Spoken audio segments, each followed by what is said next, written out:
subs for breakfast. I get just one. Straight up, sir. We good. If I just get one sub per lot, I'm good.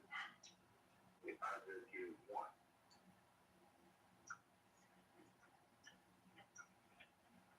and then your channel still growing. As long as you can still get one sub, your channel still growing. When you go that long without nothing, that's when you ready. But 8 subs, that's good, sir. That means your channel growing. Ain't like your ass to probably have nothing doing nothing crazy. BP, BP, what's the business? BP, what it do, what the business is. I didn't have 40 subscribers this time last year. See what I'm saying, sir? Then you at six, about to be at 600.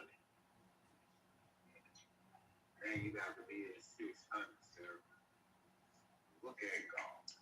God, God.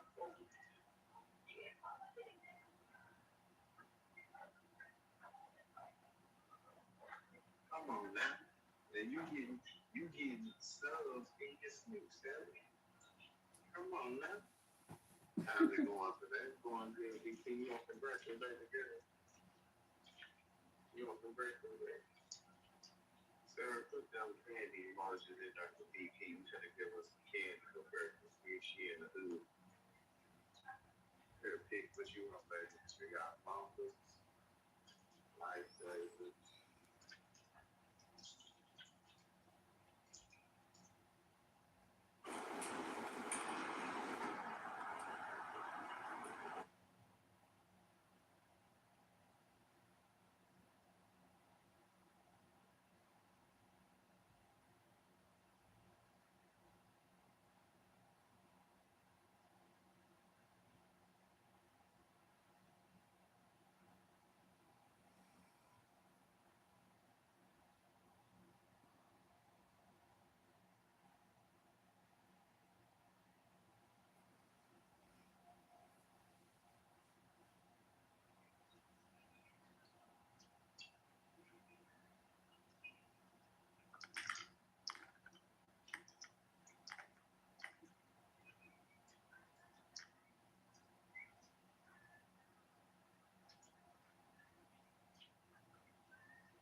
Mm.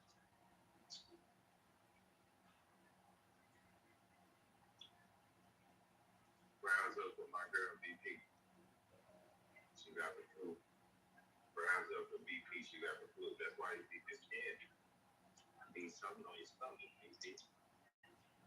You need something. This candy gonna give you appetite.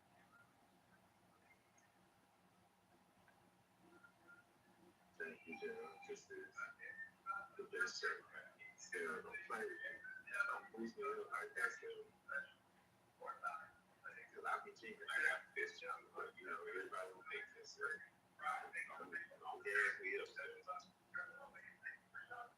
I already missed it. I already got a little bit, Sarah. Don't gas me up. You better be, yeah, sell us some breakfast. Get sell us some breakfast, Sarah. You get the best of all worlds. There you go, Sarah. See, everybody can appreciate that, Sarah. Everybody can appreciate that. Everybody can appreciate this, Sarah.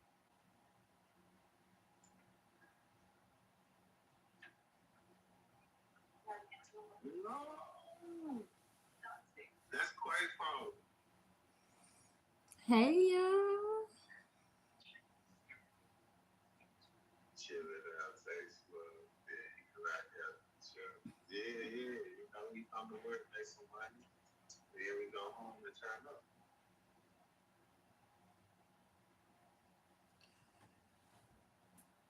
Good morning, everybody.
Thank you. Is everyone subscribed? We're finna get up and cook breakfast. Are you guys hungry? Anybody allergic to pork or anything? Oh, shit. Good morning, everybody. We are almost at 600 subscribers. Is there anyone out there that can help us get to 600 subscribers right now? Anybody? We just need 600 subscribers. Come on, y'all. We almost there. We almost there. Come on, y'all. If you got a fake page, a spam page, come on. Good morning, my Chris. Good morning, my Louise. Or was it Louis? Oh, it's Louise Lewis, period. Good morning.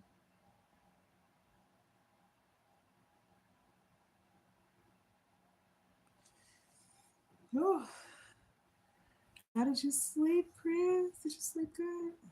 How did everybody sleep? Let me turn the light on. Might be a little dark. Turn the light on. Give y'all some light.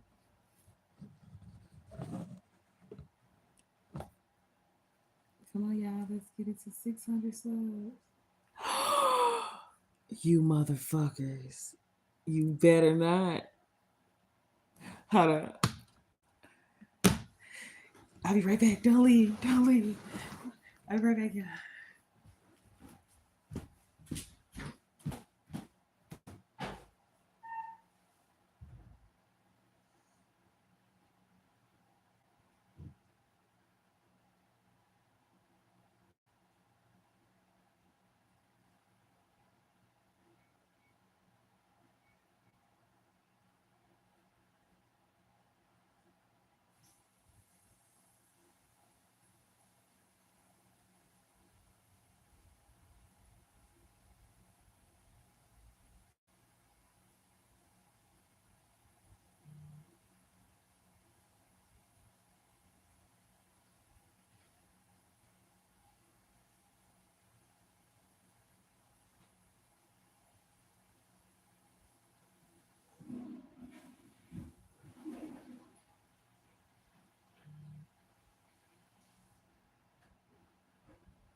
Damn, y'all left me. Y'all left me already.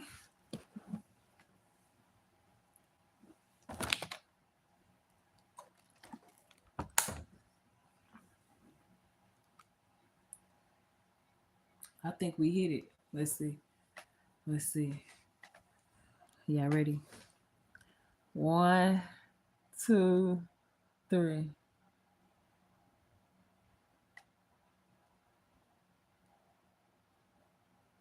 Y'all don't fuck with me. Y'all just embarrassed me on live.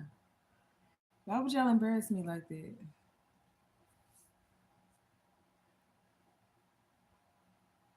All right, let's try this again. Let's try this again. 1, 2, 3. 1, 2, 3. Y'all gonna keep embarrassing me like this. Come on, y'all. We just need one more subscriber. Come on, y'all. We almost there. You chilling right now? Everybody, drop your link in the chat, Chris, so everybody can come subscribe. How my titty don't fall out? Probably need to tighten up the bra straps. Somebody help. These motherfuckers are a little saggy.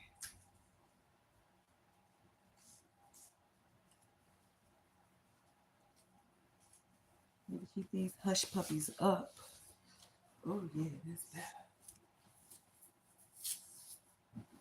Whew.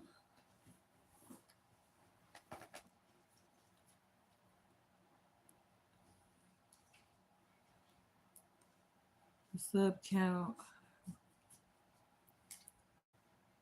They embarrassing me. Yep, they are embarrassing me. Whew. Now. Oh, I feel good now. All right, let's try this again. Let's try this again.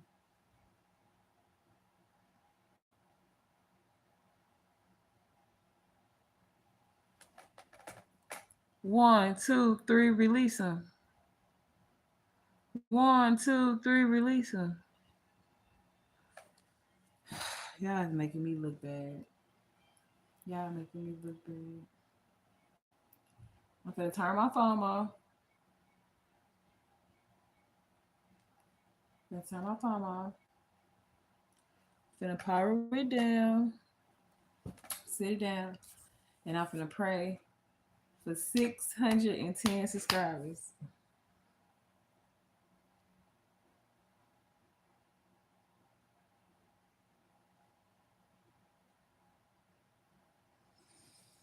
$610 subscribers. Come on, yeah.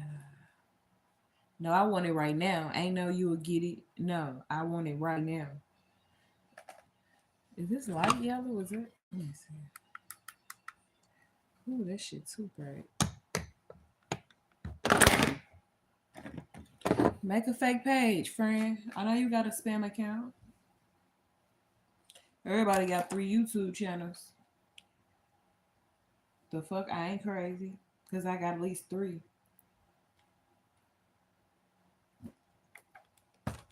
I need everybody to switch user or switch account. We ain't rushing greatness. We just need 1 subscriber. That ain't shit. We can do that ourselves. Y'all can go on y'all other page and do it. The fuck? Let's try this again. 1, 2, 3, release them. 1, 2, 3, release them. 1, 2, 3, release them. 1, 2, 3, release them.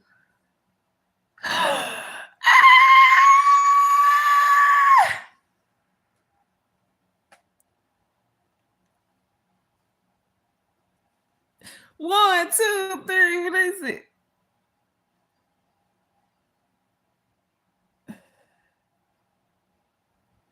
Thank you, Philly. Come on, well, everybody. Look, this is what you do. You click on switch account. You see that?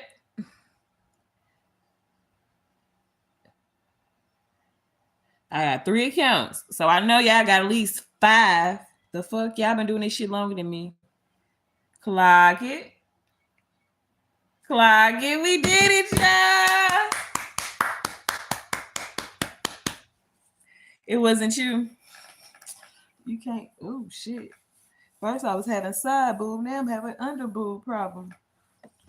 Thank you guys. Now we finna get up and have breakfast. Let me tell JR. We did it, Joe.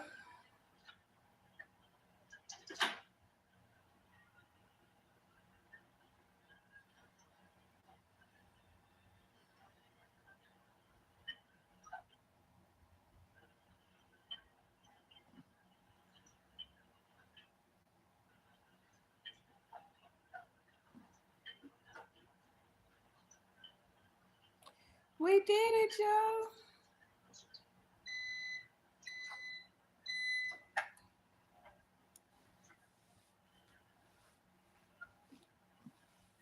The tab that you're not gonna get is the medium tab. So I figured it out. You have to get something. Like I just don't know what.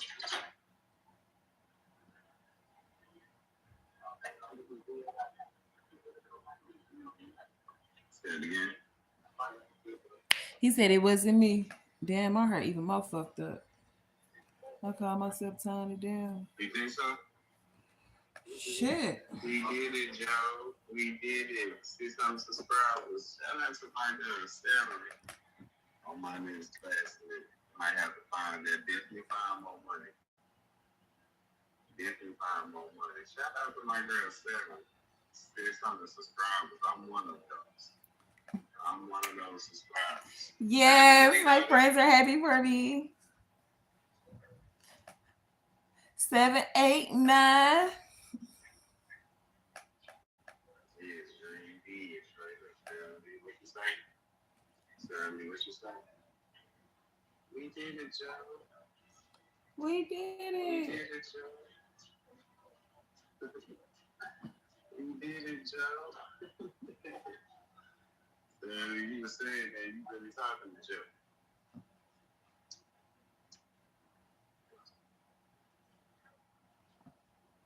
I'm so excited.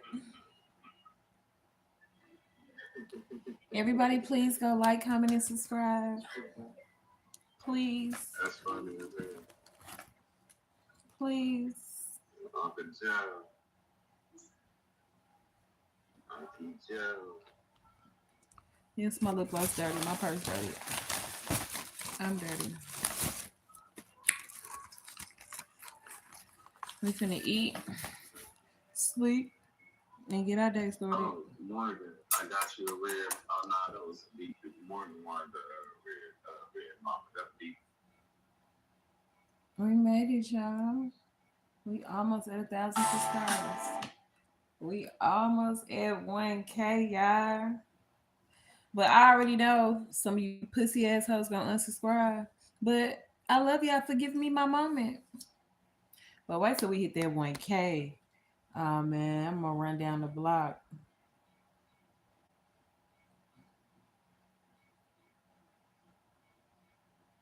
Oh, we got 601. Oh, we is lit. We lit in this bitch. We stupid lit. We stupid lit. I'm finna go live probably all day, every day till I hit 1K. I'm trying to hit 1K this week, this month. I need that 1K. I need 1K subscribers. I got so much shit I want to tell y'all.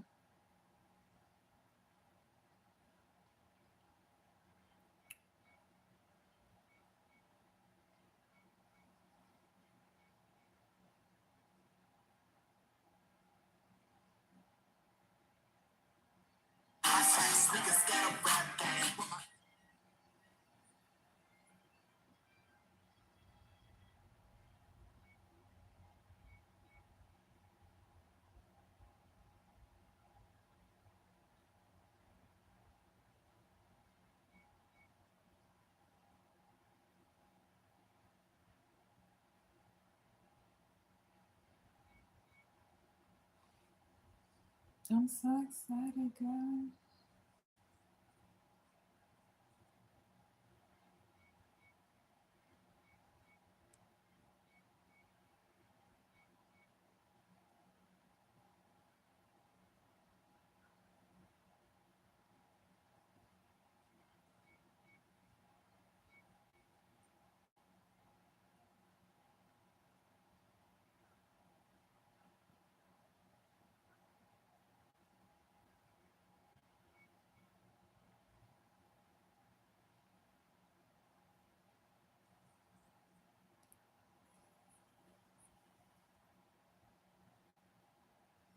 I'm so excited.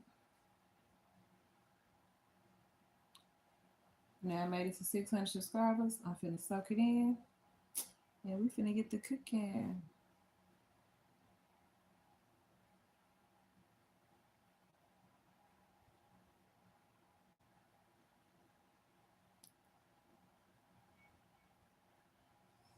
I remember one time I had uploaded so many shorts, YouTube was like, bitch,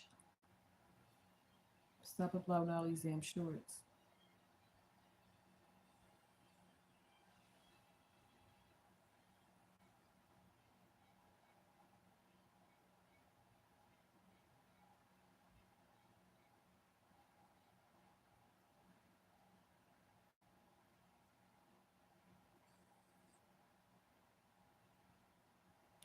I'm so excited, guys.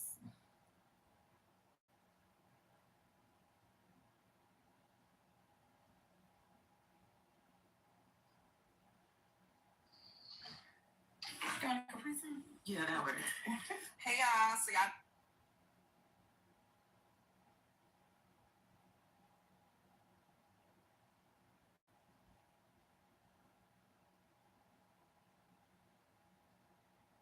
I'm going to get a BBL out the country, so I have to do my preoperative work today to get prepared to go.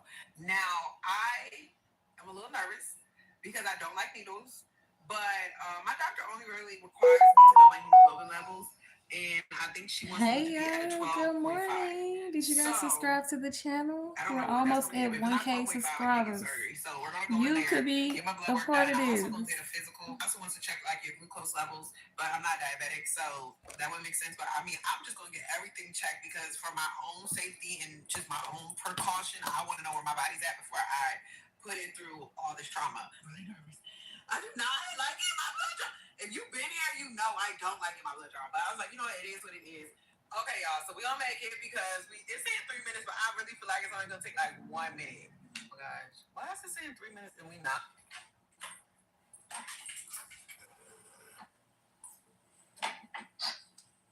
Yeah, okay. Yeah, that works. That's why when I first came out, I was talking so much. I was like, I don't want you. I don't want you. That's my second one. Oh wow. Yeah, I got one like I got a BBL like years ago. But I don't know what the hell I'm thinking now. I don't know how I did it, but I did it. Oh, girl, she was like, "You okay?" I was on like she was pulling blood. I was on like the third capsule, almost passed out. Like I almost couldn't take it. So preoperative care work is done. I'll be getting my orders back. I'm doing good. How you doing? Thanks for asking. My hemoglobin is where it's supposed to be. I have updates tomorrow.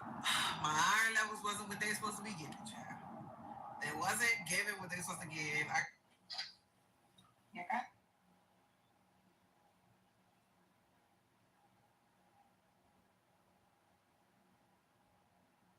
Child, Bill Clinton's wife, okay? He combed his hair. Of course, you're going to see some little waves of something going on. He's talking about, so why didn't he want to be a part of him? We're going to find out later on in this untold story that Danny Williams' mom, for lack of better words, damn, my one subscriber that left me already. That's fucked up. Y'all dusty as hell for that one.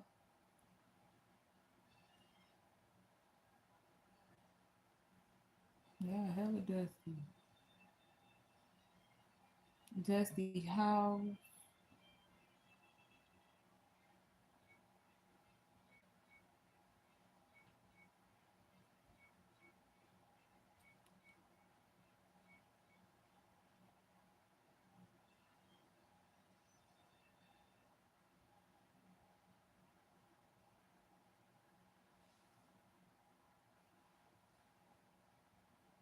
On some BBS shutter screen. Nah, she was showing getting her blood work drawn. She wasn't showing. I can show you her page.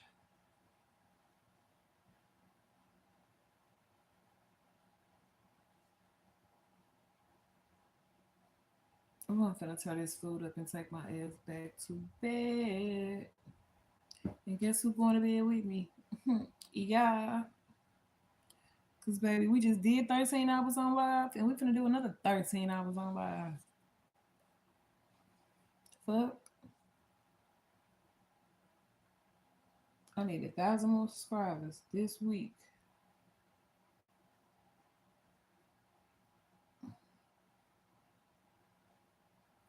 I just bought a car with my tax refund, and there was actually no drama. Okay, here's how. First off, go to drive time.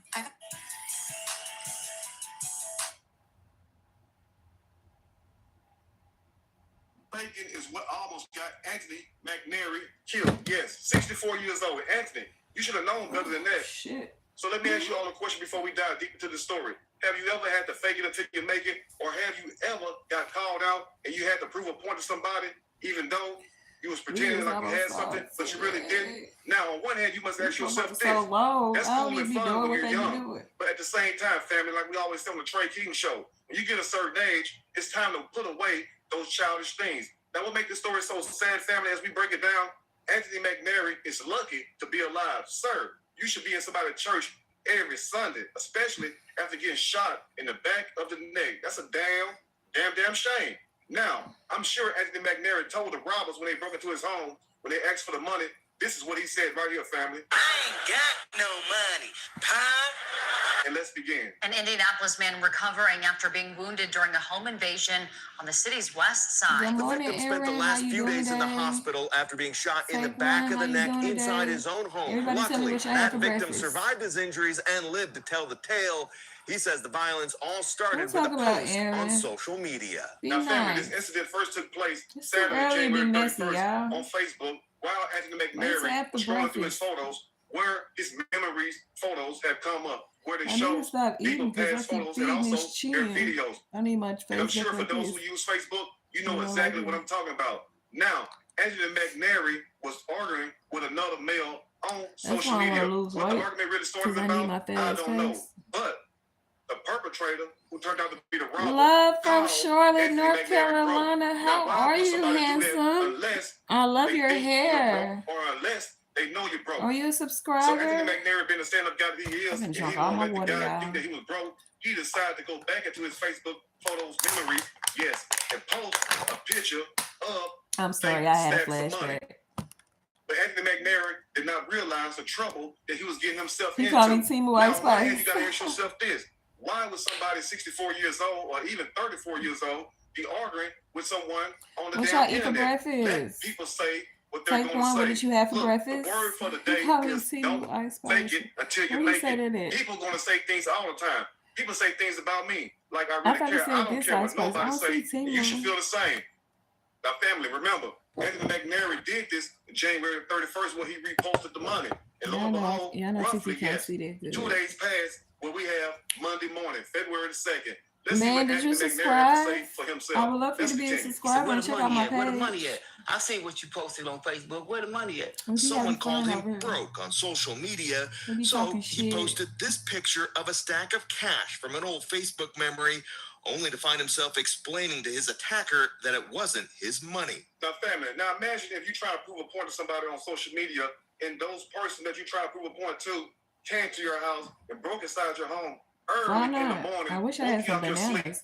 If and I had like proceeded 2 to question bananas, you about I'd the eat them money motherfuckers that you and lay posted back on down. Facebook. But you're trying to tell them that the money was fake. But lo and behold, when people break in your home and they dressed up like they police What type officers, of work guess you what? do? They're not coming to play with you. They coming for the money, no matter if it's fake or not. So once again, why would a person put themselves in that type of predicament? And also, why would you have to prove a point to somebody that you don't even know on Facebook? Now I want to ask you all a question about this whole incident. Now, for the person to come to his house early in the morning, that must mean one thing, right, family? And what's that? Somebody said it, very smart, yes. That means whoever robbed Anthony McNary, remember, it was 2 men. That means whoever robbed him must know him and also What's know the heat exactly at? I forgot. where he stays at. And not only that, they must They know are, also 'cause I need that he y'all. lived by himself. And now, as you all are about to hear, after the robbers broke into Anthony McNary's home and questioned him about the money, Anthony McNary had the nerve, yes, you all, the gall, to tell the people the money was fake. And listen at what they done to him. Let's continue. I kept trying to beat his head. It was fake. I said, maybe it was a prank. It was fake. Anthony says when the intruders realized there wasn't a pile of cash hidden inside the home here on Patricia Street, they didn't just leave. Instead, after repeatedly pistol whipping and choking him, one of the suspects shot him execution style in the back of the neck. Now, as you all heard, the victim, Anthony McNary, state he tried to beat into the robber's head that the money was fake. But the whole time he was trying to beat into their head that the money was fake, they was beating him upside his head also, choking him, kicking him, and also pistol whipping him. That's a damn shame. It then went so far, yes, That's how you get as out. to shoot Anthony McNary in the back You of the do damn 12s. head. Lord That's have 12s. mercy. He is lucky to be alive. That's Anthony, 5/8. you need to be in church every Sunday, like I said in the beginning of this video. Now think about this, family. Now imagine if you trying to prove a point to somebody days prior, and those same people that you trying to prove a point to have the nerve to break into your home, dressed as police officers, and then proceed to question you about some money that you posted on Facebook. But little did they know the money was fake. But after they found out the money was fake, that's when they beat the living hell out of you. And I can only imagine what was going through Poe Anthony's head. Anthony, sir, Please do not try to prove a point to nobody else. Long as you live, sir, just let people say what they're going to say. Let's continue.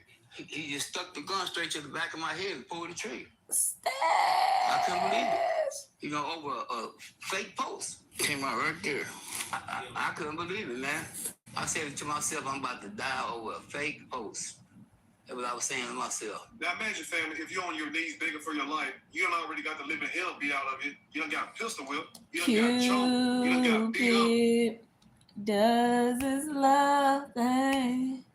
Oh, you won't open unless you give it a try. True love. But you won't know unless you give it a try. Ain't no doubt about it. Lord knows that I need you. Everybody drop y'all pages in the chat. Look, Stash. Look what happened. Was fake. Now, let me ask you all a simple question. Why do you think the robbers shot Anthony McNary in the back of the neck? Was it because the money was fake, or was it because they wasted their damn time coming over and trying to rob Anthony McNary? And clearly, he didn't have no damn money. I missed your live because I guess I was on live when you was on live. Matter of fact, I was asleep when you was live. Rob him of $20,000. I bet they was picking out their shoes. We should be doing live at 11 o'clock. Because I need to set my alarm clock. Old JCPenney Christmas catalog book. Probably laying on the floor like we used to when we was kids, picking out what he was going to buy. But guess what, family? Can't buy nothing with fake money. Let's continue. Thank you, Stash. Although the police report includes very few details, Anthony recalls the suspects announced themselves as police during the break-in. Stash, go on your other pages. Look, Stash. Do this. Vest on with the jacket. Got to switch account. Go to switch account. Go to your other page and go subscribe, please. I know y'all got at least 3 other pages. Front and back. And now picture this, family. Picture you inside your home, inside your bedroom, in your bed. He's saying he got another page he gonna use. 2 guys break inside your home, disguised as police, demanding $20,000 from you that you posted on Facebook. But guess what, though, family? No police, well, no good police is going to break in your house and try to rob you of anything, of any kind of money. So that let you know right there that these guys would not always, Mr. Lotion Diddy, because we only do baby oil around here. What do you expect to happen? You sit up here and post a stack of money that look real on Facebook around people who are desperate for money, and then you're surprised at the outcome of what happened. What did you think was going to happen? And this is why I tell you all, be careful what you do. And most of all, let people think what they're going to think. Who cares what somebody think about you? Make sure on social media. All my notifications. So once again, what did you gain, Anthony, by posting this money on Facebook, trying to pretend that you got a lot of money, sir? Shout out to Chip. I know he in the building. You don't have a lot Shout of money. out to Take One. Shout out to Stash. Drop y'all links in my motherfucking page right now. He's on some lotion. If I was you, sir, nigga, I would get the hell out of Dodge. Get the Vaseline, nigga, get in the butt. What he say? I don't blame you. What he say? You better hurry up get and move. Get the Vaseline, then hop in the truck. But the real question is this. Anthony, so what did you gain by trying to prove a point to these guys? What did you think was going to happen? That's my song. Did you really think that you could just post a stack of money around broke ass people like and nothing's going to happen? And then be surprised when something do happen? So once again, what did you gain other than getting beat down and also a bullet hole in the back of your upper neck? And also, ask yourself this, Anthony, was it worth it? Because, sir, you're lucky to be alive. Let's close up. That wasn't even called for. He didn't have to do all that. Once he found out it wasn't real, he should have just left. And now in closing, as you all get heard, the fuck out of here. Go to your other page and bring your fine ass back here. You're right, Anthony. Or I come to New York and take your butters. That's not how a robbery works. I'm going to take your butters you don't wear and the butters you don't wear. Keep playing, Stash. I'm going to come in your house and take your butters. After they beat you down, and put them on my pancake. And whoever those robbers is, sirs, you all need to go get you all a job, because that $20,000 and you're trying to kill somebody for over $20K, you all could get that working a legal job. And guess what, family? What makes the story even more sadder is the fact the robbers have not even been caught yet. So, Anthony, once again, Like I stated a few minutes earlier, you may want to hurry up and move. We got 2 because subs. they may try to come back and finish the damn Dad, job. she must be trying to But keep them butters. I know when we That post stuff better on be social media, you. we don't think it's going to go to the screen. We don't think something's going to happen behind it. But at the same time, boy, last night I had 8K views. I'm up to 11.2K views. You better be ready for 7 anything. days. That's why you got to stay prayed up and also stay strapped up. Anyway, yeah, bitches, we gonna be live every day, ho. Or misinformed. Please let me know in the comment section, or you can email me, and we can talk about it more. There. If you like the video, push that like button. If you like the video, subscribe to the channel. Yeah. Become a channel member. Before I come also, to share New the video York, with your family and I'm friends. slide to You Chicago. all stay blessed. And remember this one simple thing. You don't have to prove a point to no damn body. If you got money, Break and take one, I'll take all his food. As long as you food. know you got money. Who cares what somebody else I'm thinks? on a YouTuber scavenger hunt. As you all can tell, Keep trying playing. to prove a point and make Keep people think playing. something different about you may get your ass unalive. Anyway, I will see y'all soon Keep on the next playing. King Show. And I'm out. That wasn't even called for. He didn't have to do all that. Once he found out it wasn't real, he should have just left. Bro really want to watch. I won't touch no demon. If I'm saying I'm gonna fight you, I said I want to get my entourage. Fight you and make your liver quiver. Now watch this. He's gonna talk about me tomorrow too. And it gone. And what time is it? 10:40 a.m. Yeah. So if I get there now, you still gonna be at work. Jazz on. What is up? That nigga said, get the Vaseline and put your... Oh, shit, Natalie live. How are you, fam? Shit, Natalie I was live. saying that, Oh, shit. Good morning, bitch. Like 6 o'clock. My time, I needed to wash my hair. You feel me? Now everybody finna leave me and go to Wash my Natalie. hair, and I've been up ever since. I was working on this video, but like, my mind couldn't get right. You feel? I know you know what I'm talking about. You're a creator. Have you ever like Mr. LSU in the building. and you can't get right? Or is that just me? Look at Sarah. Is it hoe o'clock, girl? Gotta be hoe o'clock because you pulling up. Welcome to the party, Sarah. Girl, fuck you. Hands to the ceiling. Sarah's in the building. I'm tired of getting bullied on her page. How you Tired of doing? this bullying. Yeah, bro. I don't know why. This is light skin on Some crime, days, gotta I try to stop. do my video in one take, and I can't. I love you, Stashy. Today was one of those days. I think, you know what? I love My you, last video, I did Stashy. really He good trying to on say it. them butters. And I think it was because Cause baby, said, I was "Let me gonna make give it shot." a video. No motherfuckers doing a What's baby it? girl. Let me Do I see you drink? do your I dance. don't. Let me see you But like, I twirl. felt like that I was helped gonna do me. the heel toe on them I motherfuckers. don't know, y'all. We'll see after this video. I was gonna After do the this live, I'm gonna try to do it again. A-town But stump. how are y'all doing, Rochelle? Do the How are you, muscle. Sarah? How you Do the doing? muscle. Do the Like the muscle. live, share Do the live. muscle. Facts. Hey, Thunder y'all, clap, moms, hey. everybody. Thunder clap, hey. Everyone. Why am I How this y'all damn doing on this color? President's Day? What slate on I the was just fuck telling my Mr. LSU, mama? I got up early because my husband went to work early and I needed Who to said wash my that? hair. And yesterday, I was just real fat and lazy, boy. Y'all know I said I got cheesecake for Valentine's Day. Oh, look at He JB. brought me cheesecake from the Left the Cheesecake nigga. Factory. I might have a photo. Leaving a Let me light skinned nigga for a light skinned see. I nigga don't is know. a I got some photos in crime. here. Y'all don't need It to is see a this, so crime I'm in sure. itself. I got Everybody the head y'all to see Natalie what I'm page. Boom, here we go. Shout out to the Fabs is like the Natalie. Yeah, he brought me this cheesecake and from Cheesecake Factory. Oh, that Thing cheesecake was looks heavy good. as all get out. I want And some. so the white cheesecake is berry bliss and the chocolate one's like almond and stuff. So realistically, I really F with this one over here more than this one. Don't get me Stephen, wrong. I do not need a play-by-play of what you got going on, You nigga. feel me? I got girls in real life trying to fuck up my day. Fuck going on live ain't part of my day. I got real shit popping with my family too. I got niggas that can't leave Canada too. Like it's still full squad over here. I've only had like 2 pieces of this one. But I got cheesecake for Valentine's Day, and a lot of people would say like, can y'all see my facial expression from the glasses? Because I want it to look 3D. Maybe I need to zoom in on y'all. Okay, here we go.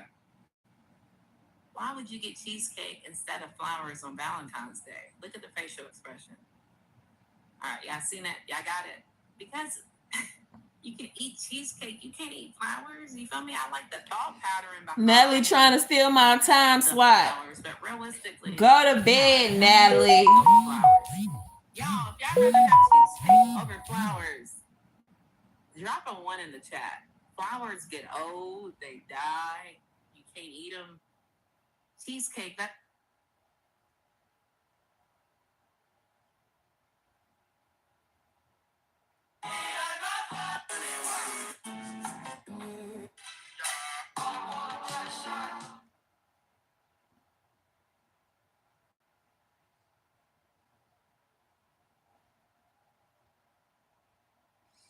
You killing me, Stefan. You killing me, Smalls. You killing me.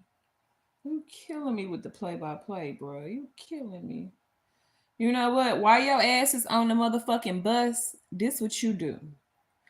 Go on my videos and go like and comment, please.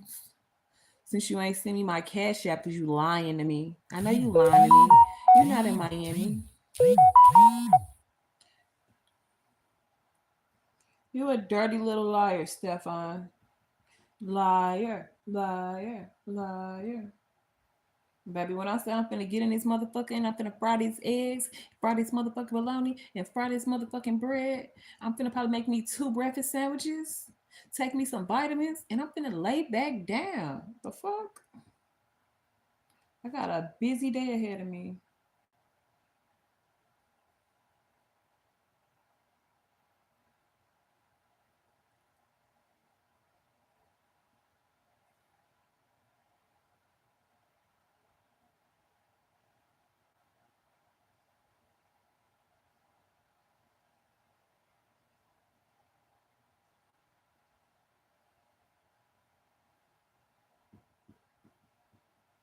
Liar, liar. I'm just playing.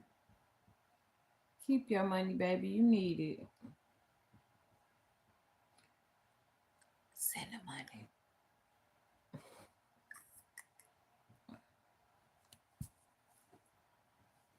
Let me have it.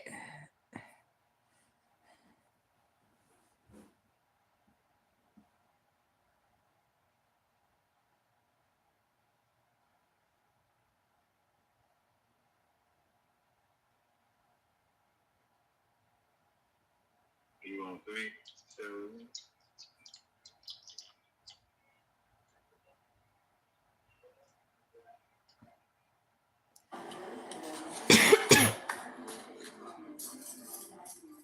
Love me for who I am and so much more. Is it you? You're my father.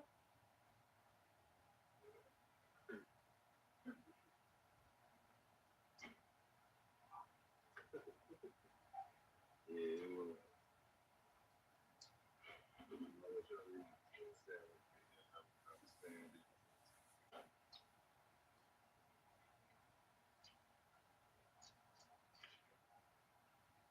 Yeah, I see that.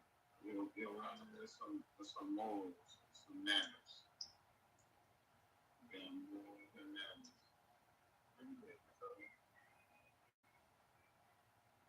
I thought you got a nice kid feeding pic. Smell like cheese, pizza, and beer. Smell like cheese, pizza, and beer. So I go check out the flavors. Check out the new flavors and check out the store.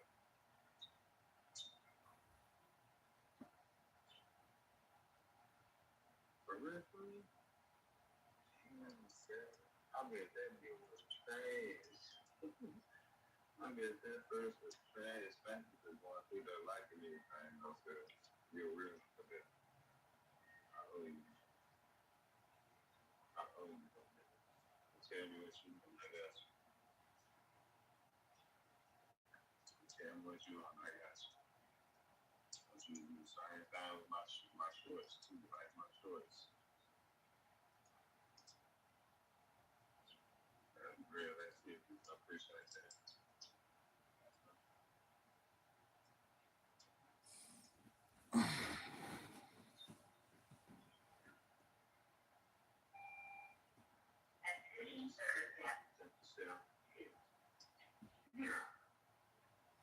Tell me what you want. Thank you, Sarah.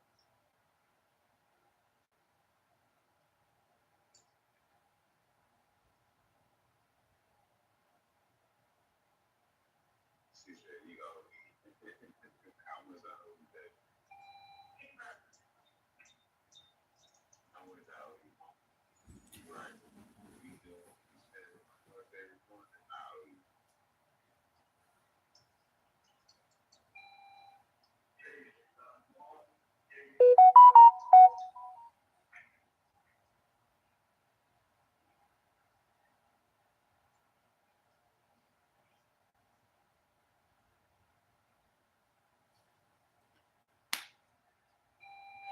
11 o'clock, we're having brunch. Everybody got to shout out JR page.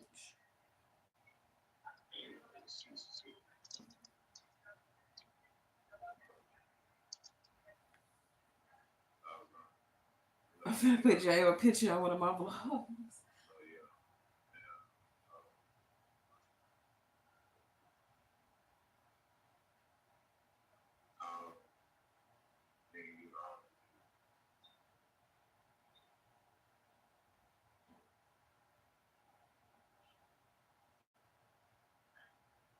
You said, yeah, first man, you know, chest every morning, they give you so I don't need. You said, I don't believe it. Let me know. I'll take my dad. Let me know. Let me know. I really want your baby. Let me know what you want. What's up, Rick? What's up, man? Why you put the, why you, I don't know what the is. I work for you all day. Sarah, don't say that to me, girl. Bet you would know this time. You work for me, I got some overtime for you. I got some overtime for you. I need you, Sarah. Got some OT for you. You want some overtime, Sarah? You want some overtime, Sarah?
Yeah, this nigga live.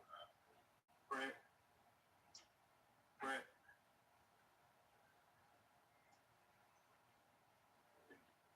You need the Brent.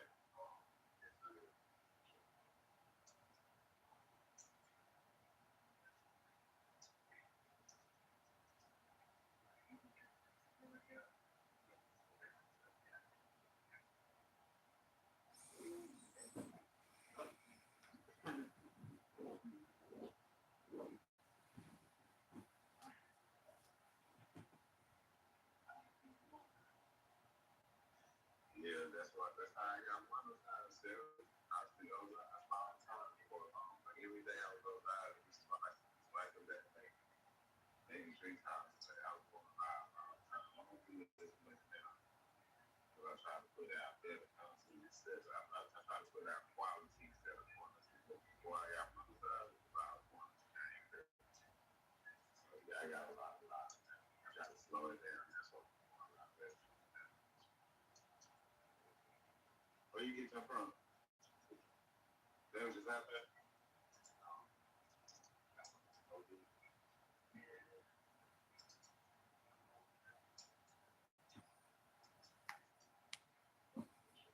Yeah. You got to get your house. You get get your subscribers. TV Valentine. Have you seen you on the live sale? Have you seen you on live? Online, but not on the down. He said, my live not really the place I put it. You got to represent you. I don't know, but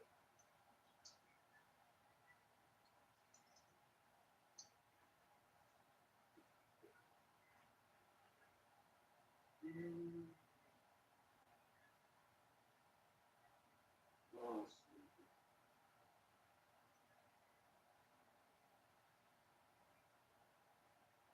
you been live since 8 p.m. last night. That's no, that's like impossible. Are you serious? Like on the same line, or they just started a new one? Because they only let you go like 12 hours at a time. They'll stop you at like 13 hours. So you gotta see it, baby. Sunday live?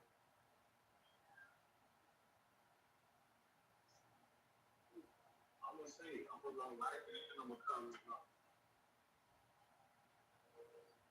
Sarah, I'm gonna show you the same look. I get off my line. I'm gonna go through your channel and I'm gonna put a comment on all your lives and all your stuff you get posted. I'm gonna go do what's up with love like you be showing me. Make sure you keep showing me that love when I drop my shorts. But I'm gonna go through your channel. I'm gonna just put a comment on all your lives. I'm gonna like all your lives and comment on all of them. Cause you be showing me love. Like,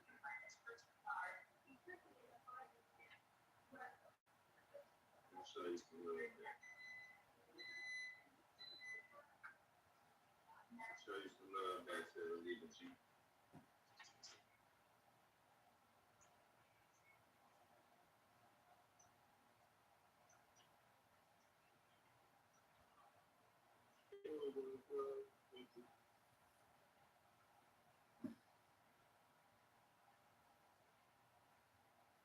What?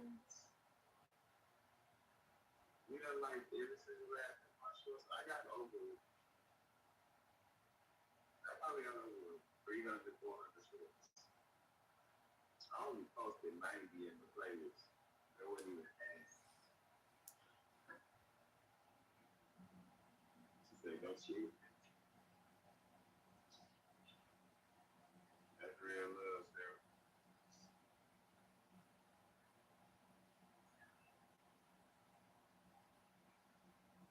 This you? I'm gonna let you look at it and see. It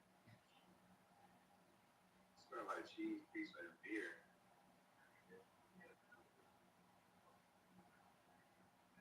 You said, "Want the bed? How much you want to pay?" You didn't like all my shorts. How much you want to pay?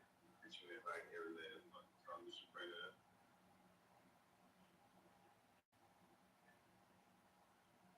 That was just under that. I'm not old. It was a bad thing. You already did. Hey,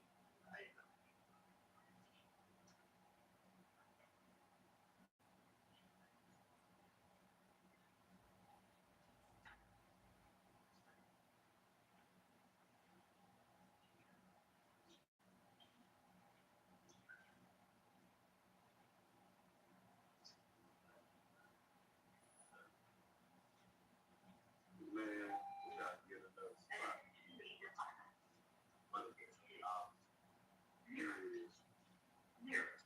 Somewhere like that here. Cause I know this one happens Saturday. Ain't no, I mean, ain't no way we in need it like this, man.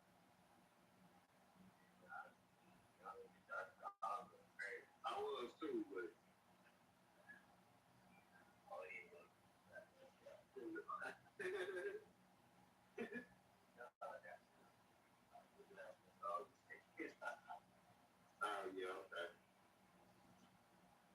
That's you.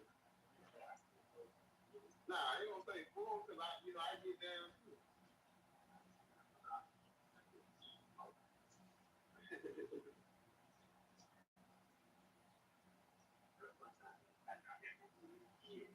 Yeah, you true. You true. Hey, no more.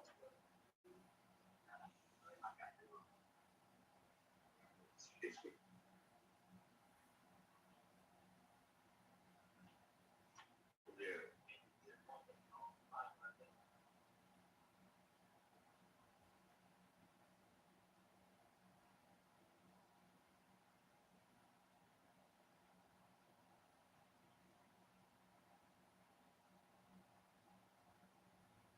When your phone plan's as good as visible, you've got to tell your people.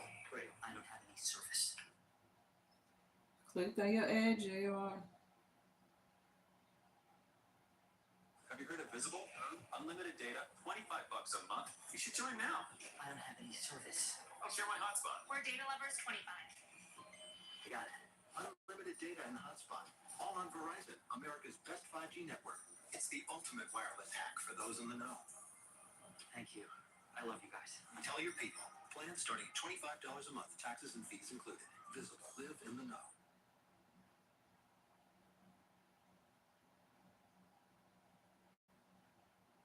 Is this the best game day food? Today we're judging Brian's first time hosting a JR watch party for the watching your game. He used ads. Instacart to get groceries delivered in as fast as an hour. Kicking off with the fully loaded nachos. Yeah, those are loaded. Homemade guacamole. He's going for the gold on that one. Ooh, individual poutines. That'll level the playing field. Looks like he fumbled the most important game day snack. He forgot chicken wings. Oh, no, he did it.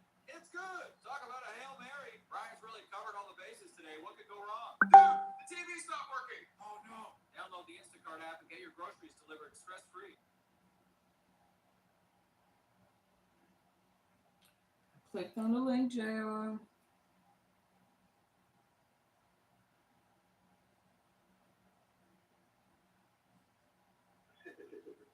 I watched your live 3 times today.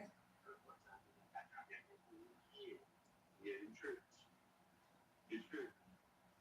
Hey, no more.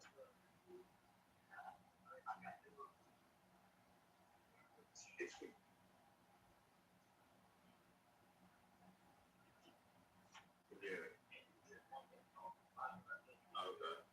Okay. Okay.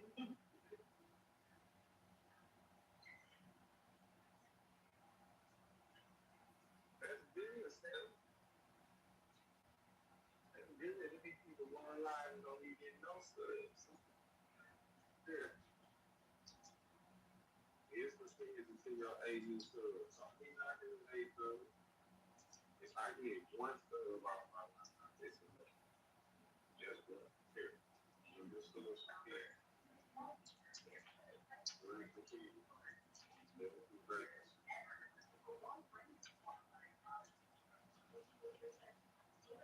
These subs break. I give just one. Straight up, sir. I just give one sub per live. I'm good. If I just give one.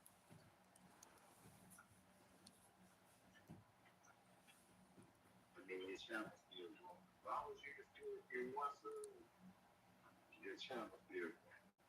When you go that long without nothing, that's where it's at. A sub, that's good stuff. That means your channel going. Ain't like your ass to probably have left up that crazy. EP. EP. What's the business? EP, what it do? What the business do? I didn't ask for this time last year. Still in that girl. Then you had about to be at 600. And you got to be at 600, sir. Okay, God. Lord God. Come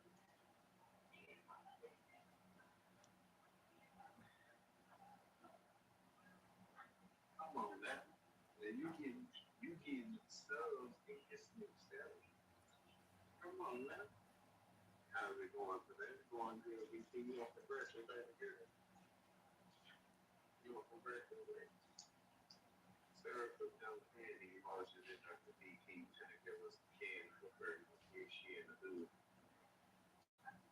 they'll pick what you want, baby. We got bumpers, light razors, my stuff. My stuff, we got bumpers. It's just a bumpers with a thank you. Thank you, Sarah. Yes, God is amazing. How you gonna be Pete? Good morning from you, Sarah. Get you some candy for breakfast.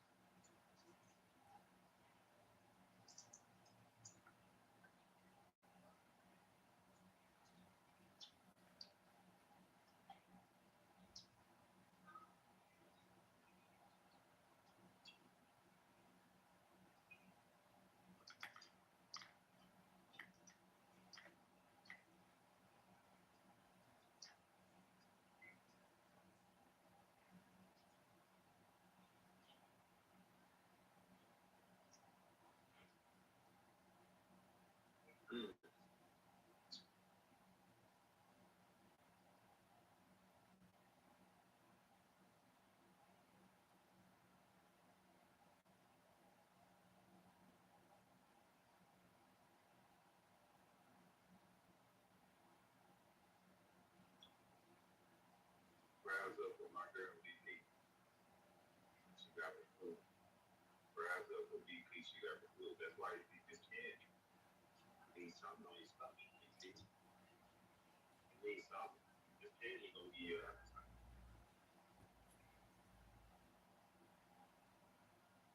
Thank you, Jill. Just this. You at the weed store?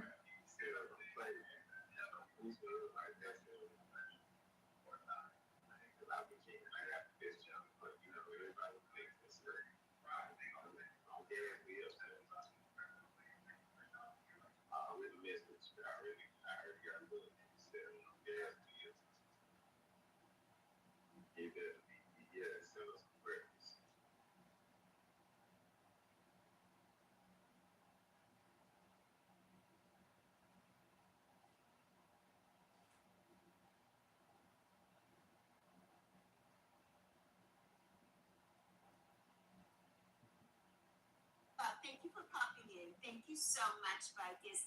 I'll see you later when it's morning your time. I'll be back. When it's morning your time, I'll be back. Hey there, Buck Chance. How you doing, Buck Chance? Thank you, Chanel. Thank you so much.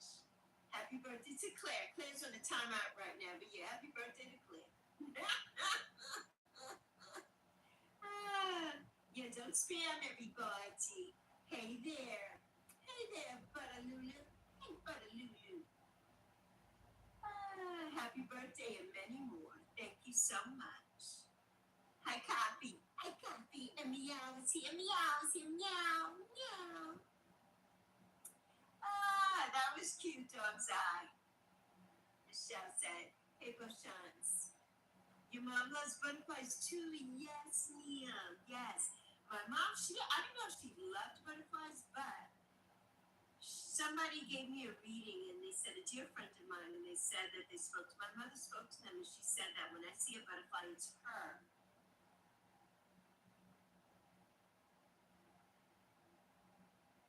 It's her.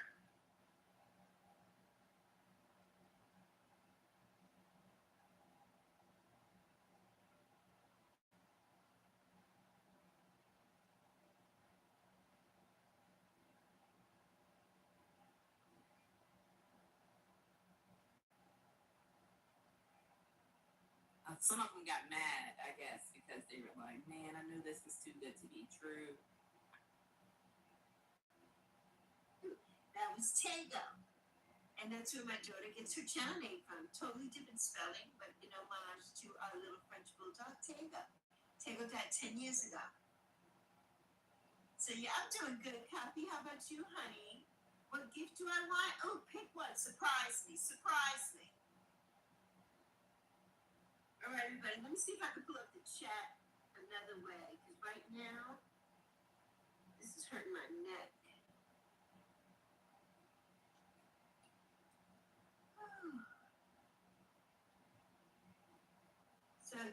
my loves, my loves. Hey, Jelly Bean. Thank you, Jelly Bean. Hey, Hunter. School's out today. Yes, no school today. Isn't that amazing? Some people do that because of the snowstorm. Some people, unfortunately, had to go to school today. But yes, no school today, which is amazing. For those who do not understand, the chat is on a delay, so please be patient. Thank you, Ace. Thank you, Ace. And we have to have this conversation every time. Happy birthday, Jade. We have to have this conversation every single time. Hey, Baby Johnson. I'm not ignoring anyone, but it takes me time to go through the messages. So just take your time. Okay, be patient. If I don't go through the message and I miss something, I'll get to it. Hopefully I will get to it. And if I don't, you'll just have to send me another message. That's all, but don't spam the chat. That's all I'm asking you. That's all I'm asking you.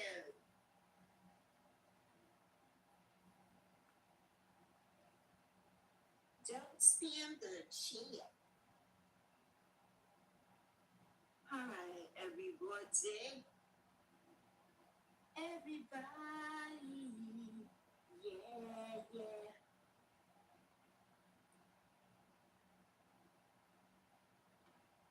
Hold on, peeps. I gotta pull things up here. See if I can get the chat pulled up so that I can see it on my laptop.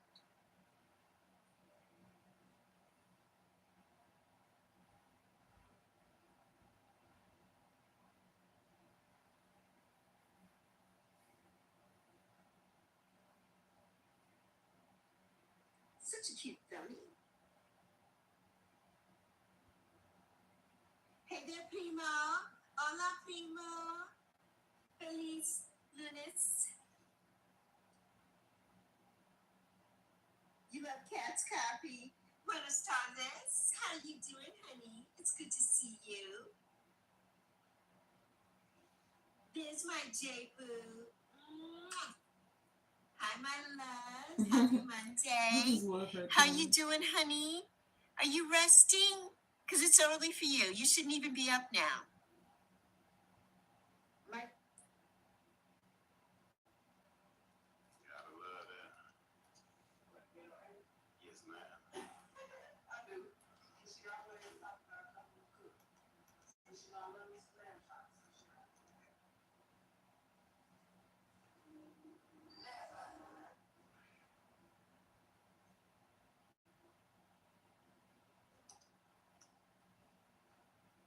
Man, shout out to my nigga Q. Shout out to my nigga Q for the gift. Shout out to my nigga IT for the super chat. This is for the bottle. You wanna take a shot? What you paying for?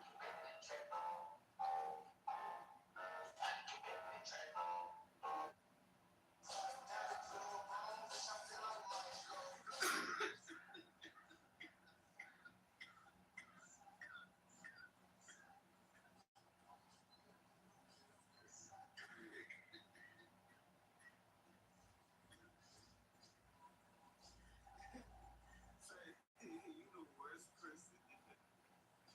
You is the worst person. I swear you is.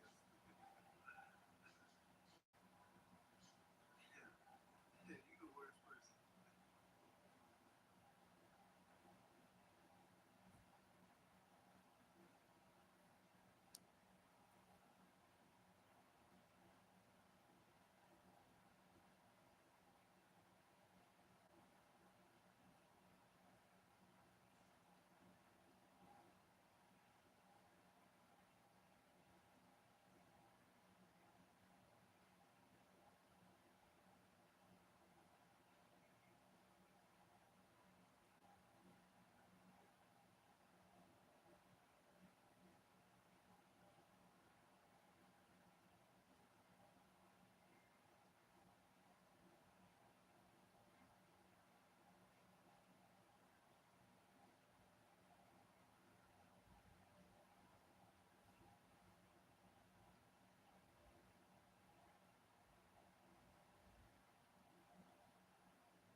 self-development. I have like, you feel me, bachelor's degree in these fields. You feel what I'm saying?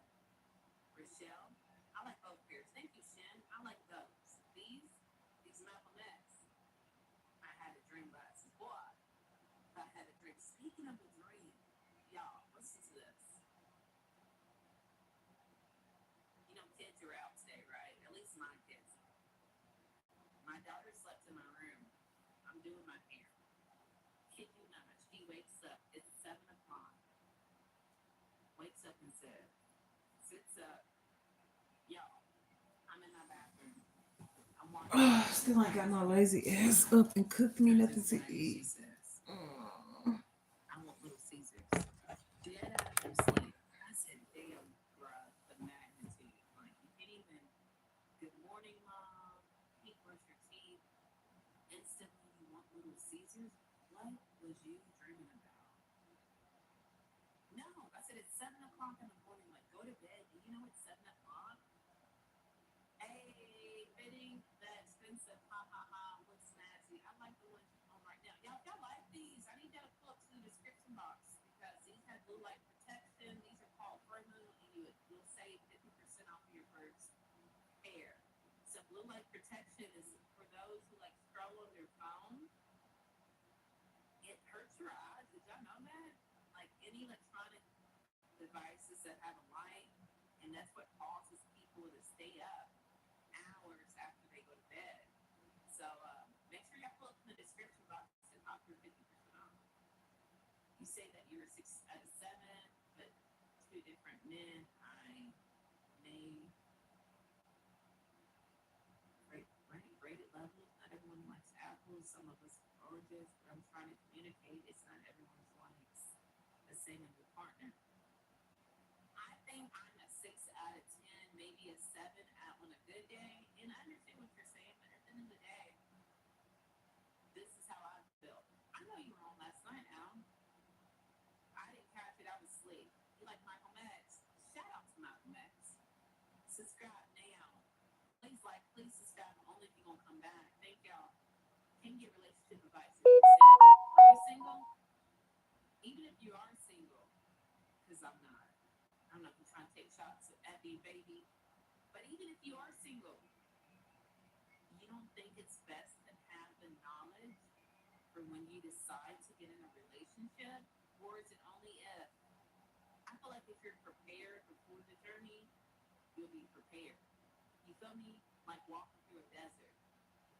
If you don't know you're going to walk through a desert, you're not going to be prepared. But the fact that you are walking through a desert, when you have water, when you have food, maybe a camel or something to ride on. So you have to keep advice from relationships in your back pocket because when it's time, you don't want to be like flipping through the pages. What did that one lady say for you too? If you already have the knowledge, you'll be prepared.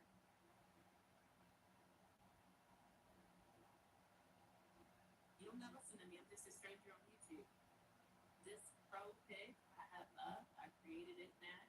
And you said you feel like it's recycled. I didn't understand. This pro pic I have up, I created. Oh, it's new? It looks kind of familiar. I feel like you used it before. Maybe I'm wrong. You got so many pictures though. Shit, it's hard for me to keep track. The time lapse here, the host, they take what I'm saying out from the time to time. Oh, I see what you're saying. Oh, Caesar, just waking up. That's boy. I think she had a dream the way she woke up. My daughter, how she woke up and then looked. NTZ, there's a time lapse. You know what you should do? You should definitely pull up when I go live and have call-ins on the computer so you can call in and get real in time feedback. Does those rebans have a camera in them? They do. Vila, Maine, Claw, Sarah, let's go. 6, no, we ain't doing that in 2026. Hey, Al, you're a strong file. I appreciate you. It doesn't offend me because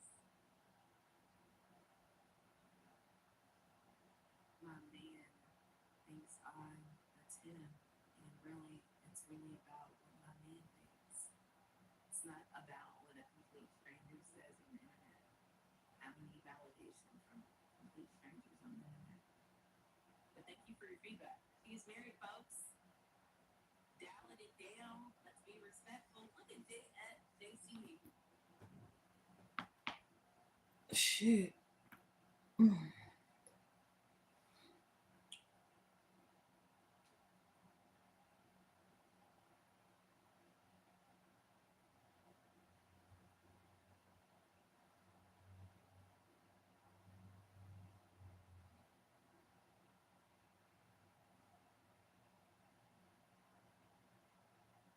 My bad, y'all.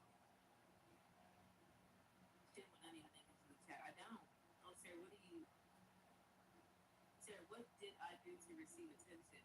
Maybe she saw you active in the chat. Shawty, you a 10. The dream, is that you? The dream? You know what I'm talking about, Sarah? Exactly. That's what I'm saying, LLA. But now, that's what I'm saying. Like, I don't care if people think I'm a 5 or a 6. Like, you're not my man. Are y'all good? I need y'all to realize this. Y'all might not. My channel is about boundaries, standing on business, not seeking validation. I don't seek validation from people, right? So that being said, why do you think I would matter? Why would I care what a stranger on the internet thinks about me? In real life, we're talking about real life now. In real life,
story, but I know y'all used to me having a bunch of receipts for my story time, but this story is so fucking old.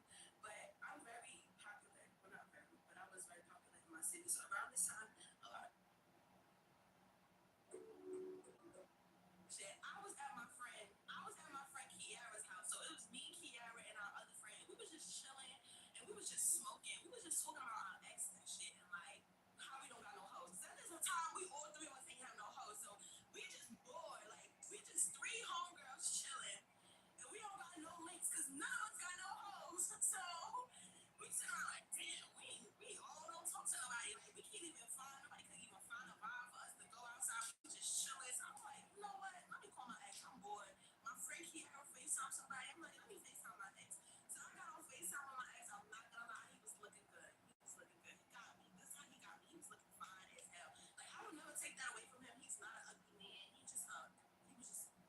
He was just not the one for me. I'm gonna just say that. And if you don't know why I say that, please go watch Fruit Race. But he was looking good. He was like, "What you doing?" Like, "Oh, you look cute." I'm like, "I ain't doing nothing. I'm over here at my home, girls." He like, "All right, so you wait. Tell me if you're gonna come this week or next weekend." I'm like, "I'm gonna come next weekend." He like, "You're a cap. You're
I'm up here just texting my sister.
Damn, I've been lying. I be lying.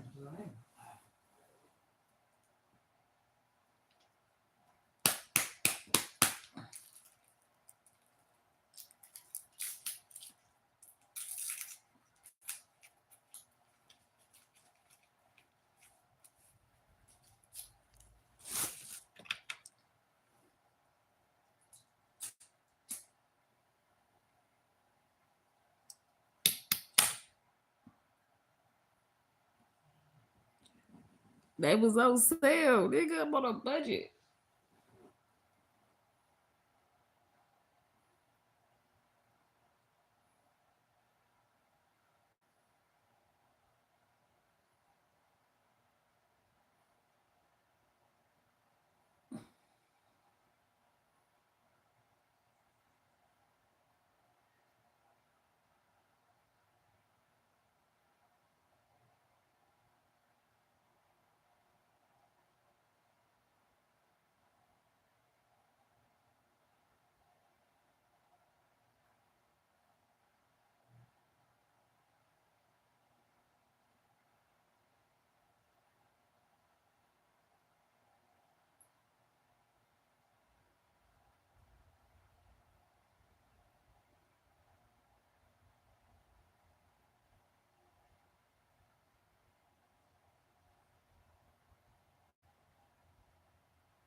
Damn, I had man, I remember they used to give out coupons in the club for like $4. Oh my god. That shit used to be lit.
It's so damn quiet in this house.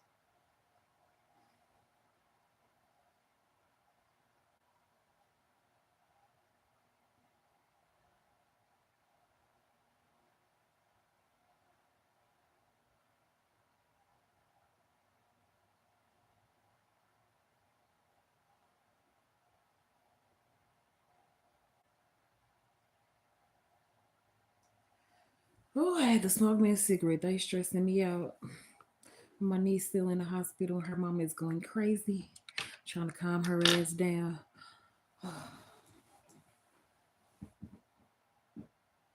Y'all probably watching this like, girl, he wants you to come see him and you flew yourself out? Yes. Yes. And I always recommend flying yourself. If you're going to go see somebody in another state, pay for your own ticket. I'm telling you. I highly recommend doing so, and I'm happy that I did so, but I highly recommend doing so because I've had an experience I had another story time about. So, when somebody's trying to leave me for dead. So, I like to be in control of my own plans. Now, I had booked a one way at first because I couldn't decide if I wanted to come back on Sunday or Monday. And I hate when I book a ticket and then I come back a day early and I'm not ready to leave. So, I'm like, worst case scenario, I'm going to just book a flight like while I'm out there and I decide what I'm doing, I figure out what my plans is. If I'm not feeling the vibe, I could leave fucking Saturday because I was leaving from New York to Atlanta on Friday. So I'm like, shit, if I'm not feeling the vibe when I go out there, I could leave Saturday, I could leave Sunday. Like, I just want to go with the flow. So I booked my ticket. I sent him a screenshot. He's like, oh yeah, I'm so keep in mind, this is not the only person I know in Atlanta. I do have like my very close, like this couple, very close friends of mine, my homeboy and his girlfriend. They both my loves. That's really like that's deep. That's another story time for another day. But I love them with all my heart.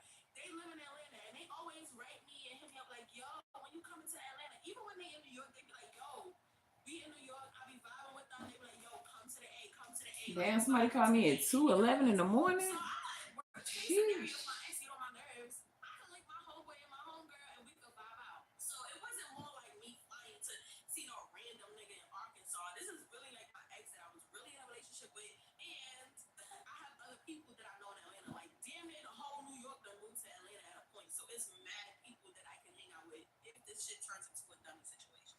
So as the days are going down, I'm mad hype.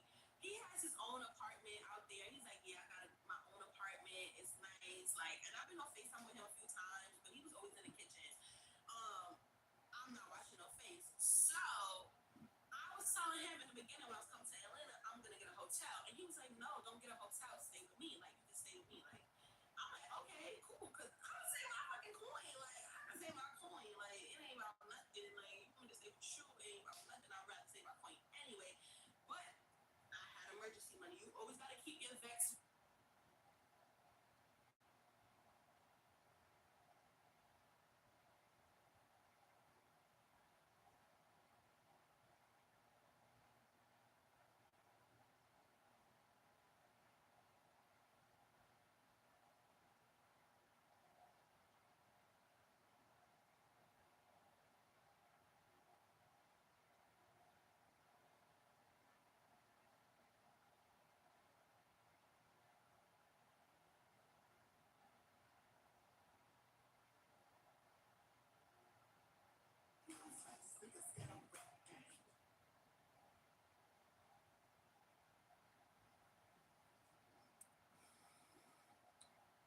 Gonna drop another short.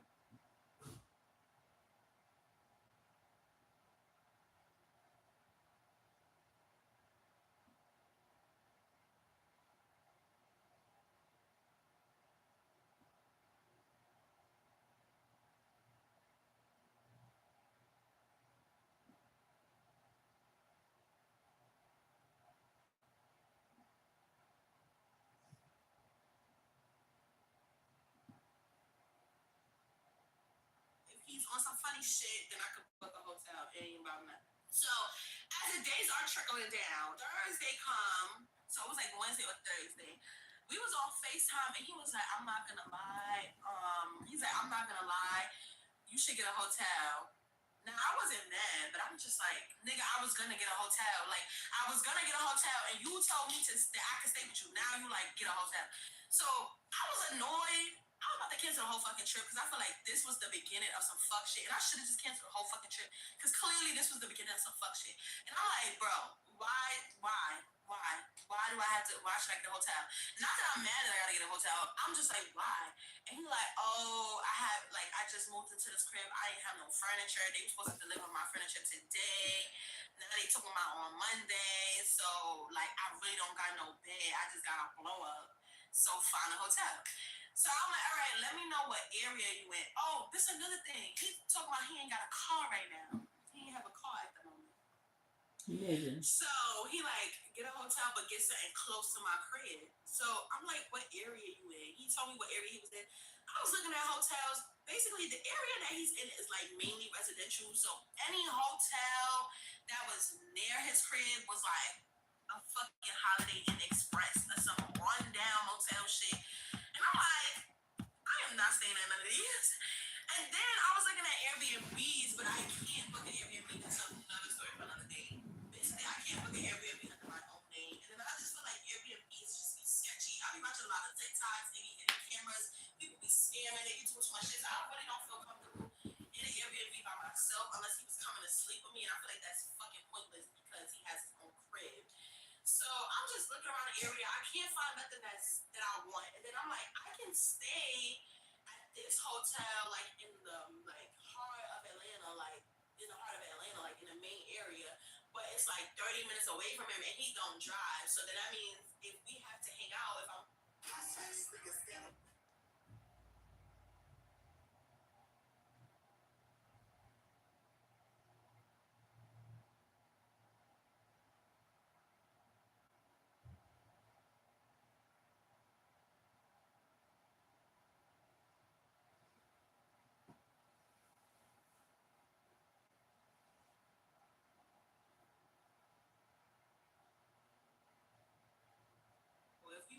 something.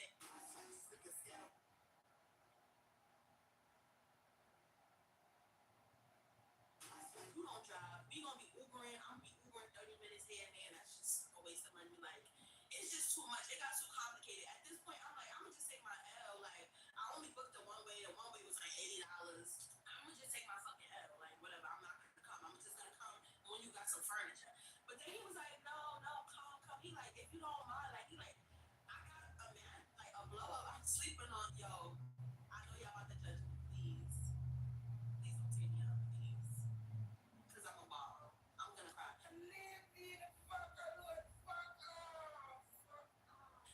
Don't tear me up, bro. We all do some weird shit. This was a weird time. I was healing. I was trying to build my eyes up. I was just trying to do anything. I was doing anything. So I'm very humbled. Don't get me wrong. I'm so humbled. He was like, bro, I have an air mattress. If you only gonna be here for 2 days, you can sleep with me in here on an air mattress. He like, I really just don't got furniture. Like, he was showing me, I'm not gonna lie, he had his receipts.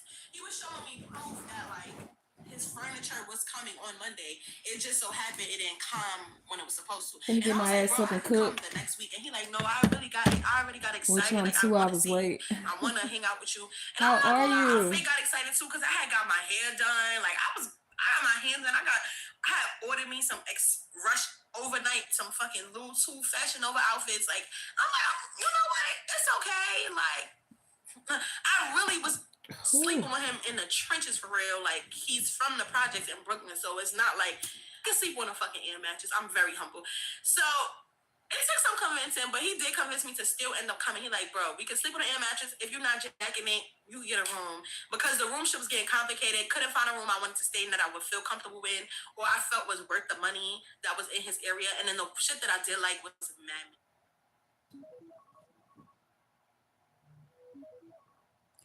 We finna make breakfast. Anyways, Smoke this, and then we finna go make breakfast. I get to Atlanta, so I went in the Let me Friday get a little night. high. My anxiety is so bad because I'm like, this nigga did weird shit to me in the past. Like, I would be mad if I landed in Atlanta and this nigga on some funny shit. So like the whole time, like when I was in the airport, I was on FaceTime with him. Bitch, I was on a plane texting him. Mind you, the plane ride was only 2 hours. I was texting him. I'm like, bro, what are you doing? Like, I land at this time. Like, be up. Like, I was not for the funny business because I just don't know. Like, I'm just like, you always got some funny shit going on.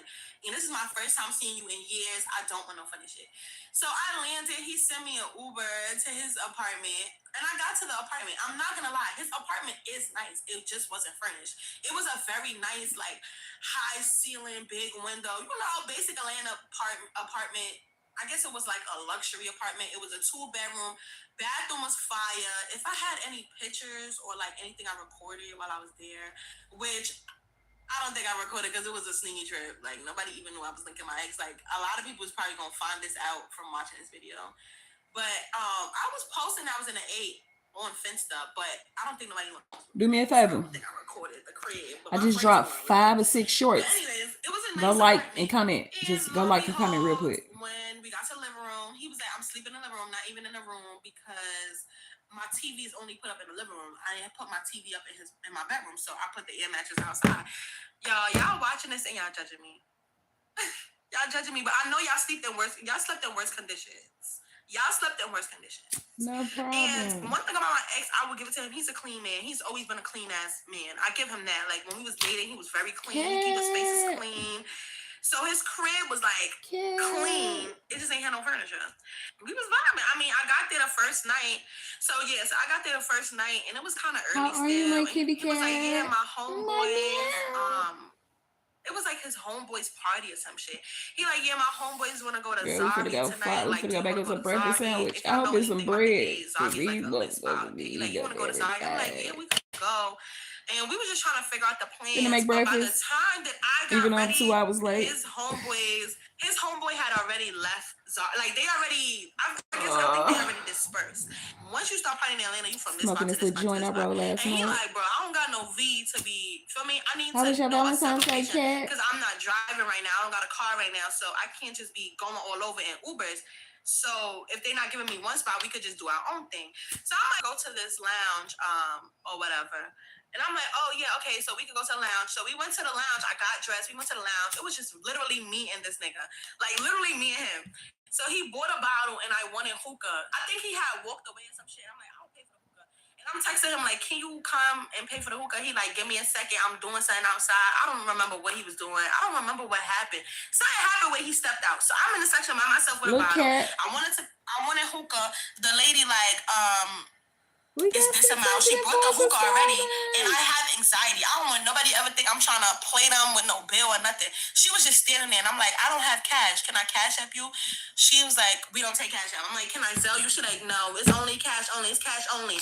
I'm like, bro, I don't have no cash. I'm like, can I go to the ATM? She's like, the ATM is right there. So I went to the ATM.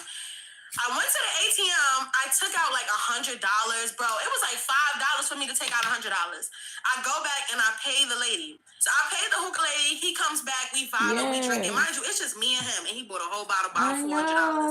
We drinking and smoking. We go back to his crib. I'm like, for a second, I was a little bit delulu. I'm like, okay. I'm getting into my head. I'm like, oh my God, maybe maybe they can give this a second shot. Like, I was young. Because when I first dated him, I was 21. I'm at this age now, I was 26. So when I first started dating him, I was 20, turning 21. Now I'm 26. He's in a new city. He got his own place. Like, I was like, maybe he matured. Shit changed. Even the way he was treating me, to my knowledge, like, he was just very like, he was I just feel like we were more mature at this phase. And even when it was just us at this lounge, I was really feeling my boo. Like, I'm like, oh my God, maybe we can get us a second chance. Like, so far, so good. Get a wax pen, girl. So we went back to the house. And I'm just gonna fast forward. So we went back to the house, fast forward next morning. So the next morning, I had wrote my homegirl and my homeboy. I'm like, yo, I'm out here. I want to hang. Like, what y'all doing? They're like, oh, we could go out tonight. And I'm like, okay, cool. So I'm telling him, I'm like, yeah, I'm going to link my homeboy and my homegirl tonight. He like, oh, my homeboy's having a pop-up shop, so I might go do that. So I'm going to just give you the key so you could go hang out with your friends. Yes, and then, like, we could meet up and then come back home. And I'm like, cool, we could do that. We were supposed to leave out together. I was going to go with him to his little pop-up shop shit, and then I was going to leave him to meet my homegirl and my homeboy, and he was going to give me the key.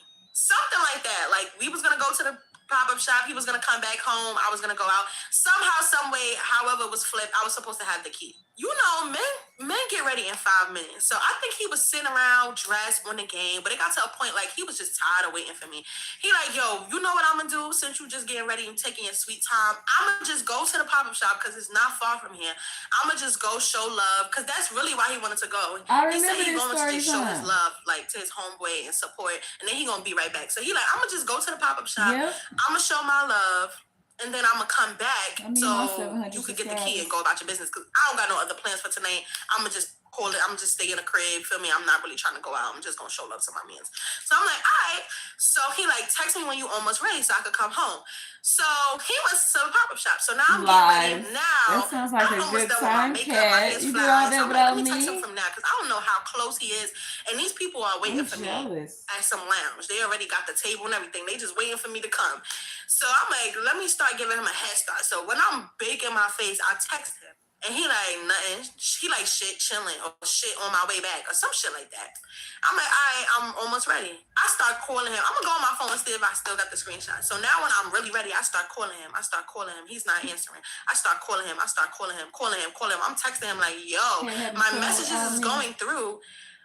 The phone is ringing. So it's not like his phone is dead. Like, I'm calling, I'm texting, it's going through. So I'm like, the first thing that came to my mind, and this is just me being realistic because like we haven't spoken in mad long. He does live in this state. So I'm thinking like, maybe he got a little boo out here, which I'm not hating on because that's real shit. Like, I don't expect him to not be talking to nobody, and I know his history and his track record, so I know he's dealing with somebody in Atlanta.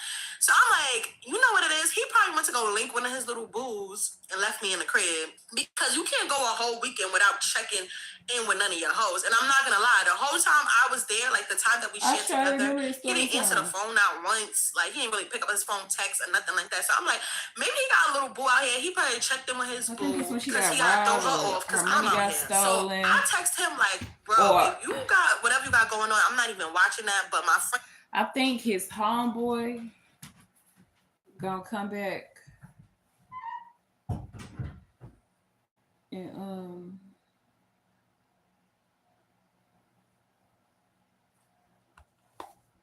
I think his apartment gonna get broke into or something. I don't know. Is I think I heard waiting something. for me, so I'm trying to leave. So can you just bring the key, like, or should I just call you when I'm coming back and you open the door? Well, like, some just let happens me to know have what I credit should be cards. doing. And he's not texting back. So now I'm just finishing getting ready. I'm putting on my clothes. I'm like, he's gonna come. Like, and if he don't come, I'm still going outside. I'm gonna just figure out how I'm gonna get back.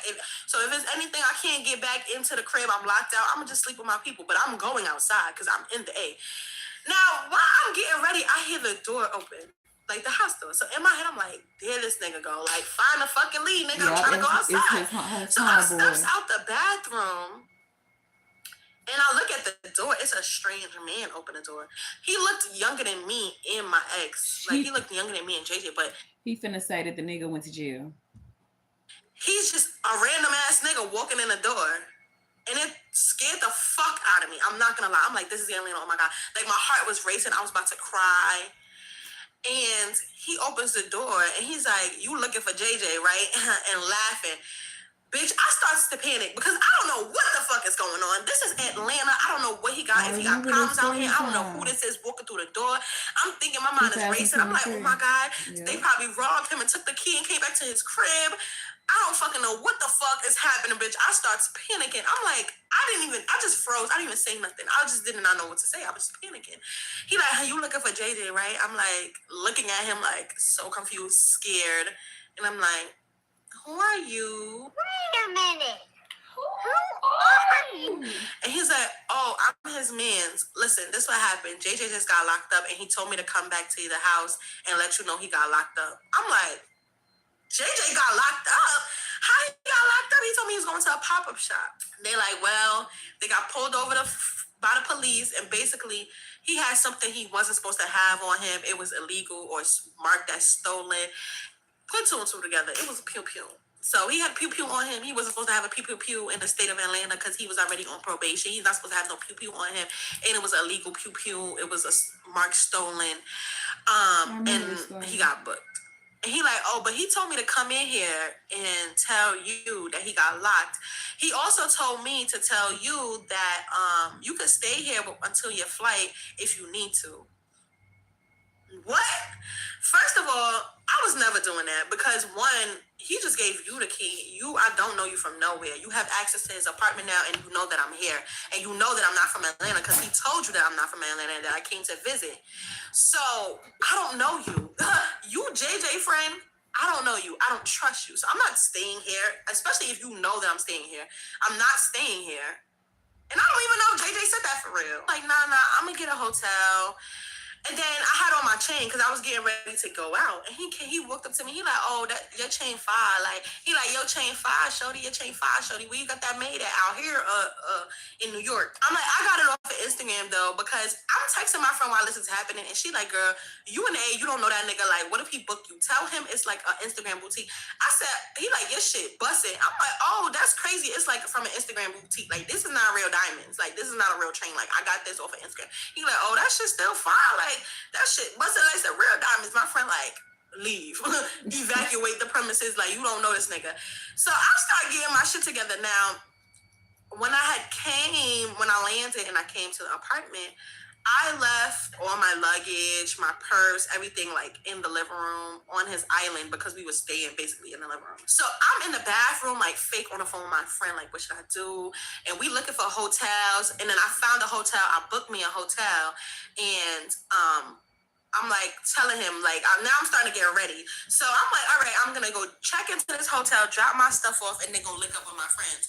So I'm like, oh, when you speak to JJ, because he has to call from jail, and I doubt he has my number.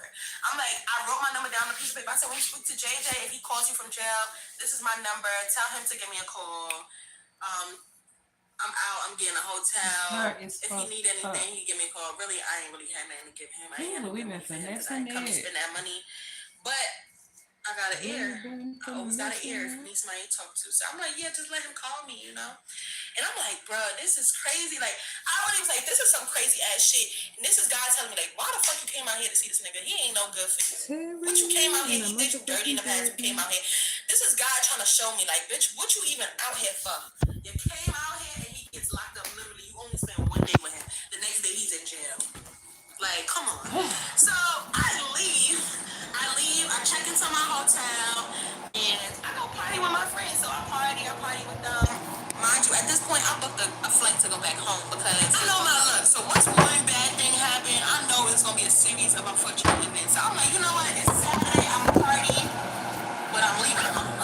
I'm leaving tomorrow. So I went to go party with my friends. I'm gonna see if I can find the videos. It was a fucking vibe. Shout out to Callie and TV. Oh, we showing me love. I love y'all. But we was vibing. We was in the club. We went to this spot. And then after hour, we done had lunch, hookah, all type of shit. Food, wings, hookah, drinks. Like, we was partying. And then I went back to my hotel.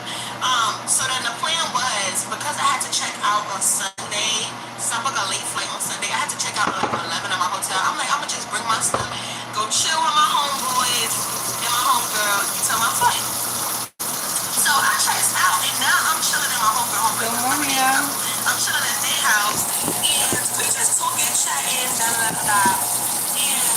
I'm trying to use my card to pay for my bag or something. Like, I was gonna check my bag to go back home, and my card kept declining. I'm like, I know damn well this ain't my shit. I know damn well you not about to my shit. Like, I know damn well, like, why is my card declining? I'm like, my card is declining. Like, what the fuck? Because I had that money on. I had money on. And since I've been out there, I really ain't spend no money. My friends showed me a good time. They paid for everything we did. Even when I was offering money, they wasn't taking it. Homeboy, that I was with, when I was with him for one night, he basically covered everything I was doing when we was going out. When we went out, he bought the bottle. He was buying me food. The only thing that I paid for was hookah. So I'm like, the whole time I was here, I spent like $50, not including the hotel, and not including like the hotel and like Ubers. But I really wasn't spending money for real for my car to be declining. So I did the inevitable.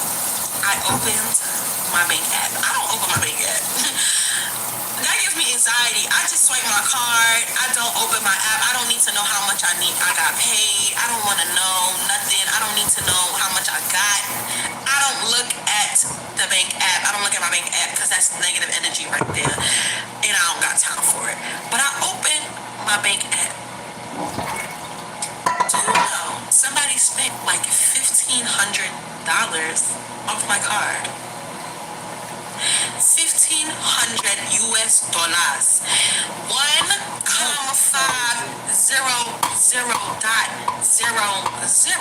And I'm looking at the transactions, bitch. They done went to Toast, which I didn't even know what the fuck a Toast was. My homeboy Tiki had to tell me like it was like a brunch spot in Atlanta. Bitch, they done got Toast. $100, $200 on my fucking card. I didn't even eat at Toast. Then the rest of it was like transactions. They got car parts, Papa John's, and like some of the transactions was from the night before. Like literally the night that I was out partying with my friends, they was ordering pizza shit, and I did not know because I don't check my bank apps, and I have all notifications off on my phone. So when my card gets charged, I don't get a notification. Like anything with dealing with spending money, I turn all my notifications off, which I've learned from now to keep that on. But I had all my notifications also. The 6 was reading. Whoever was using my car was having a fucking blast. You hear me? They got new parts for their car. They even took their lady to get fucking mimosas bottomless. They done had Papa. They was having a blast. The 6 was reading. The lunch was green. I was a victim. I couldn't believe it. I would have never thought this shit would have happened to me. It was like swiping the swipe up. Like, come on, bro. I was petrified. But I have a good bank, so I knew I was gonna get my money back. But I was just trying to get to the bottom of it. So I'm talking to T. I'm like, who could have did this? So the first thing that was going in my mind is like, maybe there's a skimmer in the ATM at the hookah spot. But one thing about me, I am hip to it. So I always pull, like, every time I put my card in a random ATM, I pull it, especially them club ATMs. I pull it, and it seemed legit to me. So it was between that or the hotel. I even called the hotel, like, I think somebody, I called the hotel, like, I don't know if it's when I put my card in the machine, but my information was compromised. Then I realized it couldn't be the hotel. Like, I don't know. I don't know. I thought it was the hotel. I thought it was between the hotel or the Atlanta fucking, whatchamacallem, like the ATM that I used in the lounge.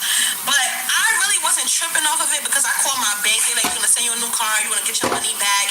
They was telling me how it was used. It was like at Toast, the person typed the numbers in, which is crazy in Atlanta that y'all letting people do that. They typed the numbers in, and they was telling me like this place, it was typed in, like literally every place they use my card, they type the numbers in. I'm like, this is fucking weird. Like, whatever. I wasn't tripping. I'm like, yo, I swear to God, I'm so happy I'm leaving today. I need to get the fuck out of Atlanta. I only been here for damn near not even a full 48 hours. My ex done went to jail. My information was compromised. Like, I need to get out. I need to go home. I'm not gonna say I regret the trip because I've had trips that I went on that I regret. I had a blast while I was in Atlanta. It was just these little shits, these little inconveniences. I still had a blast. It wasn't the worst trip of my life, but I'm like, I don't even know why I came out here. I had fun, but I got to go. Keep this in mind. This whole time since my ex got locked up, he did not call me. Like, I went out the whole night. I kept my phone loud on vibrate. I'm like, maybe if I'm in the club, when he gets to the county, he gonna call me. And get a call. When I was like, the next day, I'm just like, damn, the nigga ain't call. Like, I tried to text his phone because the guy who came to the house, he had his phone. So I'm trying to text his phone to see or call his phone to see if he will pick up and let me know if there's any updates. Like, if JJ called him, it wasn't being answered. So I'm like, that's weird. Anyways, now I go to the airport. I board the plane. Right before my plane is about to like take off, like we're on the tarmac, I get a call from an Atlanta jail. So I answer it, and I'm like, yeah, oh my god, I'm crazy. That's so crazy that this happened. He basically telling me he don't got no bail, like he don't got no bail at the moment. I'm like, good thing I did not even stay because I was planning on staying to hear what he said to see if he get a bail and what the bail may be, but he ain't even get no bail. So good thing I went on my fucking way because I would have been sitting around for nothing. And I'm telling him like, yeah, babe, that's so crazy that happened, but I'm on my way back to the towns right now. Like, I'm sitting on a plane, and I'm like, I'm over it. Like, somebody stole my information. He like, somebody stole your information. I'm like, yeah, like, somebody used my card 4 times. They used it at Toast. They used it to get car parts. He like, yo, you left your bag or like your cards or anything out when that nigga was at the crib. And I'm like, well, all my stuff was in the kitchen, and I was in the bathroom, like, trying to get myself together to leave out. He like, if you left your bag there, that nigga took pictures of your card. I'm like, what? And I thought it was so crazy for him to say because this is your man's. You trusted him to come to your house. Yeah. And you're telling me he took pictures of my card? And I'm like, if you don't trust this nigga and you feel like that's some shit that he would do, why you send him home? He like, bro, it was the only thing I could do at the moment. I didn't know how else I was going to tell you that I got locked up. I happened to be with this nigga. They wasn't letting me use my phone. You was calling me while they was cuffing me. And I'm telling them, like, I need to answer my phone. It's somebody at my house. She's from out of town. The cops wasn't hearing it. So I told the nigga to go home, go to my house, and let you know that I got locked up. That's the only reason why I sent that nigga to my crib. But I don't even trust that nigga. I'm even nervous right now that he's even in my crib. I had to send my cousin to go get him out my crib and get my key because I don't trust that nigga. That's some real, he's some low down Atlanta nigga. He cool to hang out with, but he not a nigga that you let around your stuff. So we came to the conclusion that while I was in the house, remember I told y'all he asked me about my chain. He probably looked at my chain like, this bitch is up. Like, she's from New York. She come bust down chain. Then when I was getting ready to go out, I had on my sharp boots. I know he looking like she came through trim. This bitch got breach. She got money. She got money gun. Let me see what I could get her for. That's why I go out of town. And while I was in the bathroom, he was sitting up there taking pictures of my car. He done took his lady to Toast. He done bought the car parts because my ex was saying he do got a car and his car is fucked up. So he went to go get the parts to fix his car on my money. Nigga, is you out your fucking mind? I'm so happy that I'm smart and I have money. I don't have money, like I'm not rolling the money, but I have money in these situations because like that shit happened so last minute. He got locked up and I had money to get me my own accommodation because I could have stayed with my homegirl and my homeboy, but I didn't want to inconvenience them. Like y'all a couple, you probably don't want no third person in your space. Good, but I'm happy that I had the money to book me an accommodation because the nigga was trying to convince me to stay, and he probably would have pulled my chain off my neck while I was sleeping on that air mattress. And my ex did say, like, I did tell him to tell you could stay, but I really wanted to stay so you could take the key from him and he could go about his business. Because I don't want that nigga to have access to my crib. But when I spoke to him again, he said you left. I'm like, yeah, I'm not staying in your crib. You got strange people walking up in the house telling me you got locked up. I don't know that man. Next thing you know, he coming in and out the house. He robbing the crib while I'm there and you think it's me. I didn't want no parts of that. But I'm so grateful I had money for my own accommodation. And I'm so happy that I didn't let him book the ticket to fly me out and I booked my own ticket because imagine if he made book me and flew me out on a round trip and he got locked up and I ain't know none of my accommodations. I would have been stranded. Good thing I had friends out there because I would have been stranded for real. Anyways, moral of the story is don't link your exes. This is just a clear example of why I should never been spinning back and going to link my ex in the A because God showed me real quick why should I link this nigga. How I come around you for the first time in mad years, you get locked up and somebody got me for $1,500. That means that's the universe telling us we definitely don't need to be together. Clearly, I'm bad juju for you, you was bad juju for me, and it's not gonna work. After that, we texted a few times. He kept trying to convince me to come back, like, oh, come back to the A. Mind you, when he got this case, he was locked up for like 3 months because he had no bail. So he was going back and forth to court. He was calling me from jail here and there. But I didn't see him. I was not coming back to see him. He just kept saying, when I come back, like, when I get out, like, you gotta come back. We gotta do it all over. I'm gonna make it up to you. And I'm like, nigga, I am not coming back out there to see you. I will be going to the A, but I ain't coming to see you. Like, if I'm in the A, you can link up with me. We could chill. We could vibe. But, like, staying, like, making the plan to come see you in Atlanta is not happening again, my boy. I'm sorry to break it to you.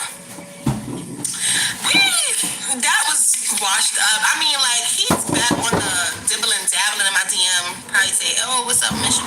But they ain't never gonna be that. And this is exactly why you should not link your exes because shit like this happens, weird shit like this. And a bitch like me, almost, if I wasn't a smart chick and had my shit together, I would have been stranded. Or if I would have went with him to the fucking party, to the pop-up shop, God knows, I could have been locked up too, and my ass would have been in Atlanta County Jail with his ass. That is my crazy Atlanta story.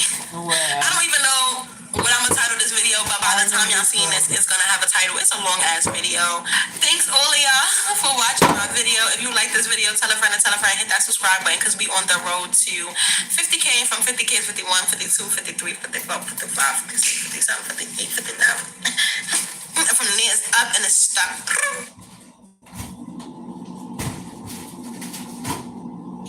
There's too much food wasting going around this motherfucker.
Girl, yeah, I gotta start my day over. I just walked in this kitchen and got pissed off. I gotta start my day over. Again.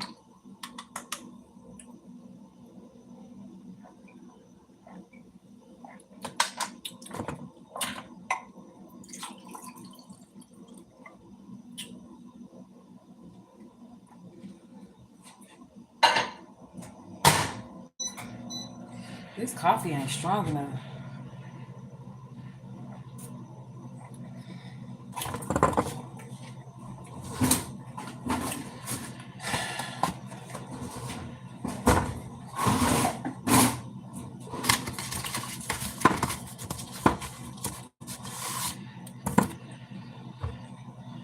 I might need another cup.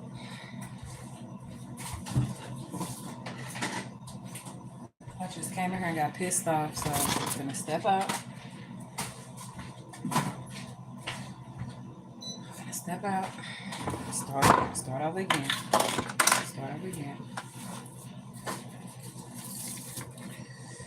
Yep.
Now that's a good cup of joe.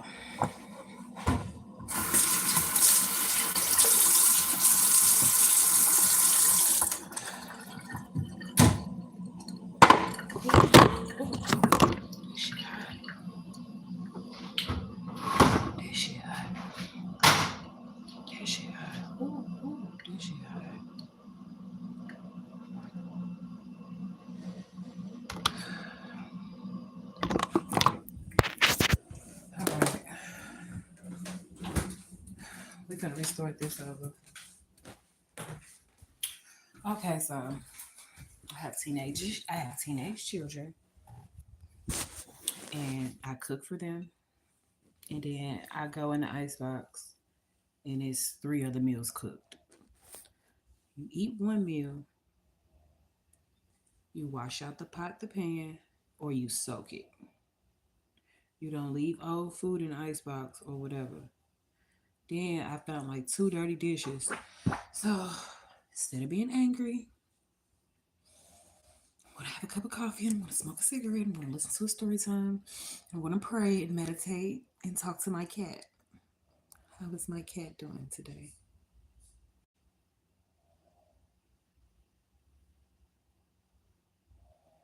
Yeah, my daughter's snoring.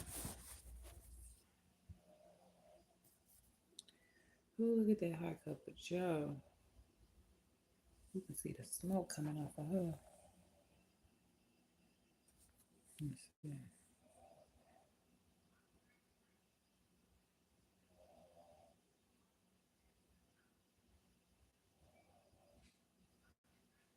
Yep.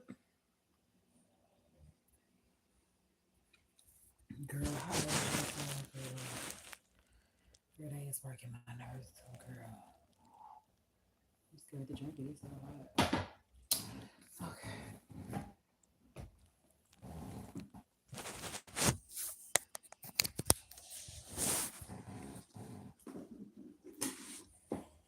I told them they had to clean up. These motherfuckers went back to sleep. It's fine. That's why I'm gonna eat and take my ass back to sleep. I'm gonna just start this day over. Ugh.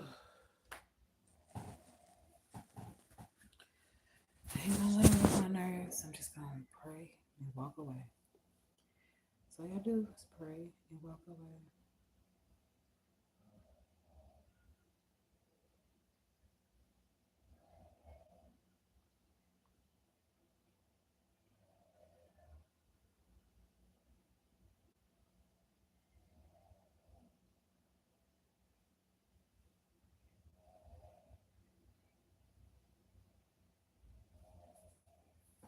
She's snoring a little too damn good for me. Probably how my dog been missing. Nigga sleeping on the clock.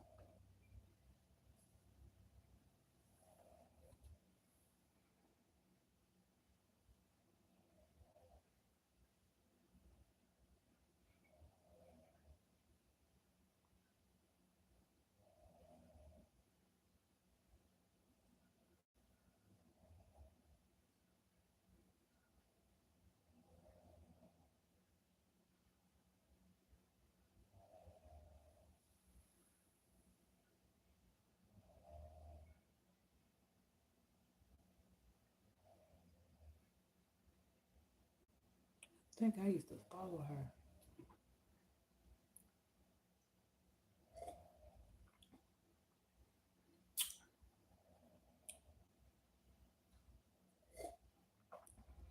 It's missing something.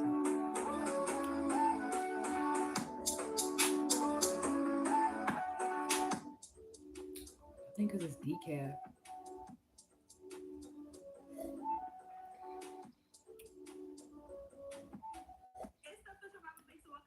I guess I should have poured it back in the coffee cup. That's how I was struggling. And I'm a chick from Brooklyn. Everybody loves a chick from Brooklyn, and that's on. Period. As y'all can see by the title, it's another story time. It's another motherfucking story time. I'm trying to get back into the groove. I said that last time, but I'm really trying to get back into the groove for real, y'all. But I know y'all see myself as a little different. My background's a little messy. Mind your business. I'm just trying to get a video out because my camera's fucked up. It's only certain ways I can record. And that's how y'all know I fuck with y'all, because my camera is fucked up. If y'all knew how my camera was set up right now, this shit look crazy. Okay? My shit is taped up. Okay? It's ghetto over here, all right? Real ghetto. But we not here for that. We here for the tea. But anyways, I know y'all looking at this fucking title like, bitch, what? Not the chick from New York, not the chick from Brooklyn getting scammed. Yes. I feel like it's a part of New York City culture. Like, if you haven't gotten scammed or are a scammer, yeah, I hate that shit. That's why I just sound like kids. Even like for real, like, cheers. Are you from New York if you've never been scammed? I told them, are you from be New on my York kitchen by 9:30 a.m. Exactly. So don't judge. All my New York bitches know we all got. I mean, no eating after 9:30 a.m. I'm about to get in my tea. Cause y'all not off from school, so now drop it before the holidays is because I know Christmas is approaching by and lunch, it's so y'all need easy to right be. now. Shit, y'all just for ate at anyone 9. to try to fall into some type of quick money scheme, scam, or trick. Because everybody wants some fast cash before the holidays, and I'm telling you, I see all them posts on the gram. Everybody's going crazy. Beware. So this story took place, I was like 18 or 19. I knew I was young, but I don't know how young. I knew I was old enough to have a bank account. I knew I was like 18 or 19. Around this time, I was working at ShopRite. So I was working at ShopRite making like $7 an hour. Like, girl, what time your kitchen closed? Because I'm just closing mine at $7 an hour of my life at that time. Eat at like, 7, clean by 8. But when I look back to it, like I was really working 40 hours, $7 an hour. Like, what the fuck was I doing? Hold on, let me see how much. Get into that's $280 bed by 9. taxes for 40 hours. And I don't even think I was working full 40. So I was working at ShopRite making scraps, okay? Chump change. How old are your kids? And I was having the time of my life until I got fired. The reason why I got fired, that's another story for another day. But when I got fired, I was so devastated because I became so reliant on my check, which is one of the reasons why I've learned and taught myself over the years to save money, because you really never know when these motherfuckers gonna clip you. Like, you will want to have some money in your stash. I was young. It was my first job. So at that time, I was just living check to check. So anytime I would get paid, I will be blowing through that motherfucker. Like, I'm like, it's all right. Next Friday, I'm gonna make it back. You know, That's it why ain't I sleep in the nothing. daytime. I was blowing through my money. So when I got fired, I was dead broke. I was fucked up. And my parents was fake disappointed in me. So they wanted me to figure it out, like get a new job. I really didn't have no bills. Like, I'm not even trying to be funny. I really did not need a job. I needed a job to instill responsibility, being that I was 18. But I didn't need a job or need a check because I didn't have or want for anything. I lived with my parents at the time. They paid for everything. It was just for me to have my own. You get what I'm trying to say? But I was so devastated because all I could think is like, damn, I can't move freely. Like, I got so accustomed to having my own money that I could do whatever I want. I could just go out to the buffet if I wanted to, go to Red Lobster. Be positive. You know, I'm not gonna I speak could go anything get me negative of a your child. 20-inch. But Wait, teenagers, they was they making be 20-inch pack here. I could go get me an smelling that 18-inch Remy and get a full set at Envy Nails. Like, I was living La Vida Loca.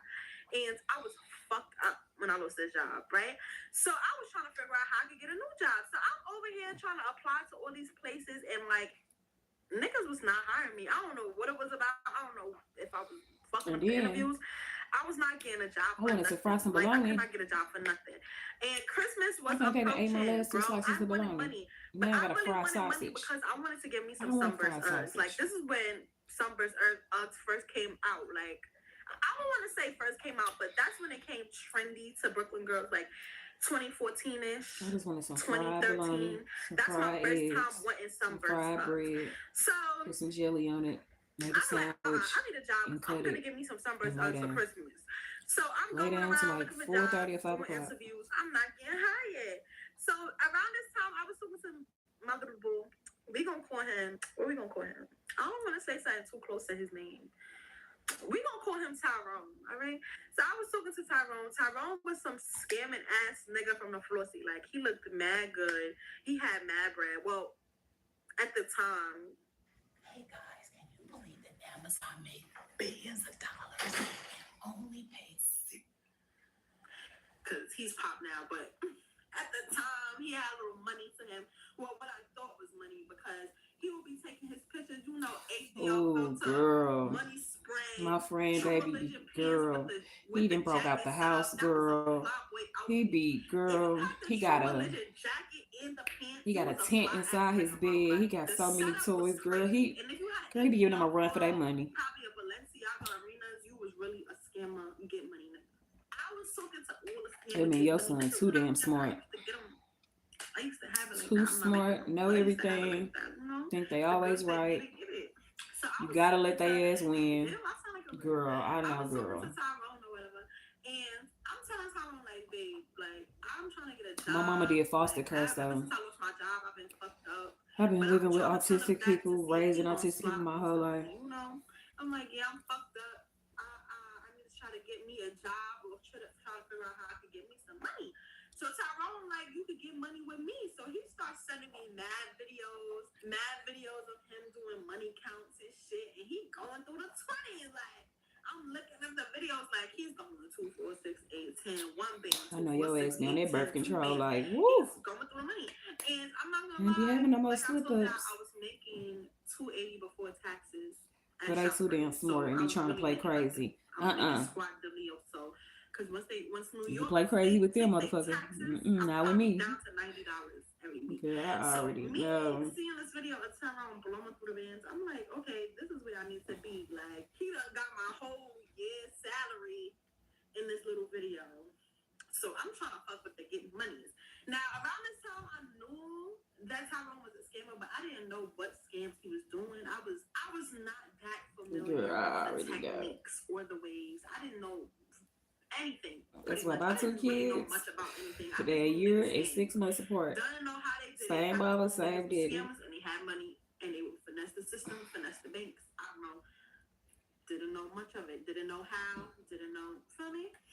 So Tyrone like, oh, you could get money with me. So then he was like, y'all tell me why this lady. Oh, I'm like, what I gotta do? Like, sell me. I'm trying to get me some money because I'm trying to get me these Sunburst Uggs before Christmas.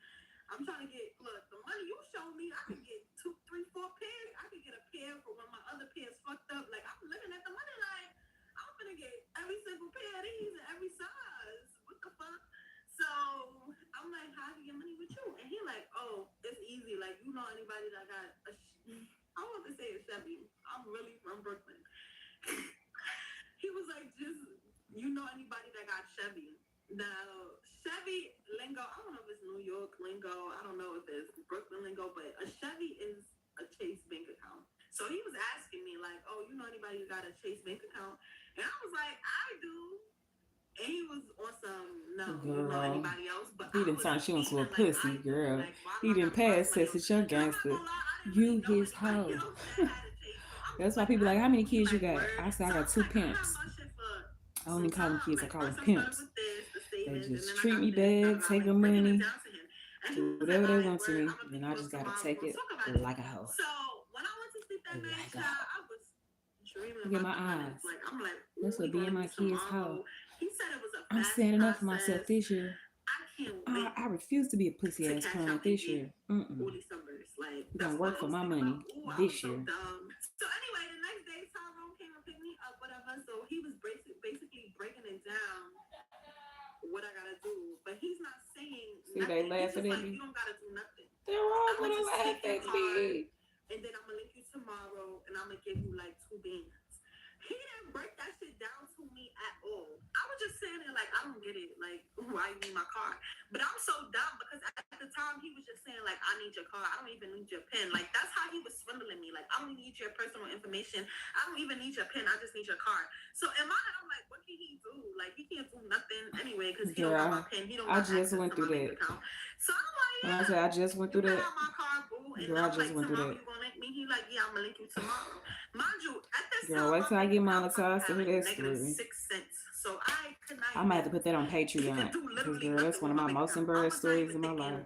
Nothing crazy. Because I'm like, all right, even if he was to scam me, what can he scam me for? I have no money in my shit. Like, what are you gonna take? It's nothing in there. Because I told y'all I was not even thinking.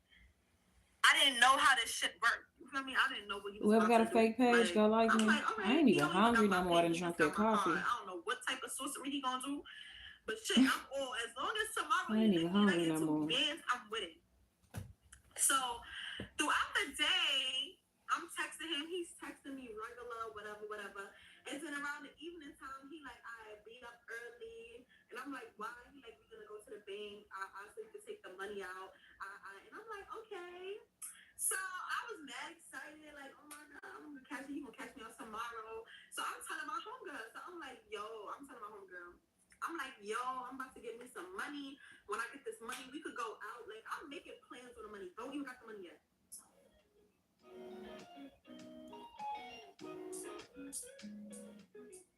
We got you covered, Bumblebee.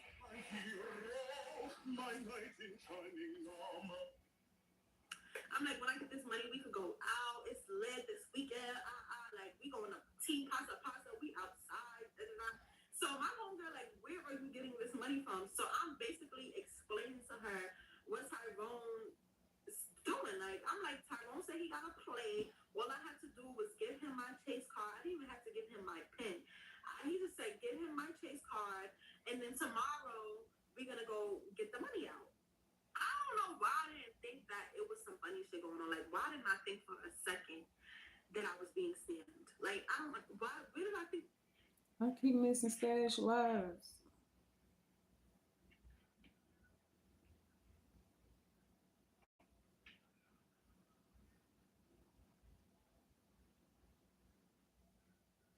$11 ago. I've been live for 13, 14, 15. I've been live for like 16 hours now.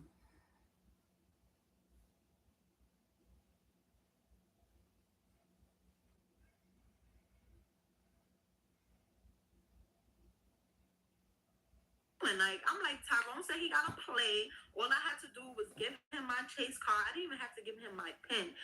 He just said, give him my Chase card, and then tomorrow we're going to go get the money out. I don't know why I didn't think that it was some funny shit going on. Like, why didn't I think for a second that I was being scammed? Like, where did I think the money was coming from? Like, I don't understand. I don't know what was going in my mind, what was running through my mind at this time. Why did I think for a fucking second that this shit was ever legit? Like, I was dumb as shit. But my homegirl woke me up real fast because she was like, are you dumb? Get your car from him, bro. So I'm like, why? She she like, bro, he's going to zoe you. Get your card from him. So I'm like, bro, how is he gonna zoe me? Like, he doesn't have my pin. He doesn't have none of my information. Like, All right. all he has I'll is be a card. waiting What for can he you, do kitty with that? She like, cat. bro, trust me, I went through this shit before. This is how I know that it's a part of New York culture to get scammed or be scammed. Like, because literally almost everybody I know had almost the same experience as me. And if they didn't, it's because they was the scammer and not the scammy. But my homegirl was like, bro, this happened to me. Like, get your card back. I owe Chase mad bread. I can't even open an account with them. So I'm like, so what happened? So I'm trying to get this here. I'm like, all right, so when you did it, what happened? And she basically said, like, the person that she gave her card to, they asked for all this information from her. So I was like, bro, that's probably something different. He didn't even ask me for my information. Like, he literally did not ask me for nothing. He was just like, yo, give me the card, and then tomorrow I'm gonna link you and we're gonna get the money. So I'm like, you know what, girl, you tripping on me for no reason.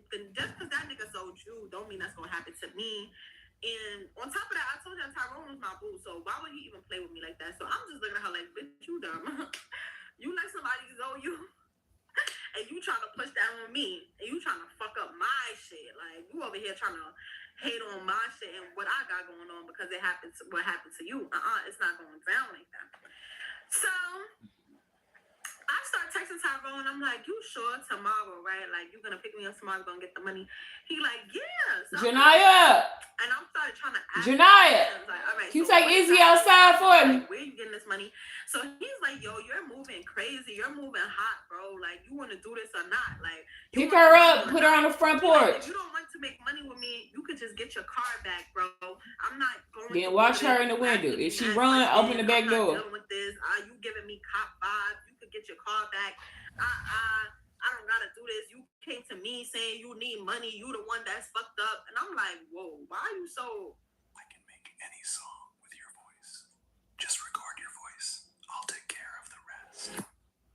Yeah, he got mad. Like, why are you so mad? Like, I don't understand. I'm just asking. Like, I feel like I had the right to ask what was happening, being that it was my card in your possession, and you never explained it to me. All you said is we making money. So why are you so fucking hostile? But I guess that was some type of manipulation. Let her drink some water first. Once he started blacking on me, it made me feel like maybe I'm bugging. I'm like, oh shit, maybe I'm bugging. I am asking mad questions. So I'm like, no, boo. You can have the card. I just wanted to know you, right? I'm sorry. I do want to make money because all I kept thinking, like, I need this money. Christmas is coming. I want to be fly. Like, I need the money. Let me just pipe down. I go to sleep and like at 4 or 5 o'clock in the morning, I get a fucking call from Tyrone. So I answer the phone. He like, what you doing? I'm like, I'm sleeping. I'm like, you need me to come outside? Because remember, he said he's going to come get me so we can get the money together. So he like, nah, I'm going to come get you later, like at 8 or 7. And he like, but something happened in the system. I need your pen real quick. So I gave him... Y'all, I gave him my pen. Not thinking of it. I didn't think nothing of it. He asked me for my pen and some other information. I still wasn't thinking nothing of it. Like, I don't know why I was so dumb and naive, or I was just so focused on the money. Especially when I made all these plans on the money. It's like, I definitely need this coin. And he was like, all right, copy. I'm going to come pick you up around 8. So I fell back to sleep. I woke up.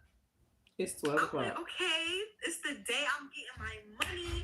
I call my homegirl. I'm like, bro, I'm about to make this move real quick with Tyrone. I'm going to link you right after. I'm going to make him drop me to your crib. Like, I'm going to roll up. Like, I was dumb as shit. I'm like, I'm going to roll up. I'm going to roll you up after I go link Tyrone because I'm going to have bread. My friend like, all right, copy. So I start hitting Tyrone like, all right, it's 8. What time you picking me up? No response. He was like, yo, I gotta put you on. I'm gonna call you in a second. So I'm like,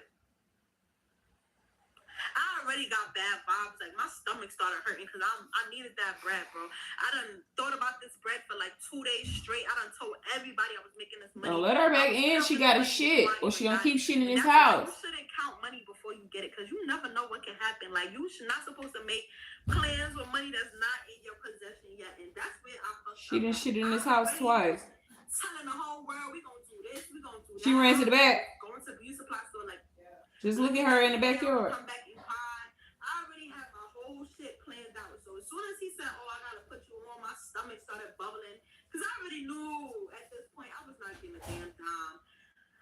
I started feeling sick, and I did not want my homegirl to be right because she was blacking on me the day before. I was gonna be so tight if she was right, and I was dead ass gonna get zoned. So I'm waiting on this nigga to call me. 9 o'clock come, no call. 10 o'clock come, no call. I start calling him. Why I go on Facebook? This nigga is posting early morning cash out, posting a picture of mad 20s. I'm like mad hype again. You know, I'm feeling that confident because I see the money. So I'm like, oh shit, he got the money. Maybe he was too busy running around, felt me that he didn't get to call me. So I calls him up. Why the fuck my number blocked? Why was my number blocked? I called again, not going through. I kept calling. So at these times, you can still write on people's wall. I wrote on his wall, like, call me ASAP. I go to refresh. Not on block. I was blocked on his Facebook. Listen, I got bad anxiety, bro. Like, I got bad anxiety. Like, I was in a panic mode. Like, I start crying. I start blacking. Bro, I start writing him on my friend account. I'm like, bro, I don't care about the money. I'm worried about you. Like, are you okay? But I'm lying. I was worried about the money. I'm trying to write him like, damn, I really liked you. Trying to play with his mind to see if he gonna feel a little bit sorry to unblock me and at least give me PC. Like, you ain't even gotta give me a band. You ain't gotta give me the 2-3 like you promised. You can give me a little 500. Give me 200. Make me feel like, you know, make me feel like I ain't doing no dumb shit. Please don't let me go with a 0. So then I started changing the narrative. I started writing him back like, I don't want the money. Can you just give me my card back? Not knowing that like I'm not gonna need that card for shit because it's over. So after that, for the past couple of I kept calling him from different numbers blocked. He was not answering. I kept reaching out through mutual friends. Like him quick too. I would have a friend that knew him, like we would have mutual friends. I would have my friend write him and be like, "Oh, what's up?" And then when he write back, I'll be like, "Yeah, nigga, it's me." Need better sleep? We can help. It's Mattress Firm's President's Day sale. Get a king bed for a queen price. Let me get my card. And one day, this nigga really got so mad. He started blacking on me like, "Yo, it's Clip. You keep writing me about this fucking card. You're not getting this card. Your card is dead. You got Zoed. Like talking crazy to me." And I was dead heartbroken. You know what's so crazy? I was more heartbroken because I dead fake liked him. Like, damn, you really played me. Like, we could have got money together. We could have played somebody together. You finessed me. Like, you really did not give a fuck. All you care about is the money. And you knew I needed money. Like, you fucked up. Bro, I had wrote him a whole paragraph. Like, I'm about to cry thinking about it.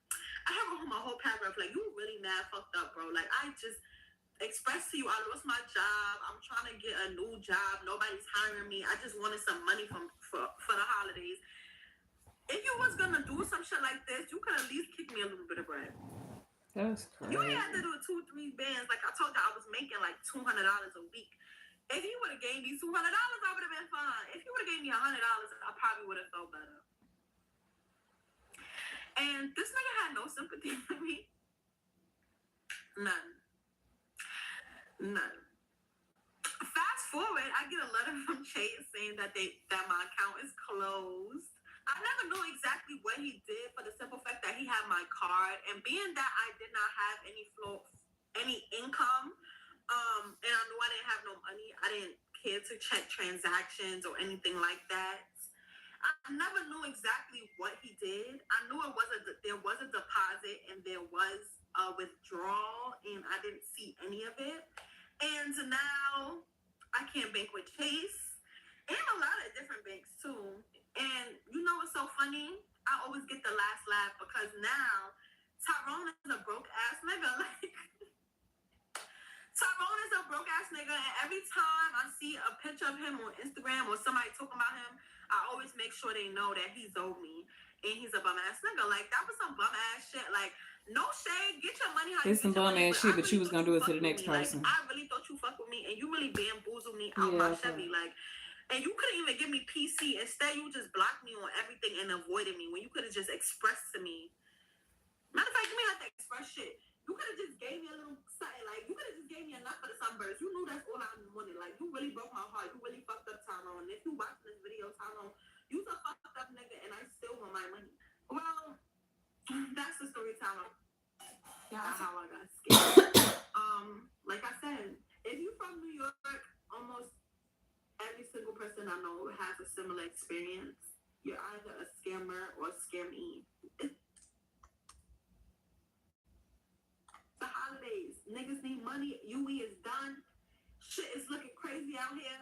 Niggas need money. You're gonna get got. Not So UE. That got employment. UE. I'm dead. Did you get UE? If any of you guys have a scam story, whether it's in New York or wherever you're from, please leave it down below. Leave a comment down below about a time you was bamboozled because you was trying to make some fast cash. Because I'm interested. I want to hear y'all story. I want to hear y'all tea. And this is not my first time getting scammed. This is not my only time getting scammed. I should say it was my first time. But my other story time, I'm gonna try to put it up this week as well because it was around the holidays as well. And I want y'all to see all the different things I've been through, so y'all know not to go through it. Like, I deal with these things, so you won't have to. If you like this story time, tell a friend to tell a friend, hit that subscribe button because we on the road to 50K. And from 50K, it's 51K, 52K, 53K, 54K, and from there it's up and it's stuck. Yep, that's our steak burger, smashed into a taco. You're welcome. Build credit with an average increase of 47 points and a credit builder plan that can put you in control. Start building credit today.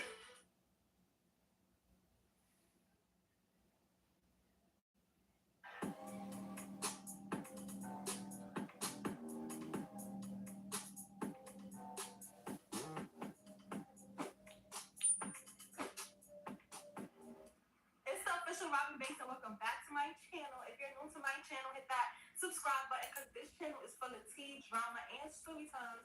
And I'm a chick from Brooklyn, New York. Everybody loves a chick from Brooklyn, New York, and that's on period. As you can see by the title, this is a story.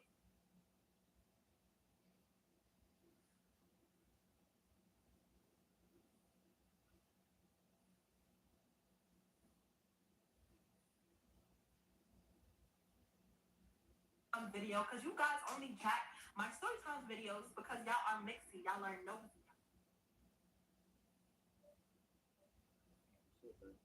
What's up?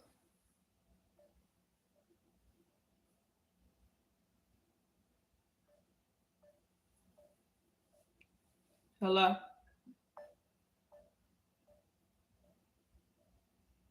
Hello? I said, how you doing? I'm good. My kids there? Yeah. Let me sit down real quick. I can't see you. You can't see me? Mm-mm.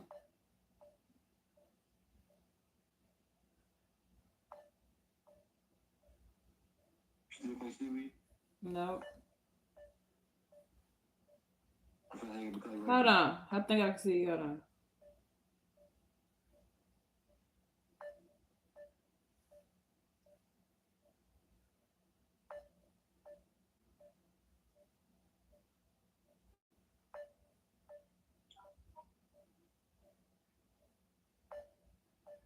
Yeah, hang up, call back.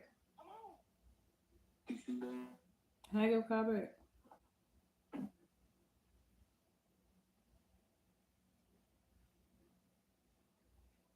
Hang up.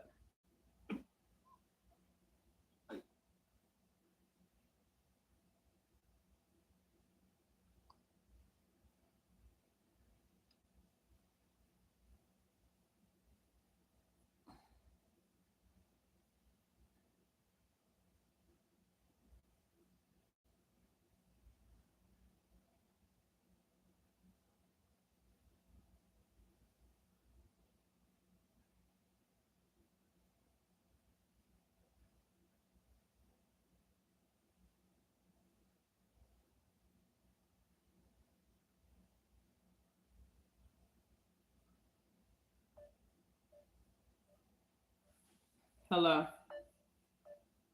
No. You see that? Mm-mm. Oh, yeah. Janaya, telephone.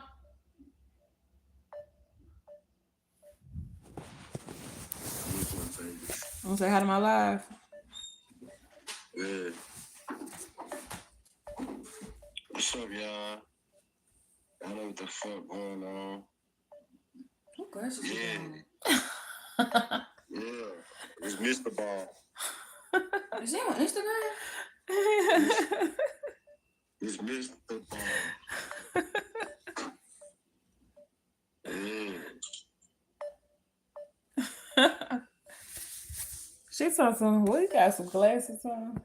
What's up? What's up? Huh? What?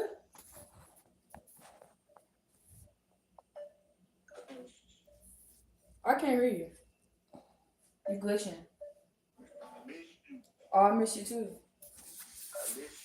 I said I miss you too. Nothing chilling. Nothing chilling. Huh? How you see my dreads get on?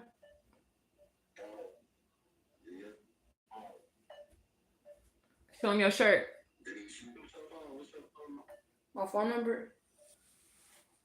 Let me see.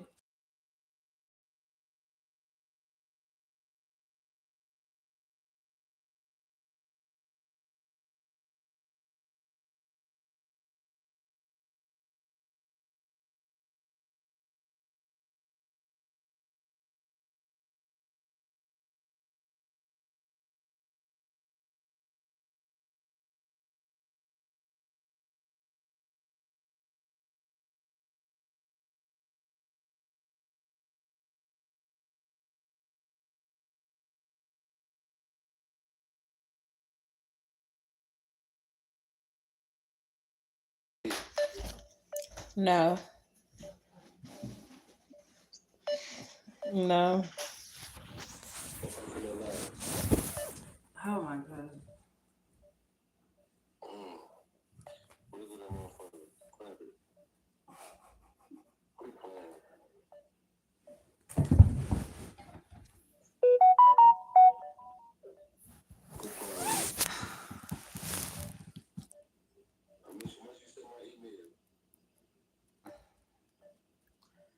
Hello, how are you? Okay.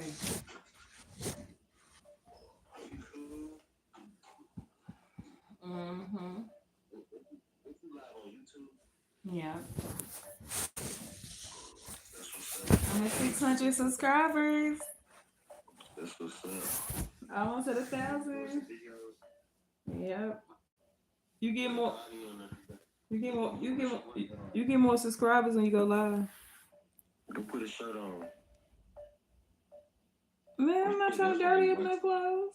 Ain't nobody on there. Watch your man. I'll be on there.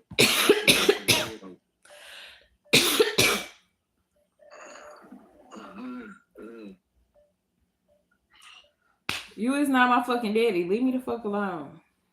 I'm your husband. I ain't got no ring. Quit playing on me. But you ain't never find your earrings? No. They probably gave it to their girlfriend. What Charlie doing? Charlie don't want to see me do shit. She's sweet.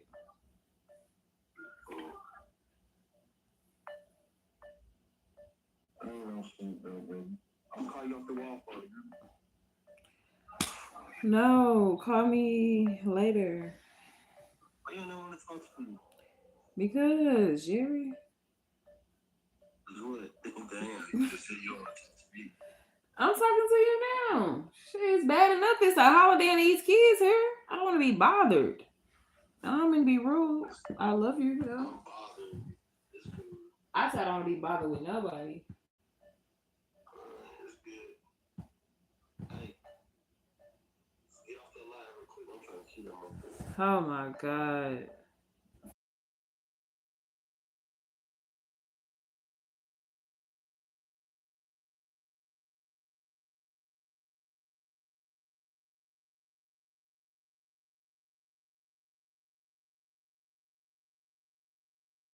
So I'm sitting my sloth ass in this house not doing shit.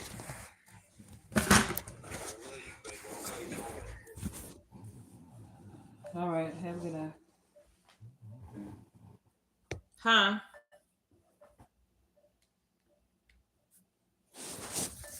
What'd you say? My baby Diddy is so fucking annoying.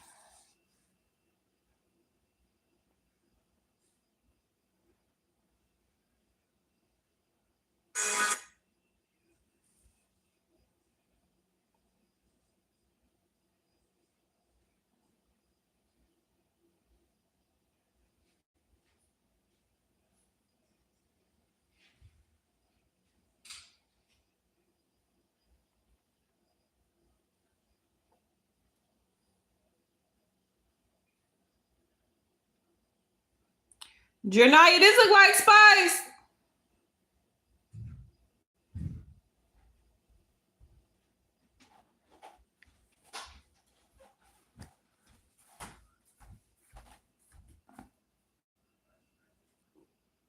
No. Wait, why is there a pink thing on? Yeah, it look like Spice just with some on the neck. Don't look like Spice. That is Spice. As you can see a little white on the chest. That's the only thing Spice got. Is a little white on her chest.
I think this is Spice.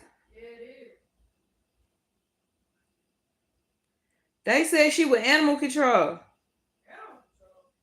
They said exactly.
I wonder why she got a pink collar on.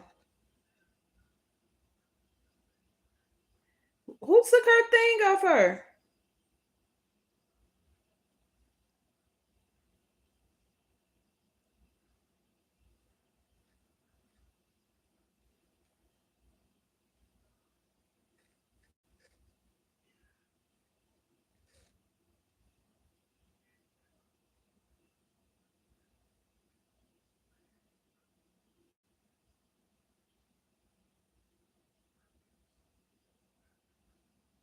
They said he's been running for longer than a week, I think. And they keep saying it's a boy. They say I fed him a couple hot dog buns.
Hold on.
would be crazy before I take a shower and go to bed.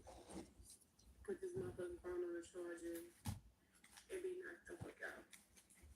Y'all will go fuck with a nigga and double back and fuck with a nigga homeboy, like his partner some shit, and then be mad that the nigga don't do none of the shit that a nigga like, you know what I'm saying, supposed to do when he winding down in the bitch and swallowing the bitch or doing whatever the fuck he's supposed to do. Don't no nigga want no bitch that's gonna go that'll skip to them to their homeboy. Is y'all cool? Is y'all cool? KB, y'all do y'all know they talk about shit like that? Y'all hit that bitch last night, bro. Is y'all cool? Cause I stepped that on both of my motherfucking kids and my dead granny. I ain't never fucked with partner. I ain't never fucked with one nigga and stop fucking with him and start back fucking with his partner or start fucking with his partner. I ain't never in my life did that. Now what I have done was I fucked with a nigga like maybe in my hometown years and years and years ago. And maybe the nigga that I was fucking with maybe knew another nigga that I fucked with. But I'm from a small town. Everybody know each other. But fucking with partners? Oh, nah, man. Oh, no, baby, because I expect a nigga to do the most for me. Pay bills, wine and dine me, buy me cars. I need keys to your house. I need codes to your phone. I got codes to that nigga phone. I got the code to his house. But I need all that. I need all the special treatment.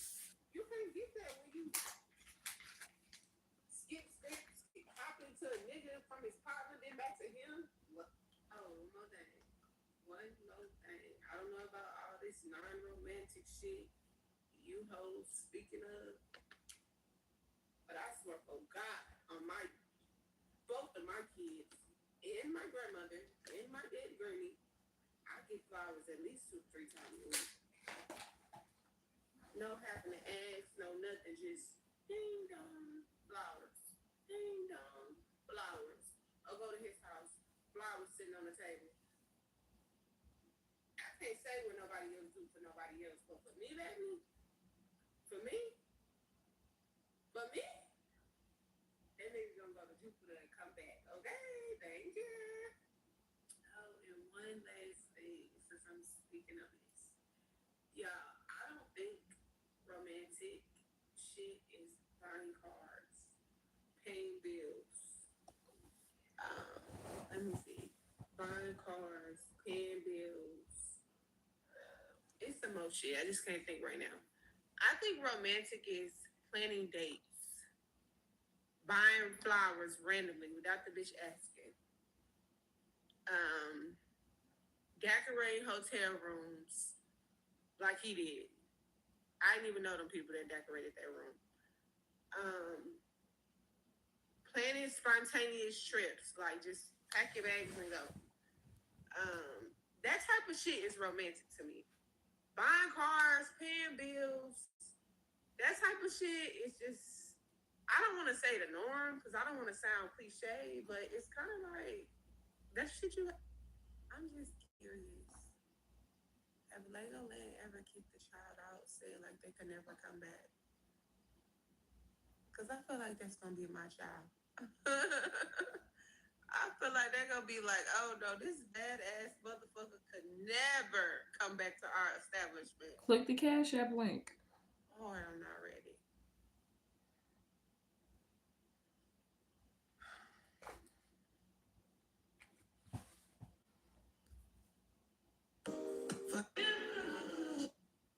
There's nothing in hotel.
When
it came to Canada, I did.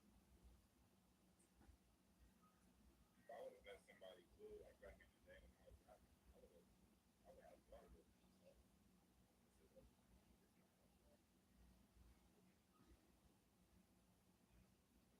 what's up, Sarah? How you doing? I know you done hit 600 by now. I wasn't even worried about it. I said, yeah, that was funny that you kept scrolling down and waiting for it to stop. I know you got 600 by now because that was only 3 hours. And if you didn't, then they some haters.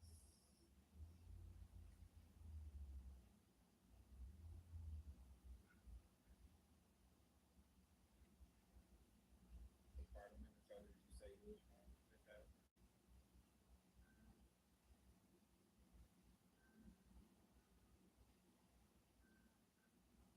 Oh yeah, 605.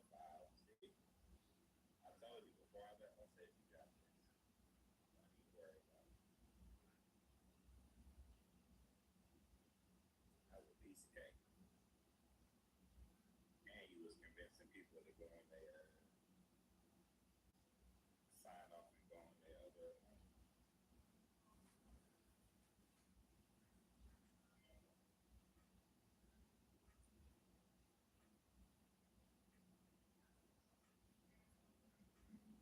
Got a Costco delivery. 5 of them.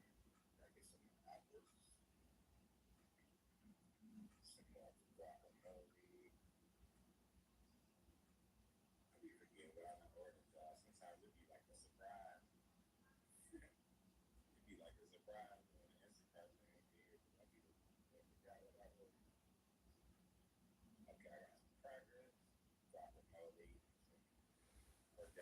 movie afterwards.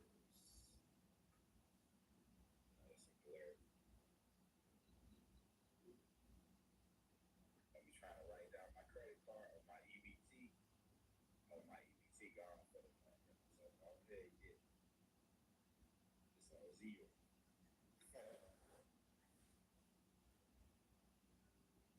If there's some hash browns on there, I know who did it.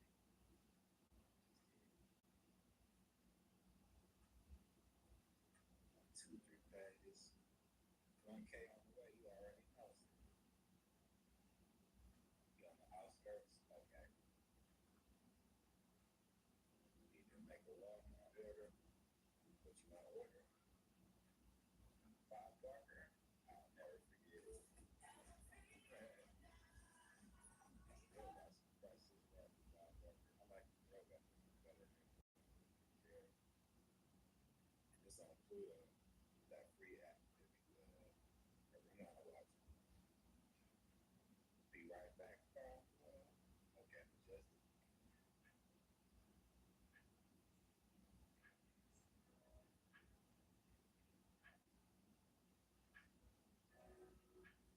okay.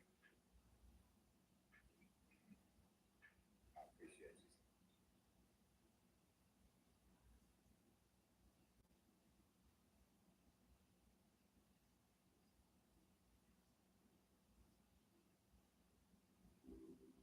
We're gonna just stop.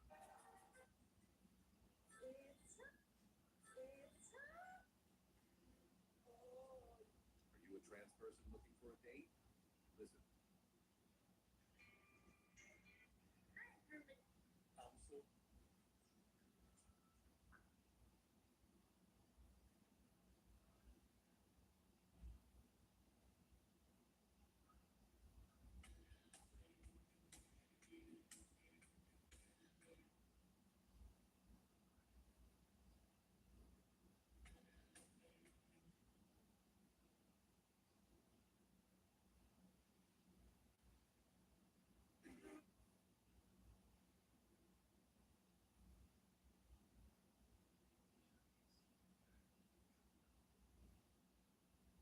A lot of trans in the city. Japan, Tokyo, Japan got some of the coolest inner city trans. You'll see what I'm talking about. Tokyo is real cool. I wouldn't mind getting on out of here, you know. And like going to Thailand or something. Who would visit me if I went to Thailand? No, that's far.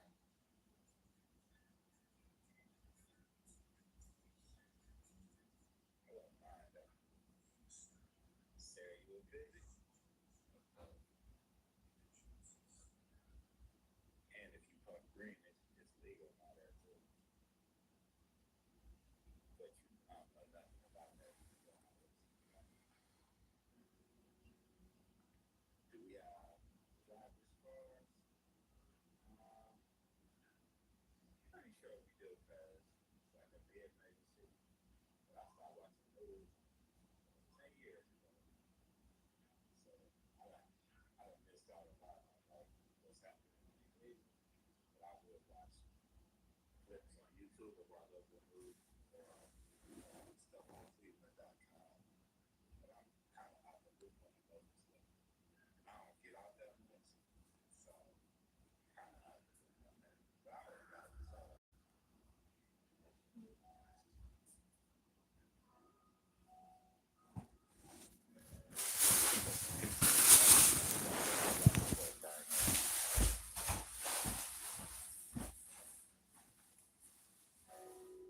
So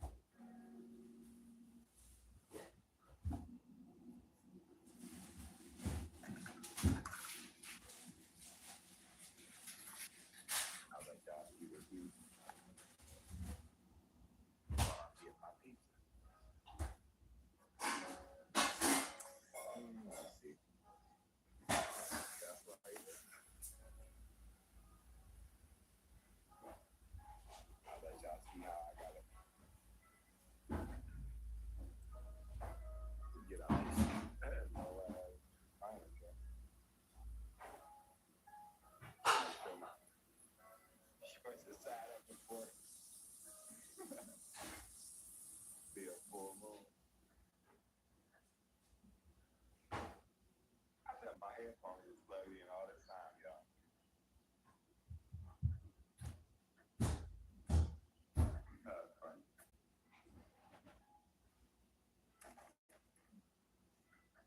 Y'all get to see how I get out of the chair.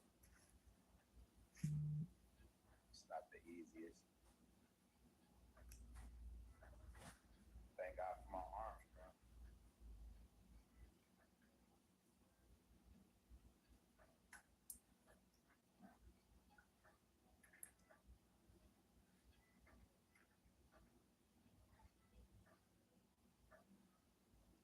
Almost moved, y'all.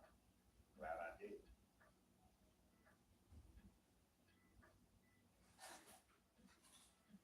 I'm about to get this pizza out there. Y'all would have seen a waffle color booty.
Marjorie. Okay, I got it. Marjorie. And Majorie was your mom.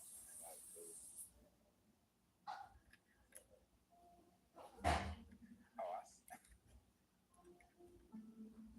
I had a brain fart. My bad. Marjorie.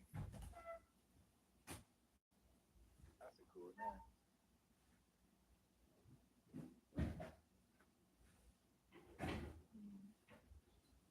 I look like that. They used to always be like a crazy dude in Cleveland. I ain't gonna say crazy. Well, he was what's the word where I want to think of my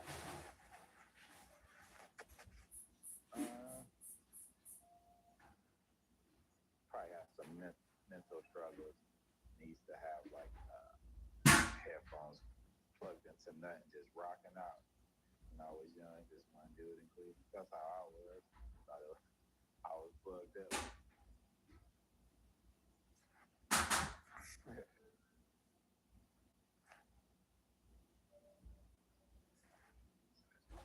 40 minutes. I go ahead and start talking about the topic. I know people like, man, you ain't even talking about it. I was just chilling with y'all, enjoying y'all. Time was rolling. So yeah, just talk about people that's your blood that don't share your same spirit. Definitely, I went through that a lot, and it's not easy. Your family don't treat you as well as people on YouTube. That's not cool. But I heard a pastor say that everybody that doesn't, everybody has your blood doesn't share your same spirit. And it really helped me out a lot because I think when you're young, colleges, your head, your family is that's not necessarily good. Y'all almost caught the moon. I lost so much weight being vegetarian and well, vegan like 2016. There, all my clothes like didn't fit me no more. So y'all see, I still be looking like I'm in the '90s with these shirts like 3. And I lost like at least 40 or 50 pounds. Eating healthy and switching my diet and trip. So it'd be funny to me, but I don't want to move nobody. But yeah, y'all know how it is dealing with family. I'm a timestamp it so people will know that I started talking about this 40 minutes. Eating and yapping. 40 minutes. But yeah, I have had to deal with some difficult situations dealing with family. And it be making me stronger, but it's definitely difficult when you talk your whole life that family is everything. Because a lot of people tell you like family, all kind of sayings like that. But prepare yourselves for some of the things I'm about to tell y'all that my family has done, because it's gonna shock y'all. And in 2021, I had 2 family members tear my wheelchair lift down, y'all, out of spite. And this is not cool. This is not easy for me to talk about, but my brother was there and he helped do it. And I came to the door. And y'all can imagine, I was super pissed. I'm just highlighting one thing that happened to me that was like super huge that like I had to get over and not be mad about it anymore. So in 2021, my wheelchair lift, they tore it down under the orders of another family member. And as I was like arguing with my brother and cussing him out, the other family member called the police on me, y'all. And I had a lot of puppy dragging on me. I'll say it like that. So, that wasn't cool. But those 2 police that came, they were sent by God, y'all. They talked to me like a real, like a man. And they said, we could be out helping somebody else. This is kind of like, they wanted to say this is a bullshit call, and I understood.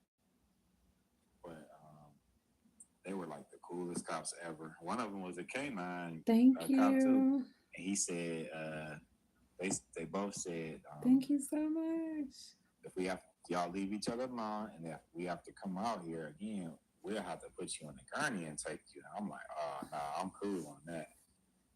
And then they said, did y'all try therapy? And I said, yeah, because I tried therapy in 2018 through to 2019, y'all, for a year.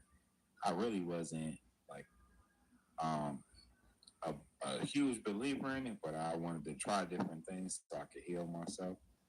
And I said, yeah, but when we're going to just start with a regular company domain. We'll use clay.com as our example. And then we'll use the analyze image enrichment. We're going to configure the analyze enrichment prompt to say, analyze and return a comma-separated list of the company names. The females you stay away from. I didn't go back and forth with you. I literally told you.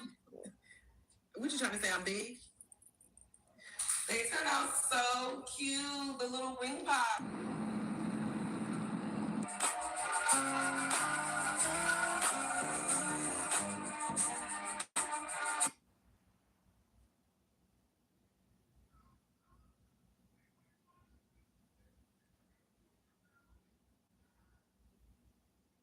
that was like betrayal from a family member. And then here's the kick, because they had to sign 2 permission slips for me to get it. So I said, why would you tear my wheelchair lift down if you signed like 2 times for a permission slip to get it? And one time I signed in the wrong place, so we had to do it again. And that person lied to my face and said I didn't sign nothing saying that you could get that. So that really hit me hard on that one, y'all. Like to my face. And then I had a caseworker who I asked, "Do you still have the permission slip about the wheelchair lift?" And she had it. And she emailed it to me. And when I sent that person the evidence in text, they didn't even bother to read it. You know how you can see that your text is delivered, and if somebody read it, it was delivered, but they probably seen it and didn't want to see that I seen that they had read it already.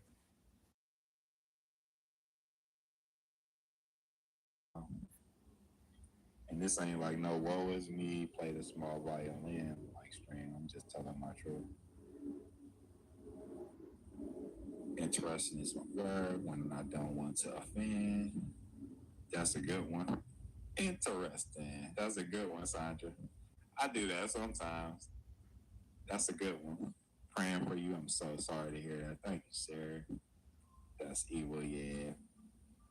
I didn't even know how to react to it because that's something that's like mind-boggling when you see somebody pulling up to tear your wheelchair lift down after somebody said you could get it. You can no. Besides that, nothing out of. Is your child addicted? I know it's all gay, Dad. Do you think I? It was such a good manipulated. Like I like only just because you do.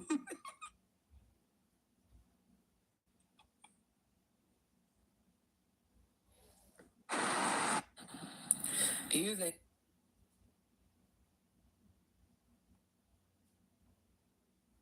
At this point, like you go to nothing, pays or nothing, scared to go to. Wake up with level 9. What do you? When your phone's. How? Bro, get like.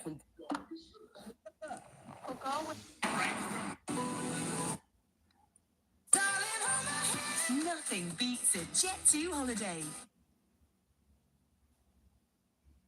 And right now, you can save £50 per person. But, you know, all that just made me stronger and stronger and have like a stronger will.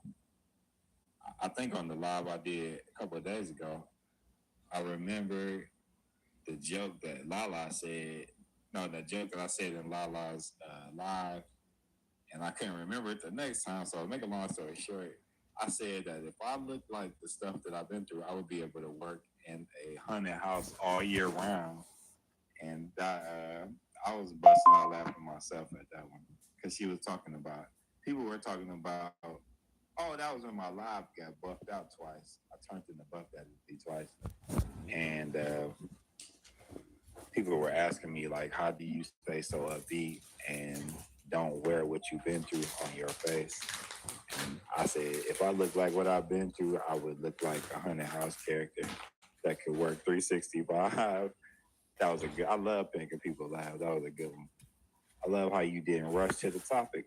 I think a lot of people resonate with this. I have some of the greatest people in my life that I met in prison. They are more like family to me. Yeah, I can agree with that. I can attest to that for sure. And then I like some people that just get on and like say hi and just start talking about whatever too, and then get to the topic. But I also appreciate people's shorter videos where that's all they talk about. So I think I like that more when somebody just make a video pertaining to the subject. But I think people that got used to me just like freestyling and talking and being comfortable, and then getting to the topic whenever. But I am going to start making some more videos that's short. My last one was like 8-9 months ago, and that was my tuna fish one. And y'all love that one. I've been letting it chill, but it's time to make some more shorter videos. I done got so used to going live, though I ain't going front. I like this a lot because I got an $80 phone, and it's not enough memory to make more than like a 10-minute video. I have like no memory on my $80 phone. Thank you for saying like the live, Sarah. I appreciate you for being here. I resonate with it, just a different scenario. Yeah, it is. The longest I've been in jail was 87 days downtown at the Justice Center. And I learned my lesson. That was when I was about 27. And I was hard-headed and I kept smoking because I didn't care. I had a bad attitude and I violated my probation like 4 times. And I seen it in my probation officer eyes the last time. And I knew when the next visit, I was probably going to get locked up. And I did. And my family member who dropped me off, I told them, like, I probably ain't going to be coming out of here, so you don't have to wait for me. And they kept me that day. And I did 87 days downtown. It was horrible. It was horrible. But luckily I had the paper to read because a family member sent me the paper. And I would just stay in my cell and read the paper. And I learned how to play chess, y'all. So I brought something out of jail that was positive. I learned how to play one of the toughest games to play. I think like 4 or 5 moves in chess. 10 minutes is just fine. I agree with you on that. I wouldn't even want to be in them funky bullpens for 10 minutes, to be honest with you. Because when you first come in, you got to sit in that holding cell, and it'd be funky in there. Oh, and I got an interesting jail story to tell y'all. I know a lot of people are younger and don't remember this, but y'all remember when the power went out on like the Midwest and the Eastern Seaboard for like 3 or 4 days? I wonder if y'all can remember that. If not, I'll make an independent video talking about it. I think it's worthy of it. It'll blow your mind on what happened. Tanja, if you are not hip to this app called Twitch, you might want to download it. There's like a whole bunch of professional chess players that will stream live as they're playing each other. And it's called Twitch. And I've been using Twitch since 2017, and it's real cool, y'all. It's all live. It's people playing video games, doing artwork, cooking, fixing on cars. You go into different categories and see people doing different live stuff. It started with just video games, but it progressed into other different categories where people just be chilling by the pool and doing a whole bunch of other cool stuff. But I do follow a lot of chess players, Tanja. Check it out if you okay, you said you heard of it. Check out the chess players on there. You'll love it because they'll play like the fast games all the way to where you take 5 minutes to move your piece. So it's real cool, the different variations of people that play chess. Subscribe now so I can get to 600 likes, Sarah. I'm up to 312 now, y'all. I appreciate y'all so much. I ain't never thought this would be.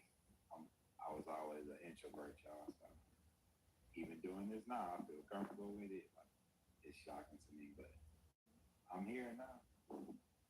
Yep, I know so well. I didn't get a visit from my family. Dang, 12 years when I was doing time. Yeah, I was in that live with Lala when I said, okay. Thank you so much, everyone. Subscribe. You guys are amazing. I'm gonna be up there with you, Sarah, with the 1, 2K, 3K club. That's gonna be dope. And I ain't gonna get a big head when the channel take off because I believe once I tell my story about getting napped and pow through my teeth, the channel will probably gain a lot of momentum then. Doing lives now, I'm still nervous when I'm doing them, but I'm getting there. I was too. You know, one thing that helped me out, Sandra, I used to count down like the news channel people and go 3, 2, 1, all right, go.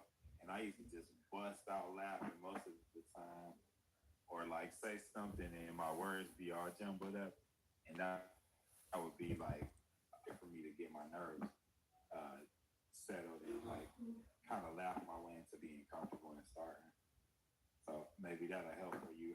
I would go 3, 2, 1, and then hit record, and then I'll bust out laughing and have to start all over again.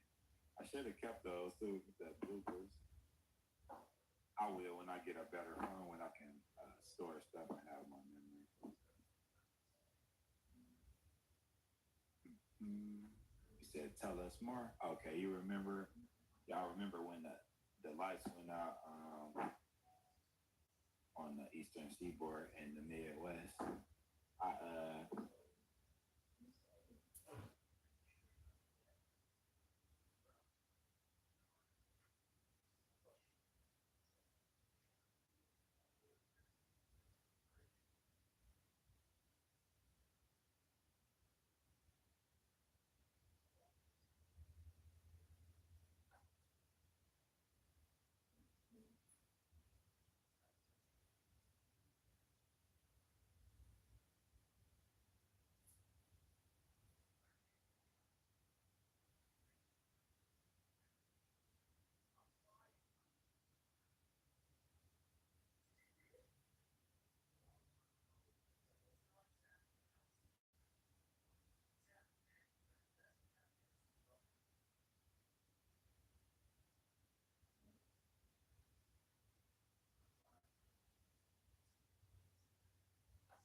Hey y'all.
It feels so good outside.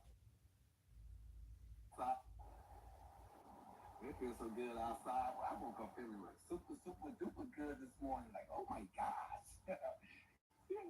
And my puppy, and my Molly boy, my cousin Molly, like, oh my gosh.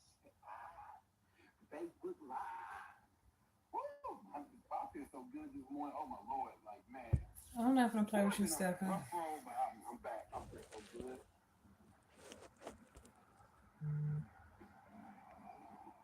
Had to take my hair down from get a while. Yeah, be done probably Wednesday. She doing Wednesday or Thursday. All I'm asking. I had to let it breathe for a second. Yeah.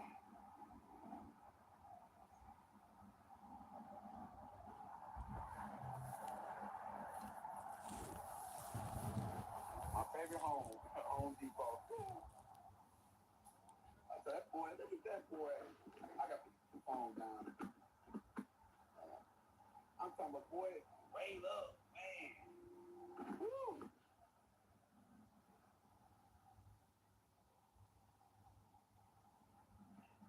I got to take the kids somewhere today. Lexi love bowling now. That's all she talk about. She wanna go bowling, go bowling, go bowling. Taking them bowling later tonight.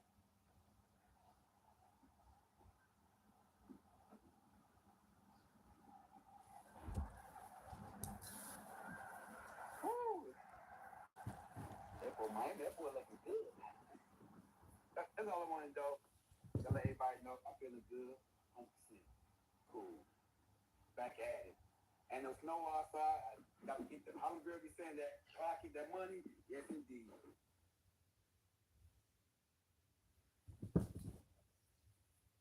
I woke up feeling like super.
Shut that door, Naya.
Myself, but I'm pretty sure I'm speaking for most of the people out there. You have a very loving spirit, and I like how you know nonsense. You said we don't play no games over here. We don't tolerate disrespect, and I love that. So I love how you like cut to the chase, no nonsense type of person, but you incorporate love, and you're very welcoming, and you support people. So thank you. Salute to you for what you do, and promoting people to get out and exercise. That's very valuable because people need that a little extra push sometimes. Brandon, I still fly to Atlanta to go see my parents to eat. Nice. There's so many restaurants in Atlanta. But I heard that quality that went a little downhill on all the restaurants in Atlanta. So let me know what you think. Coffee right, coffee Haitian red, whatever. Sandra sushi, nah, not me. I don't like fish. I feel you on that. I seen a post saying that you got to put something on fish to make it taste good. I never thought about that. That's kind of true. That's kind of true that you do have to add stuff to fish to make it taste good. You don't just ever eat fish by herself. We back. Sarah, we back. Mama. I hit you with the beat. Share the live. Hey, so you should learn how to cook your parents' meals. Keep the tradition going. That's good advice. I am not subscribed to your channel, Barry. Let me jump over there and look. Yeah, you won't regret it, Sandra. Like the live. Thank you, Sarah. You've been live for 15 hours, man. You ain't playing. I'm about to start going live like you. Nah, I couldn't go to 15. I tried 12 one time and I made it about 5 or 6 hours and got sleepy. But I did eat a steak like right before I went to sleep. So I'm gonna blame it on the steak and potatoes and eggs. I think that was a stream called 12 hours question mark. And I said, let's go. I tried. Am I on StreamYard? Nope. But I know about it, Brandon. And Poetic was on another cool app that help you go live with other people. But she'll tell you about it because I forgot. But I know she's more than happy to talk about it because she was promoting me. Oh, you was asleep or something? She was doing the sleep thing. I thought about doing that, but I kind of felt weird. People watching you sleep. Oh, shoot, exercise. I'm going to make sure you're the right guy. Well, they walk all the time. Like, look at the name of their channel, Sandra. It's right there in the title there. You're going to get a dose of some exercise when you go out there. You can do sleep, lives. I got hip to Twitch. Sleep lives on Twitch. People were doing that like years ago. And I was amazed at how many thousands of people watch people sleep. It's mind blowing how many people watch people sleep. Christy, you ever want to side one-on-one with me? Yep, Brandon. That would be cool. Yep, I'm down. Just let me know. I know you stream mostly at night, so just give me a heads up in the daytime. If anyone needs a sub, go to my page, drop a heart. You already know, Sarah. We got you. And Sarah is from St. Louis, y'all. First person I ever met from St. Louis. Shout out to St. Louis, y'all. I'm subscribed now to Barry. Thank you for your support, Sandra. Y'all check out each other's channels and see if y'all like the content. Give them some love. Share the live. Thank you, Sarah. Share me out. Thank you, Coffee. Hit me with the heart. Yeah, the sleep streams, they cool, but I always thought it was weird if somebody watching me sleep. I don't wanna let one rip or nothing. When you're done with live, do you wanna go with me? If you got anything to do? I don't think I got nothing to do, but that'll be cool. St. Louis, Illinois, or Missouri. Share that. I didn't even know it was St. Louis, Illinois. Sandra, please leave a comment. Thanks and blessings from Barry. Sandra said, thank you with the heart. Coffee. Sandra, thank y'all for checking each other's channels out. Gotta support each other. How else is that channel gonna grow?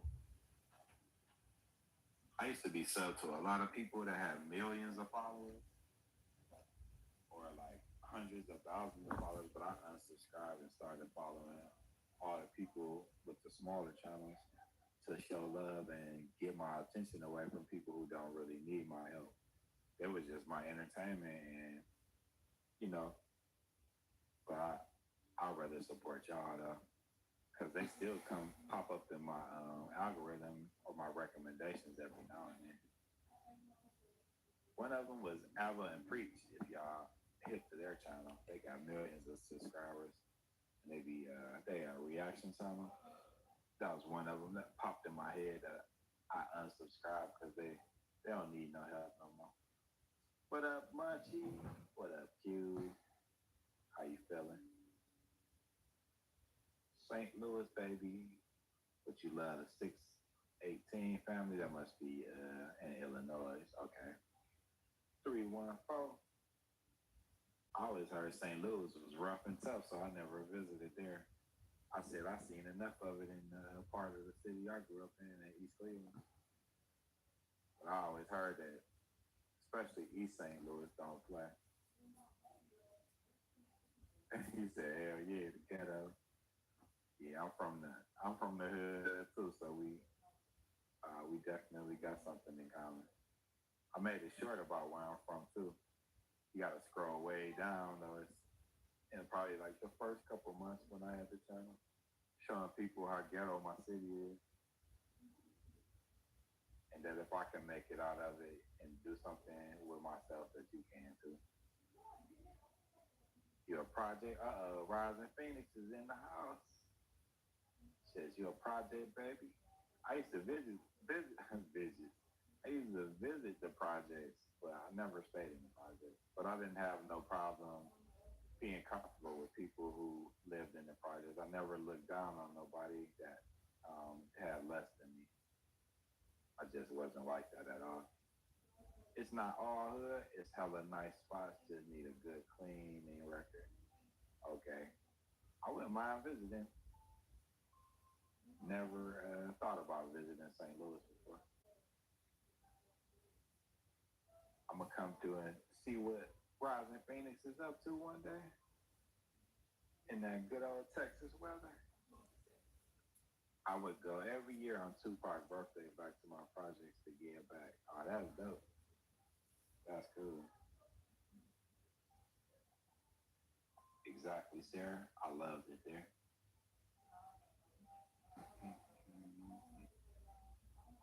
And coffee, I forgot where you said you're from. You said it earlier. Oh, Virginia Beach. My bad.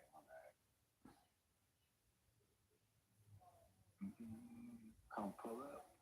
I appreciate the welcome, Matt.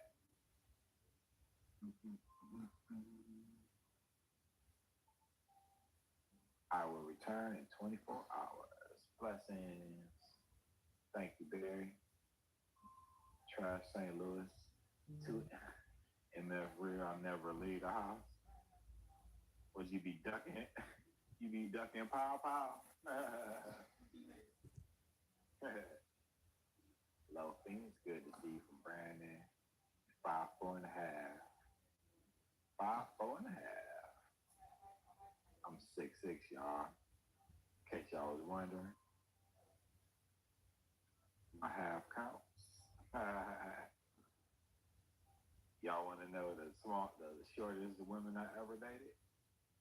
4'11" when I was like 19 through 24, y'all. It was an off and on again type of dating situation, if you can read between the lines. Finna fry me a sandwich. Okay. Take a bath. Get outside. And I said that 4 hours ago. Well, Chicago. I don't know about the rest because I haven't met anybody outside of Chicago. All right, cousin in chat. What's up, that green vegan? I've heard stories where people lived in such bad neighborhoods they slept in the bathtub. That made me think of Fred Sanford, the episode where it was a bum in the bathtub sleep when they went outside. Yeah, that's tough living when you gotta sleep in the bathtub. Coffee to Sarah Harris. Yes. Oh, nonsense. Mike Brown Pass, St. Louis, thank you for fishing. Thanks.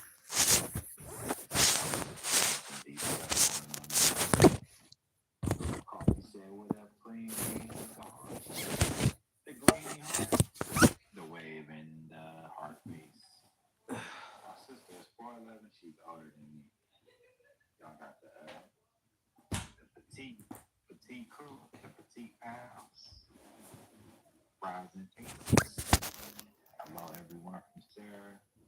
Lil Kim is 4'11". Huh, I didn't know that. I always thought Lil Kim was cute because she probably with somebody else. Man, Brian, that's tough. We are not tough.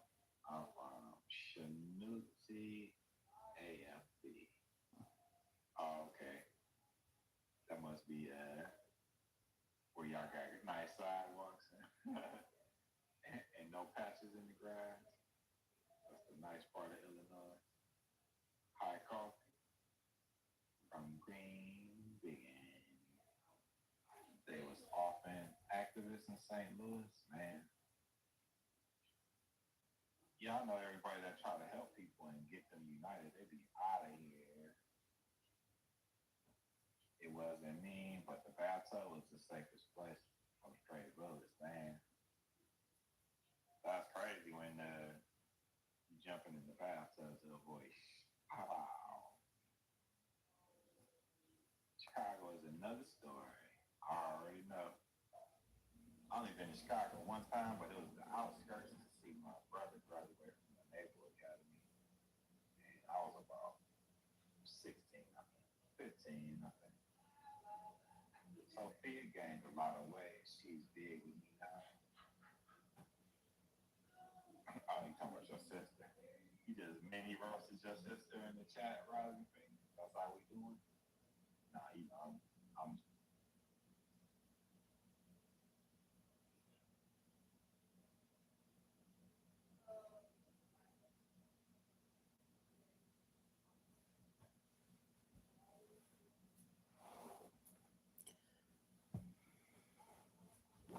Nothing. What you doing?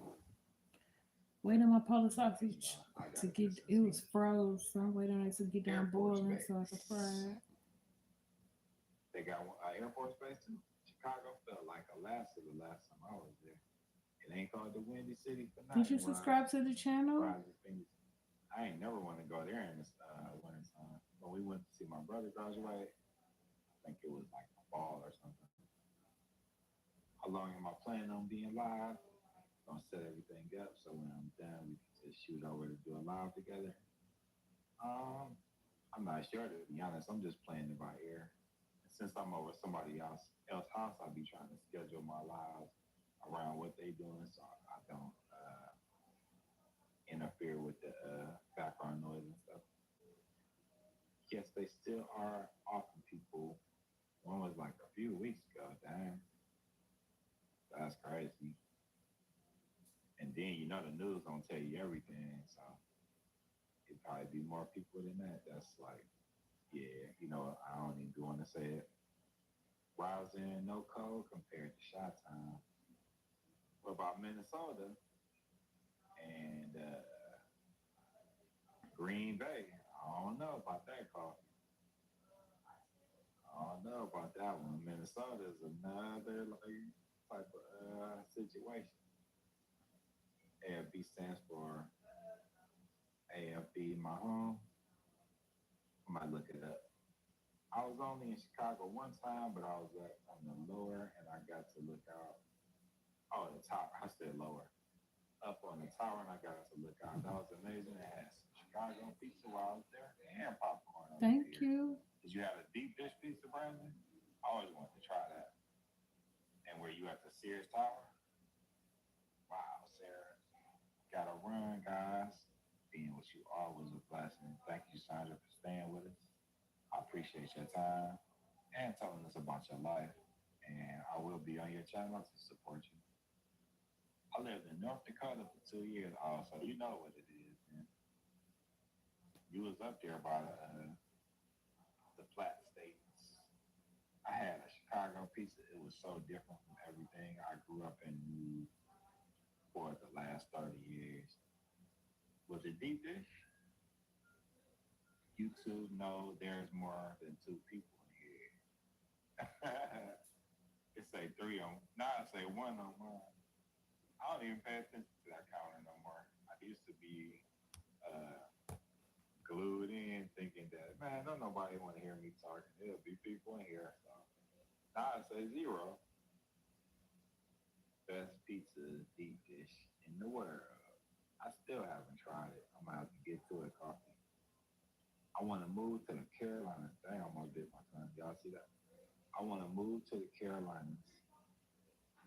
My dad is side of the family is from a small town in North Carolina called Ahoskie outside of Raleigh, Phoenix. That's why y'all hear a little bit of country in me. See you, Sandra, says Phoenix. Yes, it was deep dish Chicago style pizza with the sauce. I'm hungry now. I just heated up some pizza, but it's gluten free and it's flat. I'll be trying to eat the healthy style pizza, but I do miss the other style. They mail us pizza from home. Wow, that's dope. Yeah, that's Union Station parking lot. Police are on the scene near Union Station after a deceased person was found. Authorities are working to determine the cause of death and the person's identity. You hitting us with the like you're a news anchor. Thanks, Sarah. That was real news anchorish. I don't like Chicago pizza. My favorite is Detroit style. What's different about that? What does Detroit do that's different to their pizza? Hey, are you a new subscriber? I can tell by your wave that you're my kind of person. But the times I went there, I was like, shoot, this looks like our hood. There ain't no difference. The counter is always on your.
Go subscribe to my channel so you can find out what I do.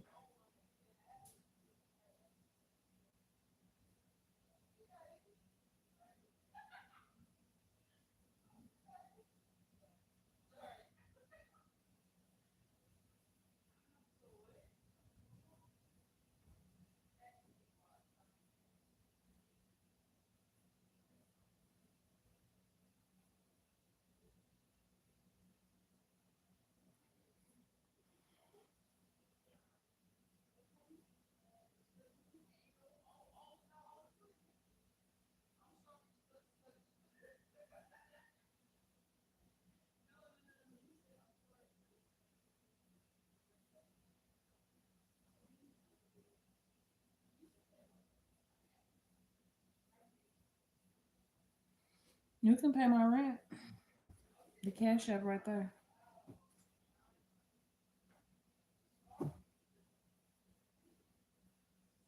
I mean, as if you're really trying to spoil me.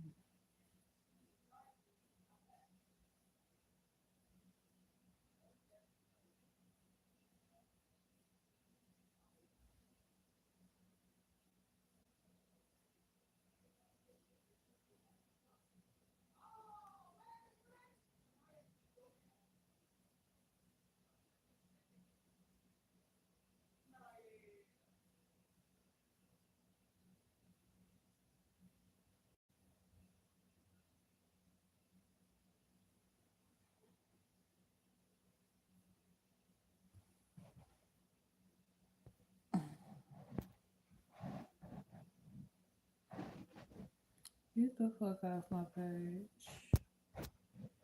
with that bullshit. I'm gonna do something. Get the fuck off my dick, bitch. fuck wrong with you? Doing all that talking. I ain't talking about shit.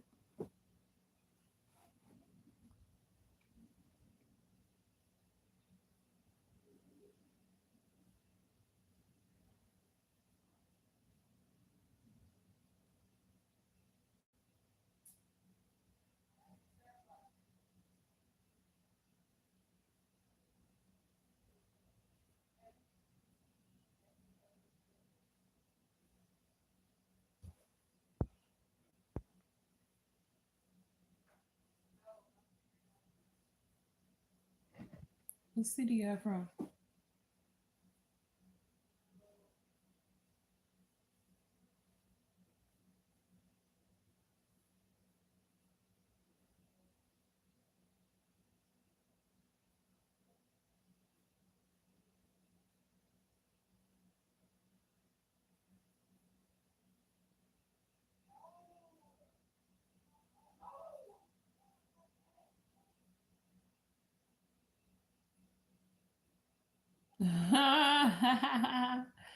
You right. You right. You are right. Get my fat ass up and cook. Cause I need to get the fuck about this house. I'm supposed to start cooking with Sarah, but the bitch ain't cooking. Period, friend. You right. When you right, friend.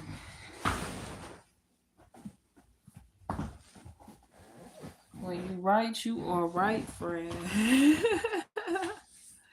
I ain't finna start cooking for you, finna start cooking for me, nigga. The fuck I look like? Don't get blocked on that fly shit. Don't forget, I'm a nigga from St. Louis. I might look all cute and shit, but ain't shit sweet about me. I'm glad you here. Like, comment, and subscribe. All that fuck ass shit, we not with it. I'm a real nigga. You gonna respect me as a man. I'm gonna respect you as a man, and we gonna do us. You know what I'm saying? But all that telling a bitch what to do, get that cash app, and I do whatever the fuck you want me to do.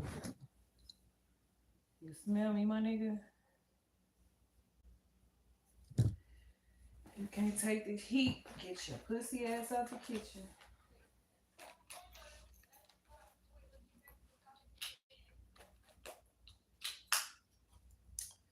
Charge up my AirPods. Because people gonna be talking about shit I don't want to hear.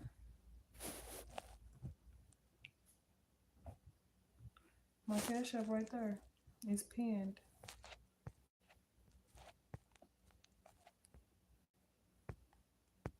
BALLPITT. It's right there.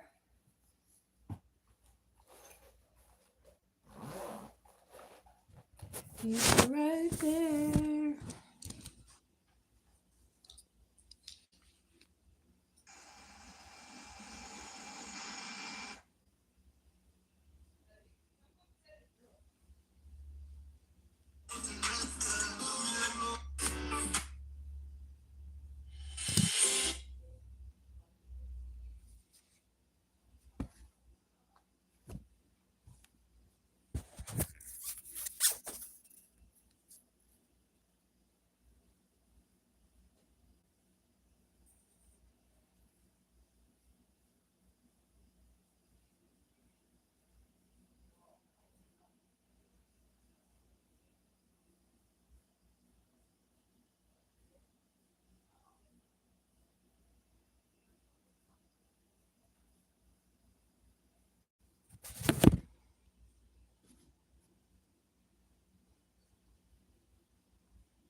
I bet like he gonna send it. I ain't gonna send nothing but a dime. I bet like he gonna send it. I ain't gonna send nothing.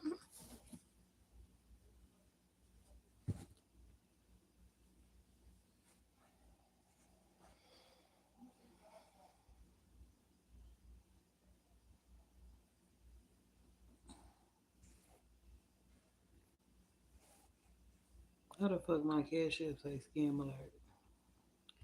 And it's a business account.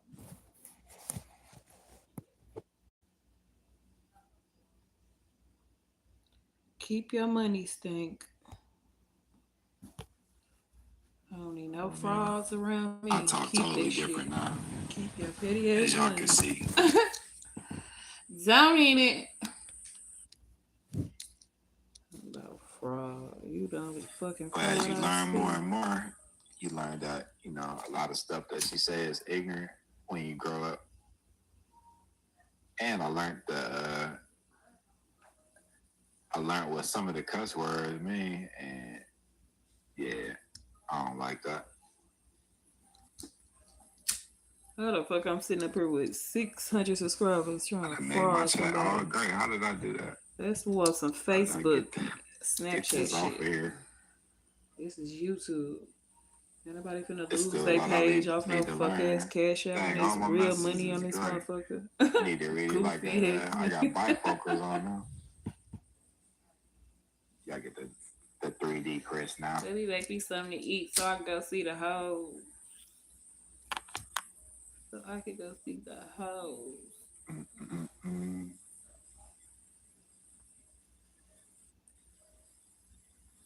Figure of speech. The ancestors started there.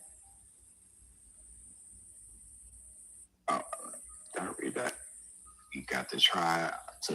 Yeah, I read that.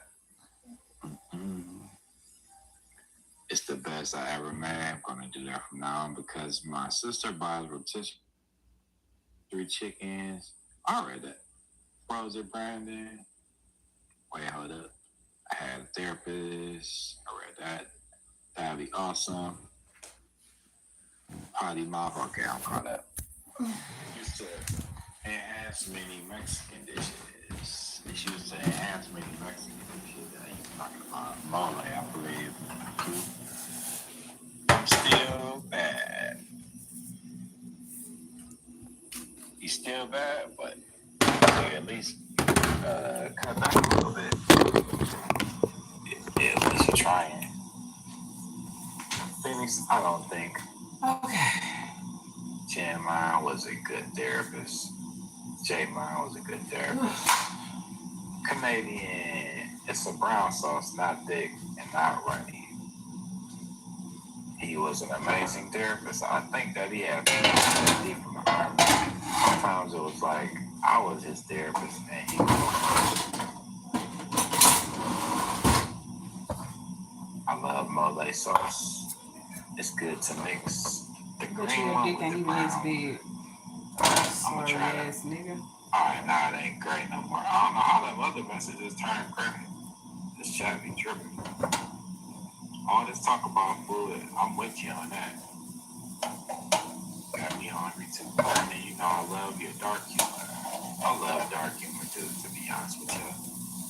I done got away from it because it usually includes a whole bunch of cussing, but I did like it before I changed my ways. I don't really like to listen to a lot of vulgar stuff no more. That green vegan, are you still here? Because I need the subs. Let me know. Thanks for Barry. You know, you're right, Vince. It's Yolanda and a few others, and I would like to control my words a lot more. I once read that if you cuss, you're too ignorant to fill in the spaces with proper words, and you just fill it in the cuss words because you're too ignorant. And that really hit home with me because I don't like being called ignorant. So I say, yeah, let me change some of these words. And I know y'all probably heard that old saying that words is like toothpaste. Once they come out your mouth, they can never go back in. And that really hit home with me too. Because I don't want to hurt nobody's feelings. It stings for, a long time. Yes, you can sound ignorant about what you say, by the words that you use. Yes. I got everything set up in the background to go live with you when you're ready. I'm going to sit here and see you're down with your life. 5, and then all I have to do is click the button. Okay, Brad. I'll let you know what's up. My living situation is temporary, so schedule going on YouTube. Brush your teeth, wash your face. Blind Lady, what up? How you doing, bro?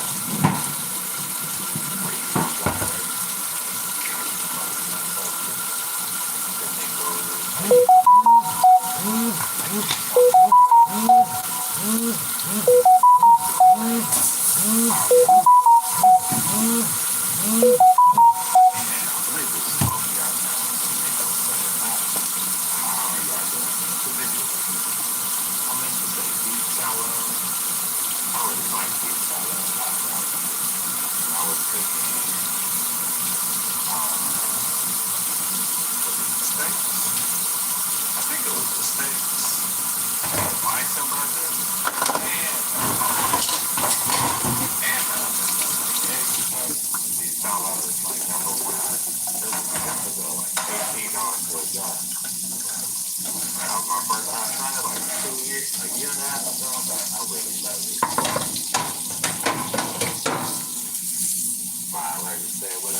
Great content being coming to visit y'all.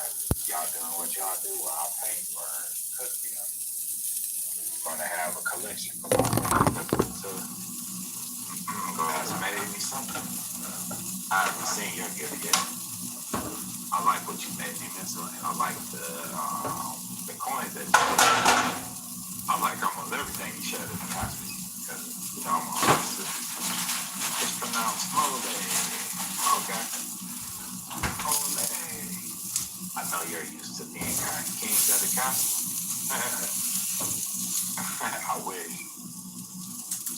Yes, I've seen that on YouTube. Probably talking about the chefs pulling up on people. I'm in New Zealand, bro.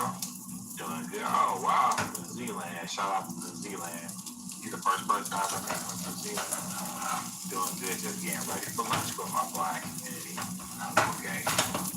That's a cool name. Since you're blind, that's a cool name. Blind right there. And I hope you have a great day.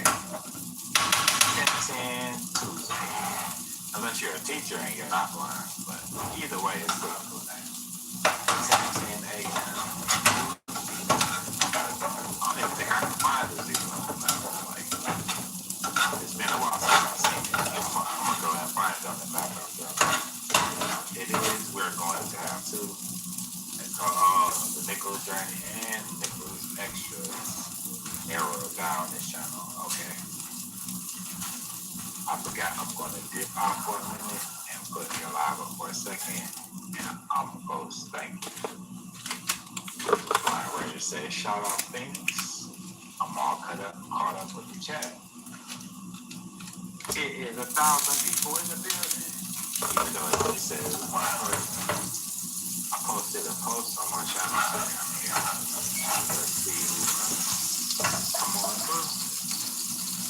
I'm supposed to say pause after that.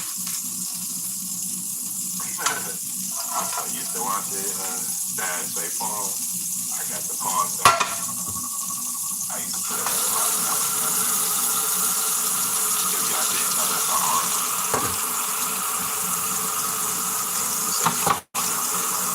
My man said something funny.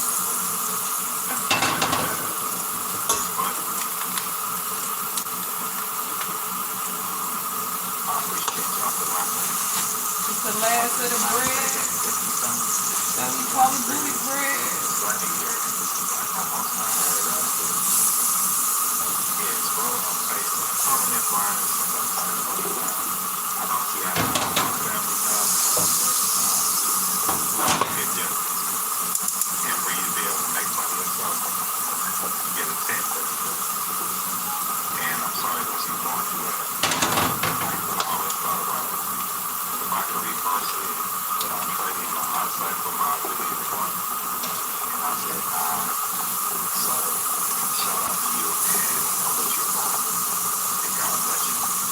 I hope you get healed.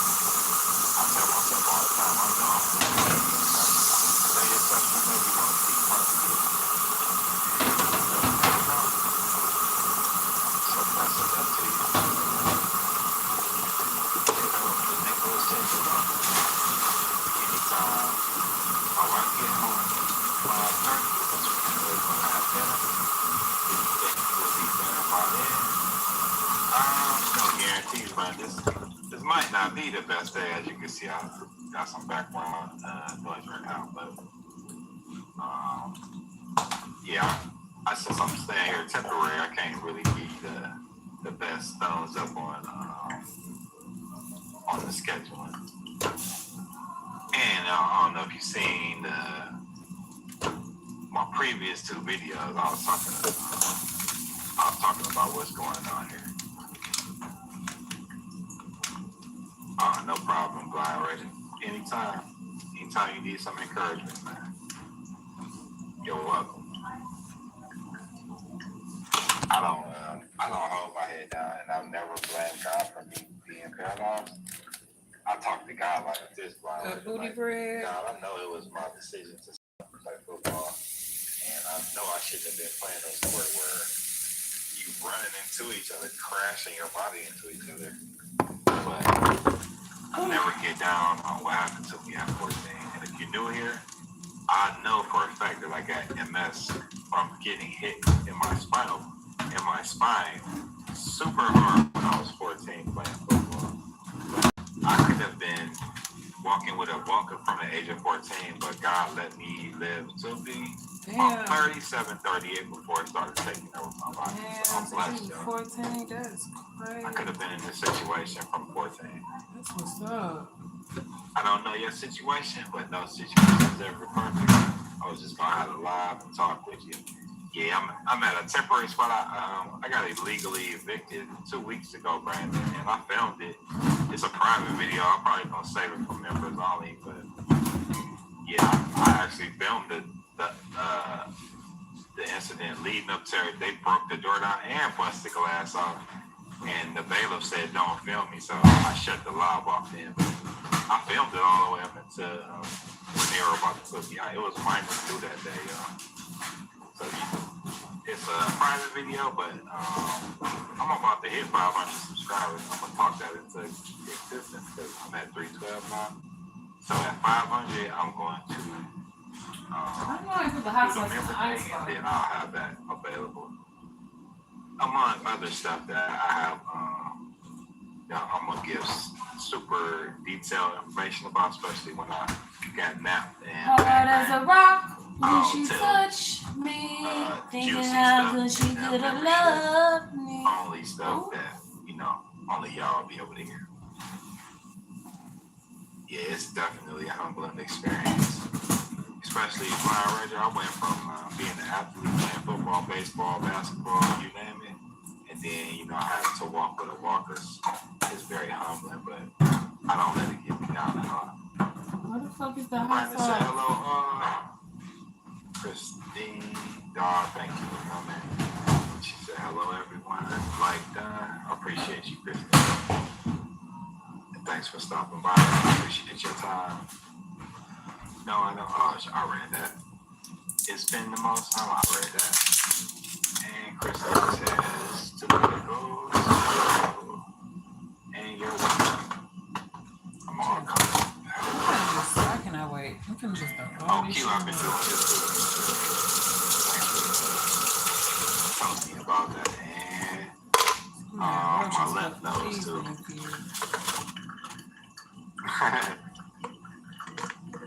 That resistance, it really helped, y'all. I played this sandwich 5 hours and 14 minutes later. Okay, Chris, if you don't want to talk today, that's okay. But I literally got everything set up. We can chat live for a few minutes if you want. Yeah, if I get off and you still have time, I'm more than willing to come over. It's definitely, if I don't, it's not because I don't want to. I know that I scheduled a live yesterday, and something happened where I couldn't. So I was just trying to make up for that time, and for people who were waiting on me. A little breakfast sandwich. Didn't get my job opportunity to do interviews. Let me see that in the chat. The chat shifted. Hold on. Bitch, tastes like Thanksgiving dinner. I'm just glad I can help others with their journey through vision loss. That's real cool of you. I can't imagine people really needing extra push or some kind words to get through struggling with their eyesight.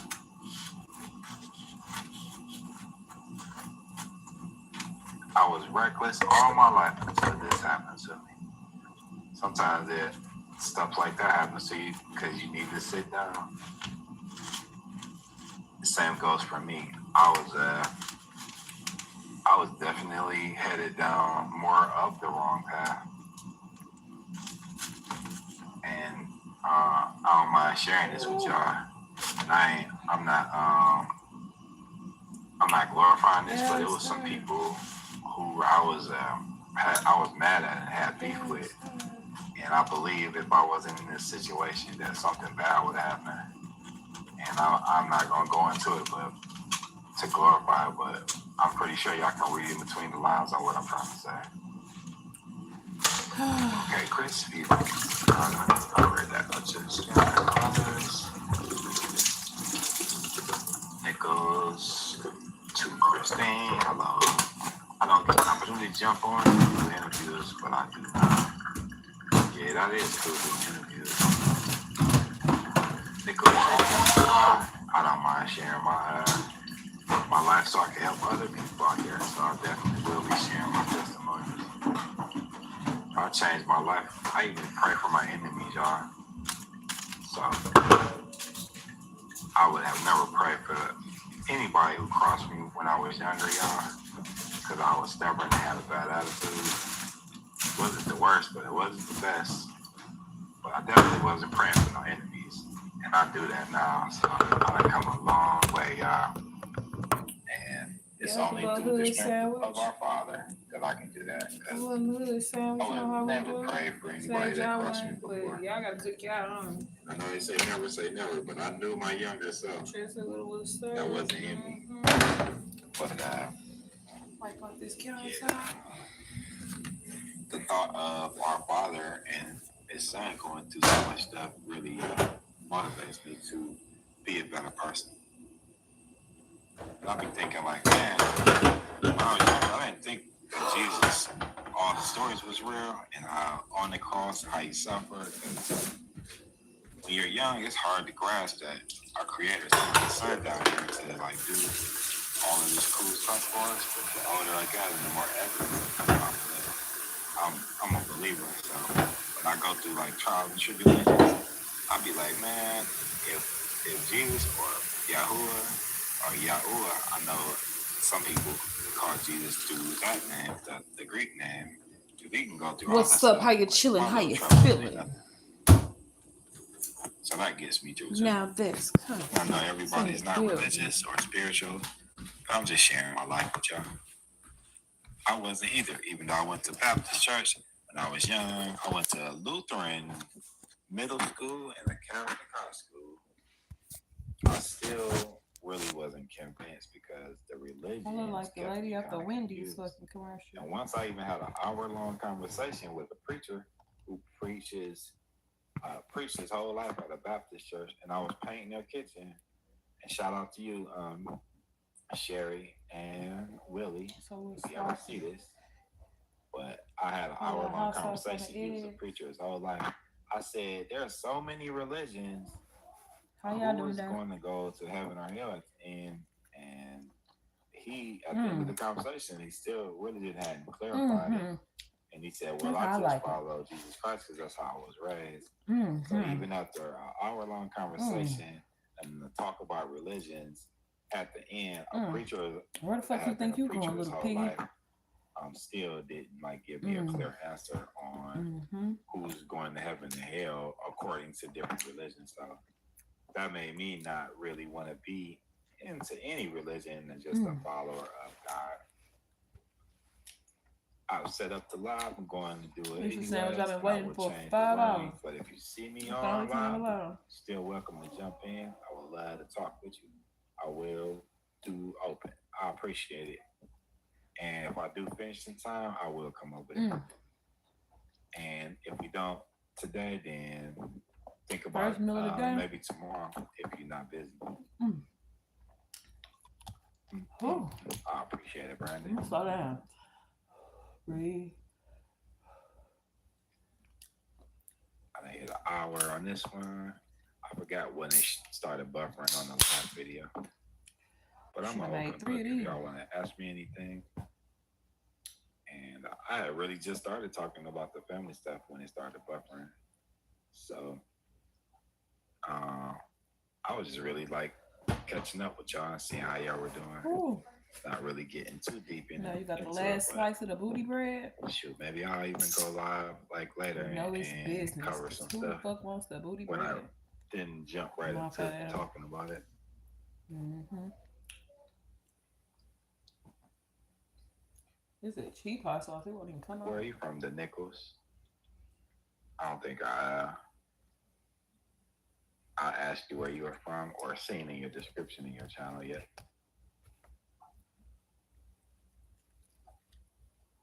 Mm-hmm. Mm-hmm. I see it's nice and sunny here. This is like unheard of for February in Cleveland. Been busy, but drop by to say hi again. Appreciate you, Majestic.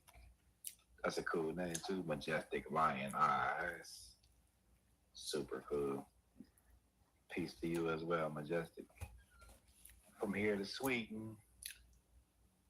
How you doing, Mark? Appreciate you for stopping by, Mark Knuckles. This bitch was made with love. And I really think why it tastes so good.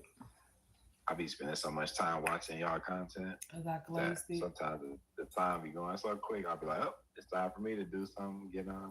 With some honey syrup. Anytime I'm live, you're welcome to join in with me unless I'm doing a private interview. Okay. I appreciate you. And I will stop by and click the link and be backstage. I'm gonna watch this live and make them eggs just like I made them. My private interview, I mean when talking one-on-one with someone. Okay. Yeah, I boiled the pole sausage for like 45 minutes. And I fried it. I appreciate your open invitation. 4 minutes or less. And for being there. Then I buttered the bread. My channel was just starting to grow. Thank y'all for the love and support. No matter where you are in the world. That's how good it was. And don't be shy about checking out my older content. There's some good stuff on there.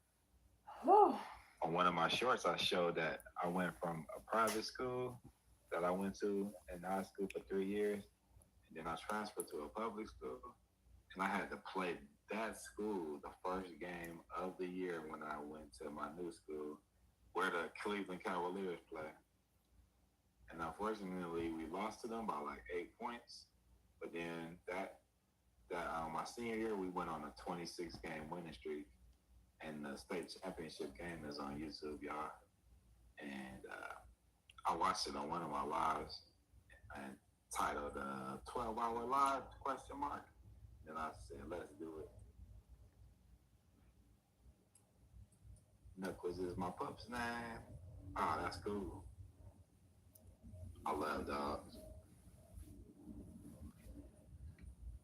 Share the live, says Sarah. Thank you, Sarah, for promoting the channel. I appreciate you. No problem, Chris. Mark said, what's up, Flying Rager? Sarah said, dope. Praying to have a wonderful night. It was really good catching up and hanging out with you, buddy. You as well. You're always welcome over here. And you did a great job when you went up on the source talking to the twins. I was in the bushes watching. Dogs are awesome. Yeah. I love how dogs, you can leave a dog for like 2 minutes and like forget your keys and come back and they act like that you've been gone for like 3 weeks. That's so cool. Cats are cool in their own right, but I've never been a cat person. But I do like how cats be like, just feed me and leave me alone. There's some cool cats though. I ain't no cat hater. Majestic with the glasses and 100s. Nothing more loyal than a dog. I'm gonna have to agree. I had 2 German Shepherds growing up and they were real cool. They were so smart that my mom would tell them that one of them to get me up, the oldest one, and they would just lightly bite on me, and they knew not to bite me real hard and just try to get me up. So that was real cool. That was one of the things that the coolest about the dogs I had.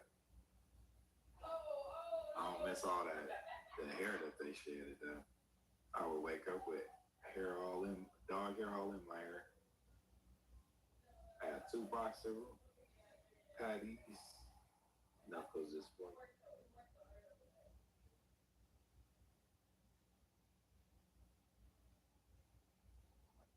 Years old.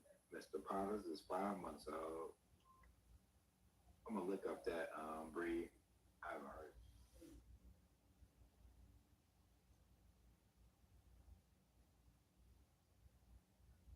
For boxer patties, unless you meant to put puppies. I used to watch my aunt's boxer every now and then when she would bring them over and let them loose in our yard. Pitties, not patties. Okay. Boxer pitties. Majestic with the heart. I mean, with the prayer hands and the dog.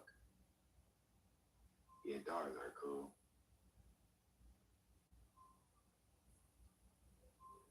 So yeah, I'm just freestyling right now. I think I'll come back later and start talking about the family stuff right away, but I'm enjoying just talking to y'all right now. And I don't want to like be going back and forth, so people have to watch for a long ass time before I get to talking about the family stuff. It was starting to buffer right when I was starting to talk about it before, but I'll just get back on and do it.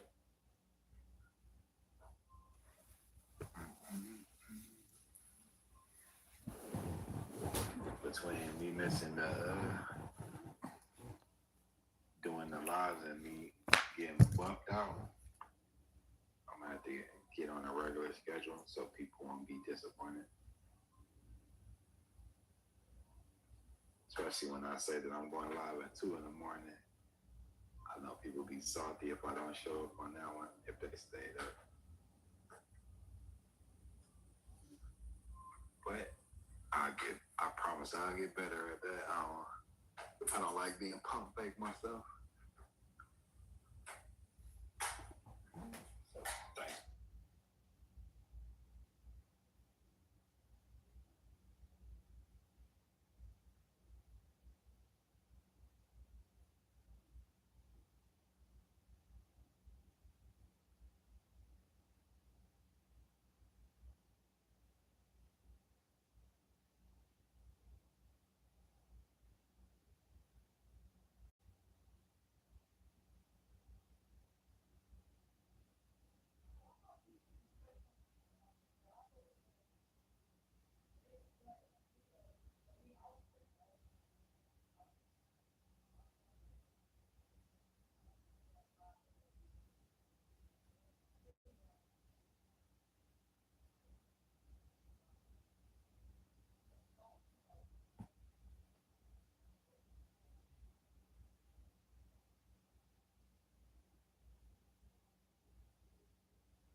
Hey.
y'all said y'all was waiting for me at 2 last night.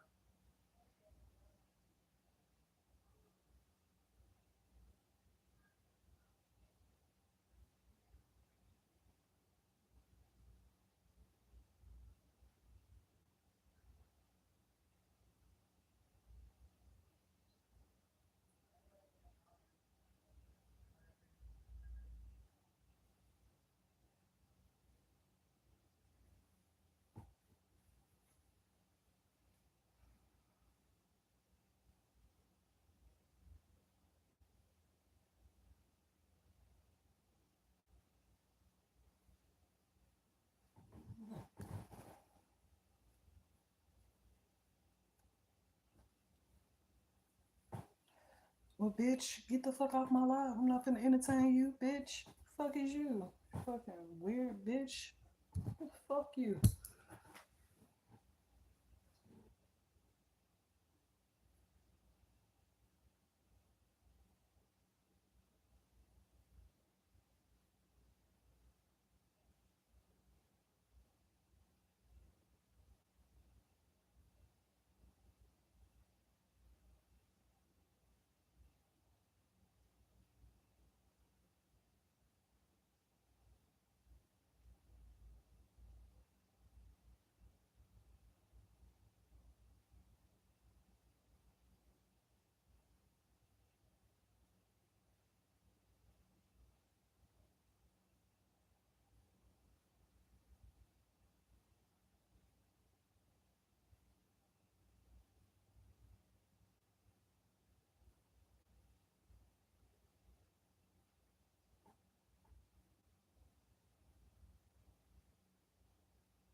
Roll up my last little joint. Hop in the tub and get the fuck outside.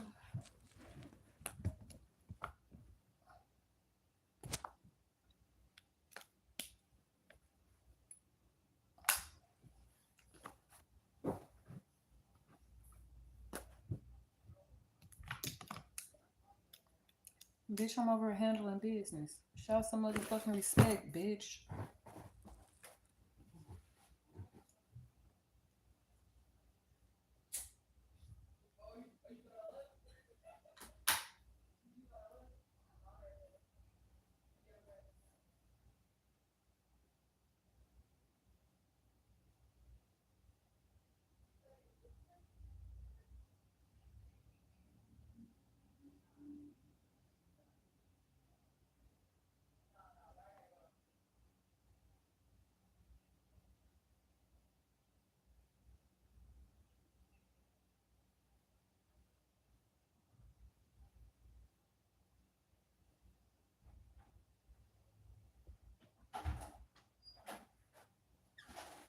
I got what you need.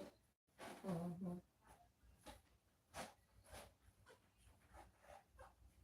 Charlie, come on, it's time to eat. Look at the figures. Look at the figures. Look at the figures. Look at the figures. Clean up that tuna thing.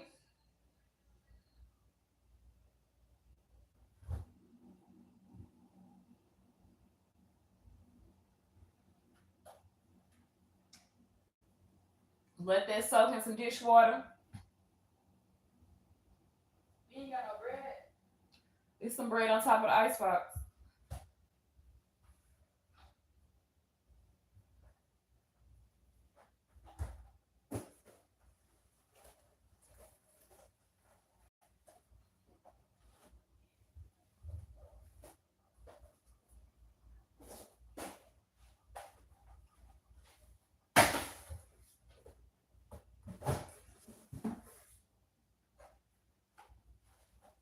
You see the bread?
You know what?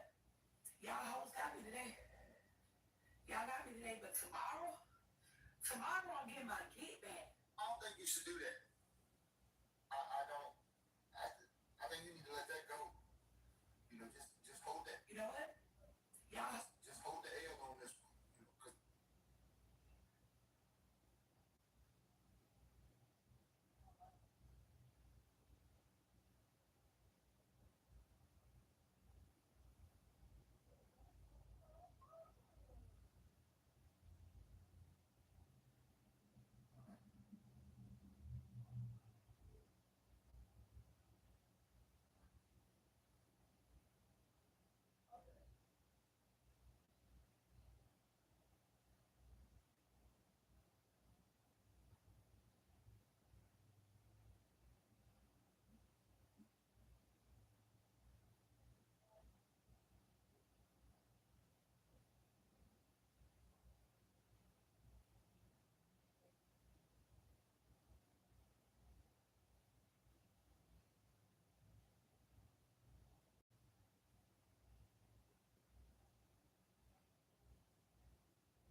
My bad, y'all. I'm finna get up live.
I taught Martha to walk, and now I can walk. Not yet. Not yet. I'm determined to walk. I'm sure you can see me again, I'm sure. Not all for me yet. You want to take a selfie? Since our last selfie was 2019, Come on. we gotta do it. All right, we're gonna wipe the lens. Okay.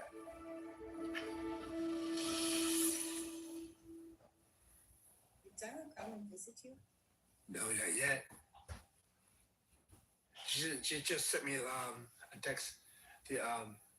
She wants to come and visit me, but no, not yet.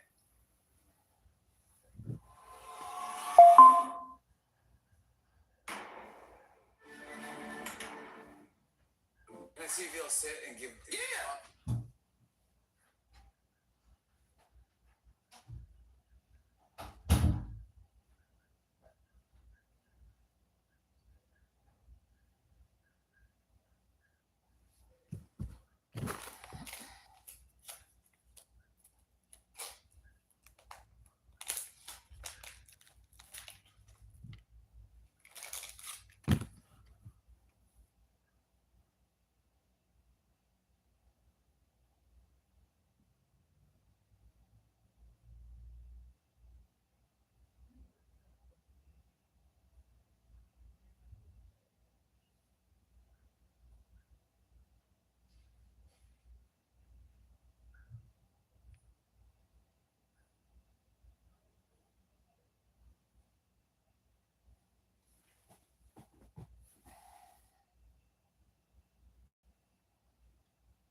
these ICE agents to try to intimidate folks. I just bought a car with my tax refund and there was actually no drama. Okay, here's how. First off, go to drive time. I got approved. Demands, which include independent criminal investigations when ICE agents break the law. Judicial warrants need to be required before ICE agents storm homes or private property. We want to prohibit racial profiling, ethnic profiling, mandate excessive use of force policies. But as I mentioned earlier, prohibit ICE from showing up at sensitive locations, which we're going to spell out in the law. And that, of course, includes polling sites. So in the shutdown, basically in the shutdown, correct me if I'm wrong, because I don't want to put words in your mouth. I know that you've dealt with that, but you don't want to fund them. You're basically defunding ICE in this. Am I correct or no? So our view is that the Department of Homeland Security funding bill cannot move forward absent changes that we believe are bold, dramatic, meaningful, and transformational. So that ICE is actually forced to conduct itself like every other law enforcement agency in the world, and that we can implement these changes now, so we can save lives now, so we can stop the brutality and the terror now. And that's what this moment is all about. And unfortunately, what Republicans have decided is that rather than enact those type of dramatic changes that we've put on the table, they would prefer to shut down FEMA, shut down the TSA, and shut down the Coast Guard. But they're going to pay a price for that with the American people. It's an unsustainable position. Donald Trump's immigration ratings are falling apart and are now approaching his poor ratings on the economy and on healthcare. And we believe that we're in this fight, we're going to win this fight, and we have to on behalf of the American people. So do you think ICE right now, do you think that they're redeemable, meaning can they be retrained? Because I know from personal experience that the men and women of the Homeland Security Department, there are many agents who abide by the oath that they took and the rules of conduct. They are not the folks out there rounding people up without due process with only 47 days of training. Do you think that this group of individuals who are out there right now, do you think that they're capable of reformation? Well, those newly hired individuals, those people who've gotten 47 days of training, those people who may have been hired absent actual criminal background checks, like they should not be on the streets. They should not be enforcing immigration laws. They are deeply unqualified. Many of them probably should have never been hired. And we've got to get to the bottom of that, which is part of what we're saying needs to occur in this particular instance. Certainly, Kristi Noem is a disaster. She's got to go. Stephen Miller has to go. But you can't just change policy personnel. You've got to change the underlying implementation of those policies, not just the people who are directing what is occurring. And so, I think to your question, the agents who have been newly hired as a result of the $75 billion slush fund that Republicans put into place as part of their one big ugly bill, they shouldn't be on the streets right now until we have a clear understanding of who they are, whether they've been properly trained, and of course we got to change the legal landscape so that they understand that if they violate the law, they can be criminally investigated and prosecuted at the state and local level, as opposed to what they're being told right now, which is that they have the benefit of so-called absolute immunity, and we know the Department of Justice will never go after them. This absolute immunity and qualified immunity, I mean, that's problematic. I see every day coming across my timeline for stories about where I see just the inhumane treatment of citizens, not just by ICE, but many times by police officers as well. Should they get rid of that qualified or full immunity? Should they get rid of that? When it comes to actual ICE agents and DHS agents, it's much worse than that, because we're dealing with two different things that have to be unraveled.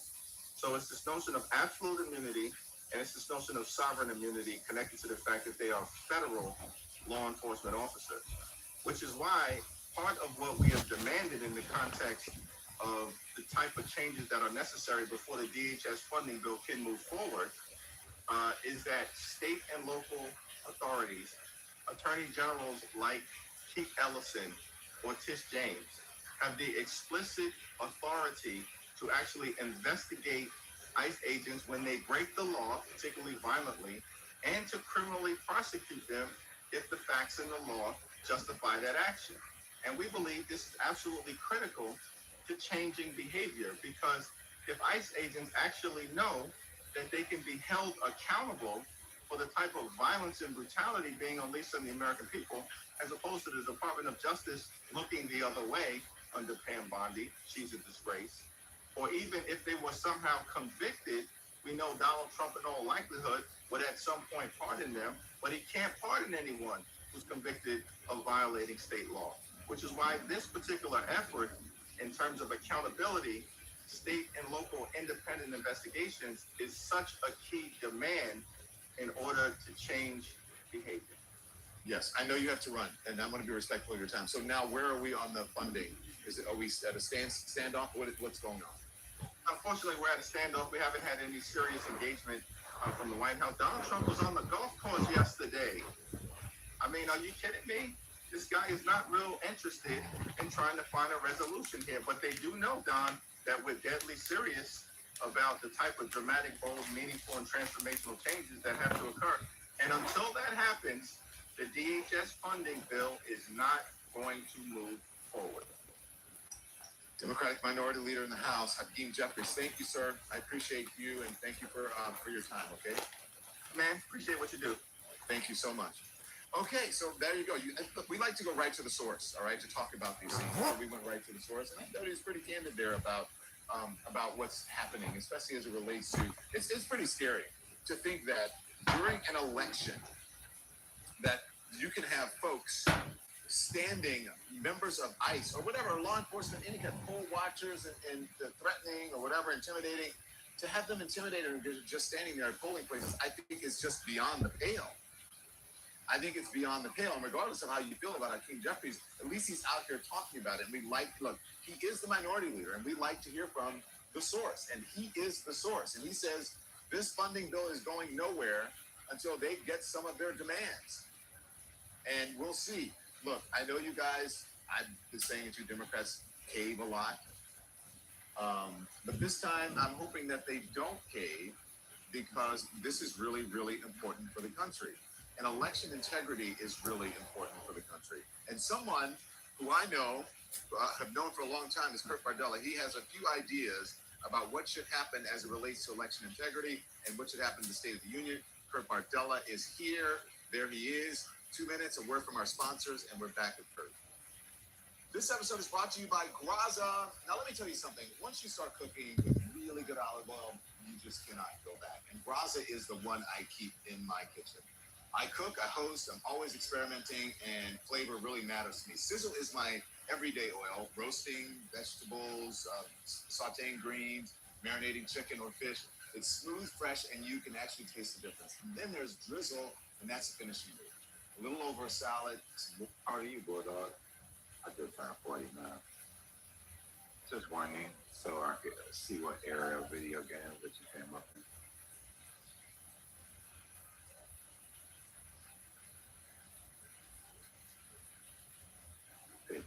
Okay. I'm surprised you haven't heard of those. Sarah, what's up, Sarah? Thank you for keeping the vibes alive and trying to tell people to hit the like, share, and subscribe. Are you still live, Sarah?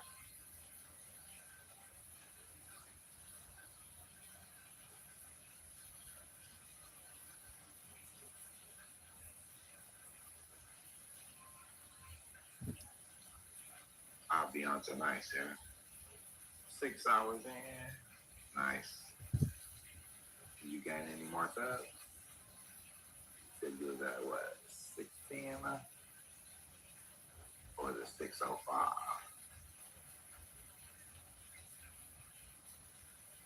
I gotta catch up with you.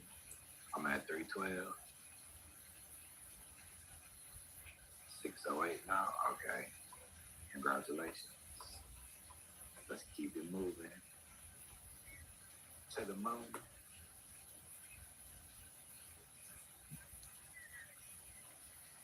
What you cooking tonight, Sarah?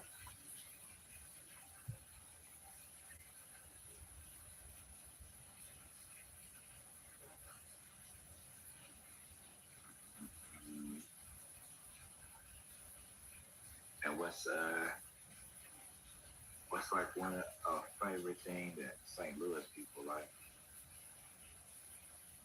It could be anything. Just let me know something that St. Louis people really love. Cause you the first person I remember from St. Louis. Got 8 subscribers for being live for 12 hours last night. Not cooking ish. Yeah, he said GUN. That was funny. St. Louis people would get along with Cleveland people. Party money and that was the Biggie song. Party and bug. Party and bug. That was his first song, too. That made it kind of big. How you doing? Shit. I want to mess your name up. Sheik Sayak. Okay, I think I got it. Sheik Sayak. How you doing today? You funny, Sarah. Y'all would get along perfect where I grew up. The city I grew up in is actually called East Cleveland. Wolf and Snark said I sub to you, Sarah. Thanks for the love.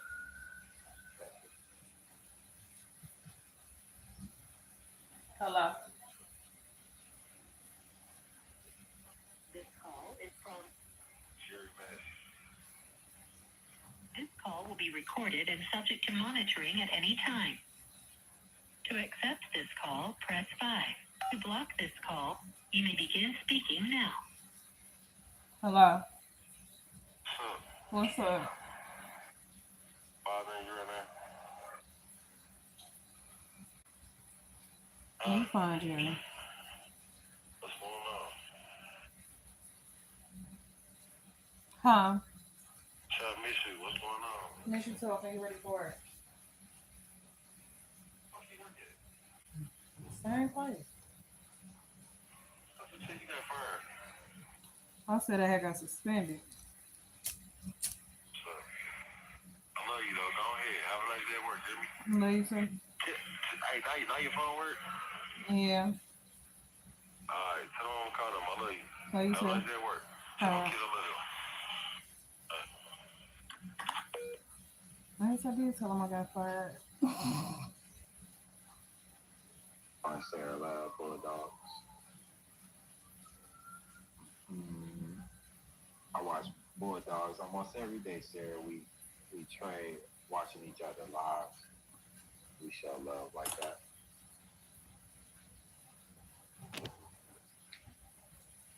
I've been talking away. I was going to get up here like about an hour ago.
Take that trash out. Take that dog out.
Take the trash out.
Somebody about to be very upset about this load. Baby, call me slow, call me name. But I didn't have a clue. It was like insurance for cocaine like this. I met.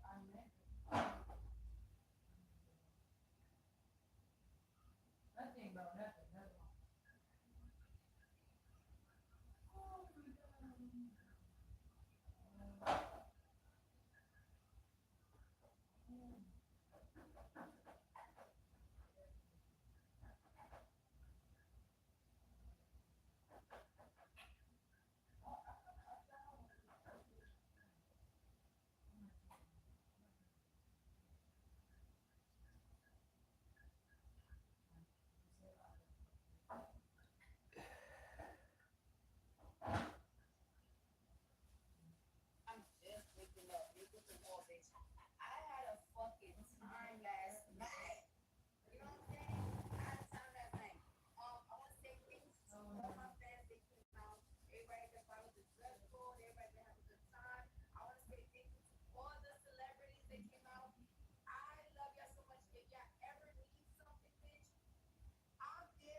Unless I could make a party at the venue concert. I don't know. We finna end the stream at 5 o'clock.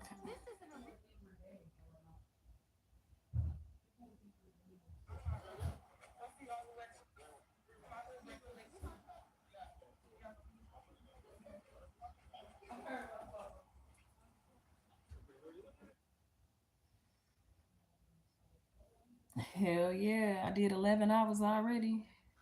Now this would be 6.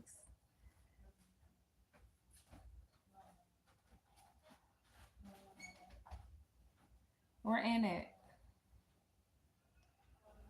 I gotta get ready. I gotta go on a date. I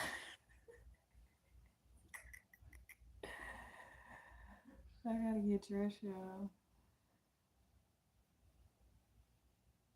Y'all know when the hair get pulled back, y'all know it's me. This is the same person. I'm gonna eat again.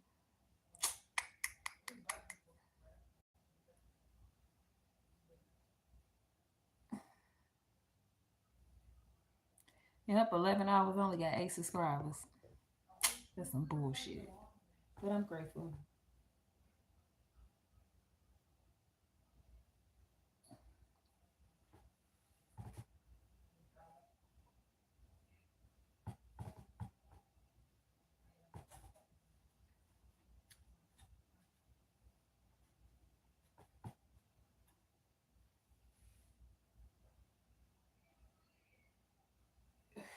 He asked for my cash out, but that motherfucker ain't digged yet.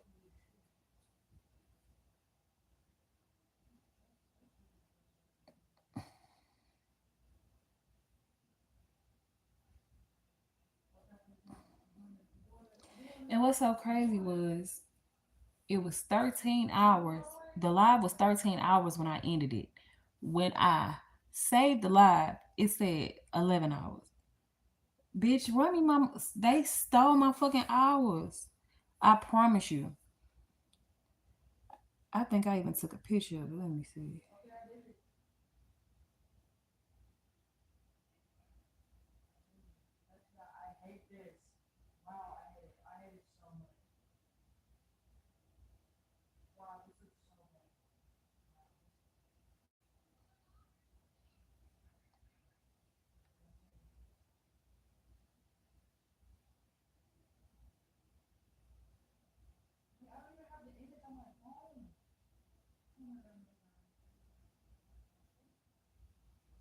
Bro.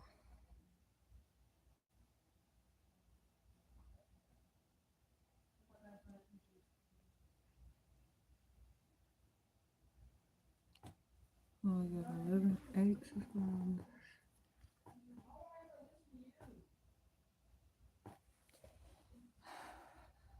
I'm trying to see if I don't take a picture.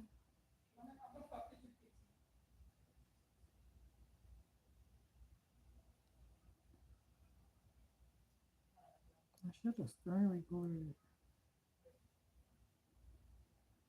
Even my baby daddy was on my live from the feds. He told some put his shirt on. Nigga, fuck you.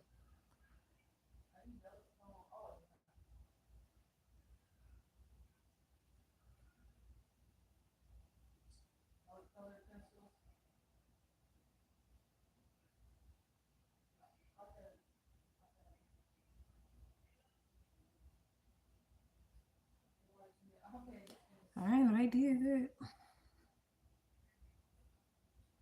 That motherfucker said 13 hours. Cause when I was on JR Live, I was like, I've been live for 13 hours. He told me some you lying because they cut you off at 12. And my live said exactly. Let me see.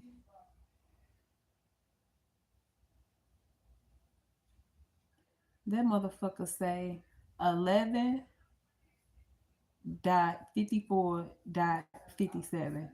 Them motherfuckers did not want me to hit 12 hours. They some bitches.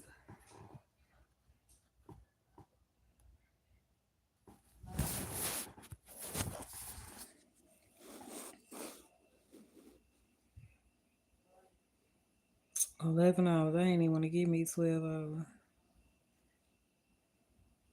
They some bitches. Y'all see that shit?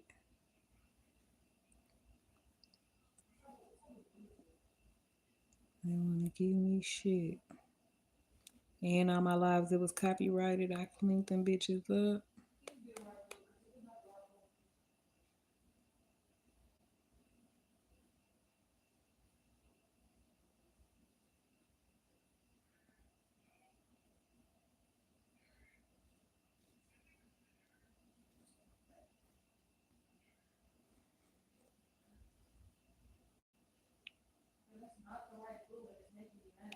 After 12, you don't make no money. Well, thank you. Shit, I ain't monetized anyway. They gonna give me back pay for this shit.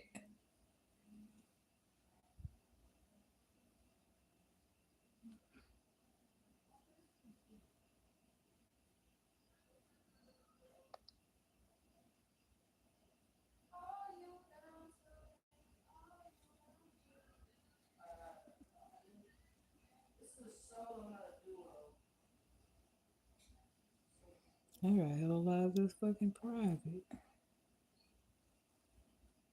I don't know why this one got an age restriction on it.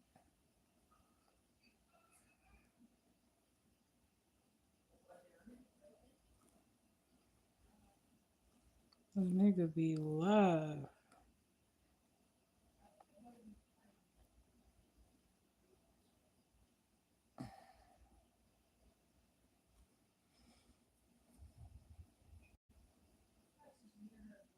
Damn, did this shit stop?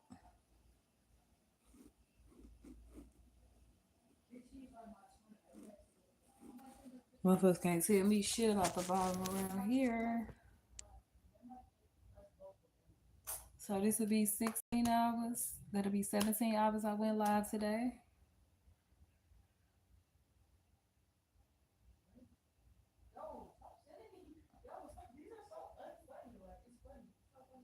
I'm gonna hold your hand when I say this. It's time to.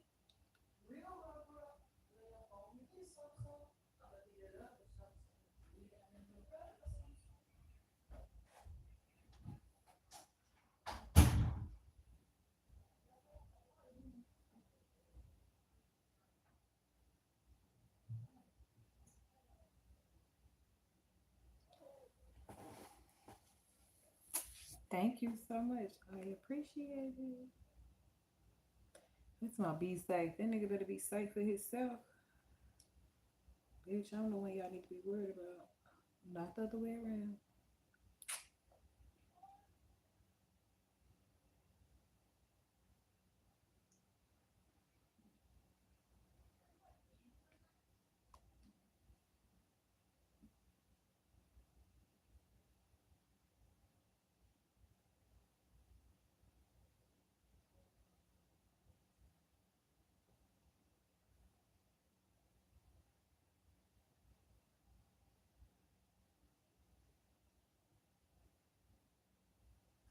Let's see what's in here. Boom, boom, boom, boom, boom.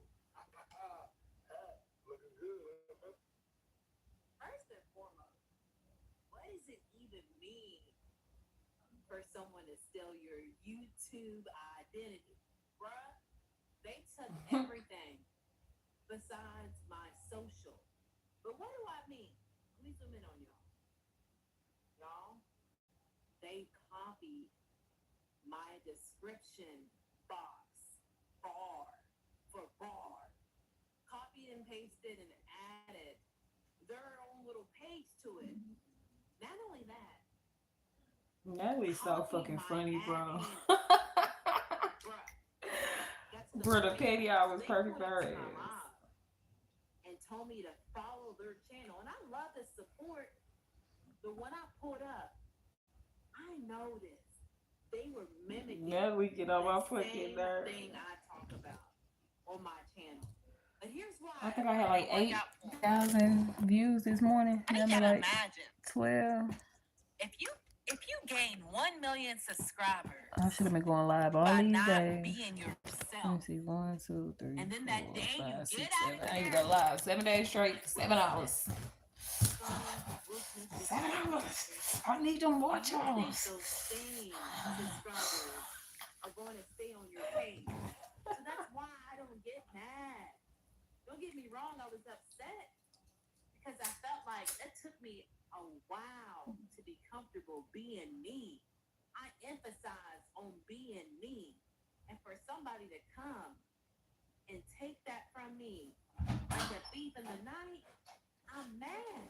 Spent years focusing on my uniqueness. It won't ever work for these people, man. That's why Wash out all them dishes in the sink and leave them in the sink. I need you to capitalize being yourself. If you have a tribe of people in real life or in fake life, You hear what I said? following you and you being Charlie. the longevity of that person continues. You heard what I said? You. Okay. He's going to get your music. How long is that going to last? You know one thing I say?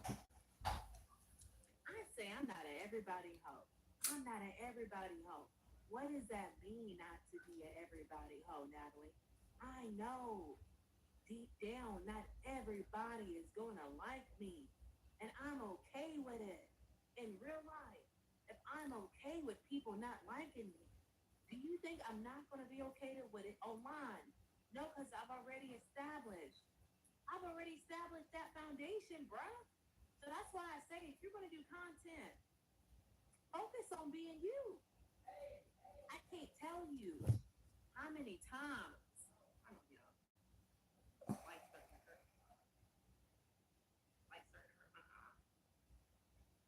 y'all make sure y'all pull up on the description box if you're trying to cop some firm move glasses, the same or different ones. They have blue light protection. Make sure you pull up on the description box. So that's why I say there's been countless times I go live, I get a troll, I get somebody stand up doing 360. If I would not do a 360 in What? What makes you think I'm gonna settle on doing a 360 online? Y'all, I need y'all to put emphasis on your individuality. Be comfortable being yourself. The world already got a Natalie. The world already got a Mr. Beast. The world already got a Kai Cenat. We need somebody like you, baby.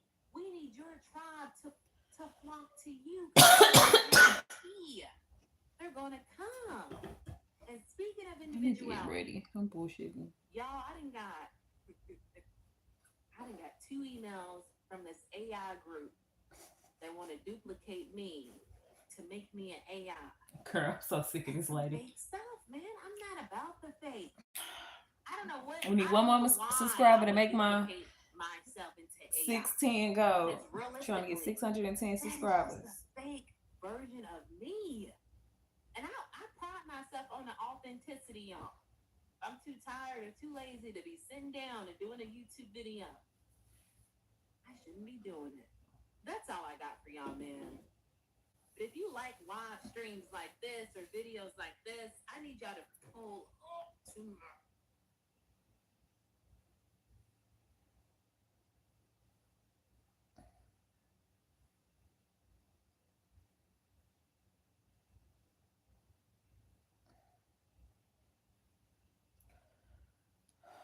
Nigga, send the funds, bitch. My cash app broke. Let's see if we can change this. Let's see if we can turn this into this. We're gonna do the video transaction.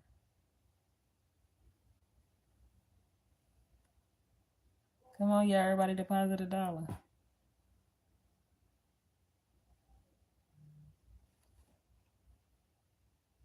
Can I come see you?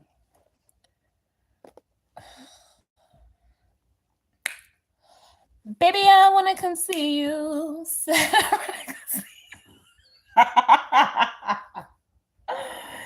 Let me say these niggas' numbers so we can read the messages of how I be talking to these niggas. Or we can just do this.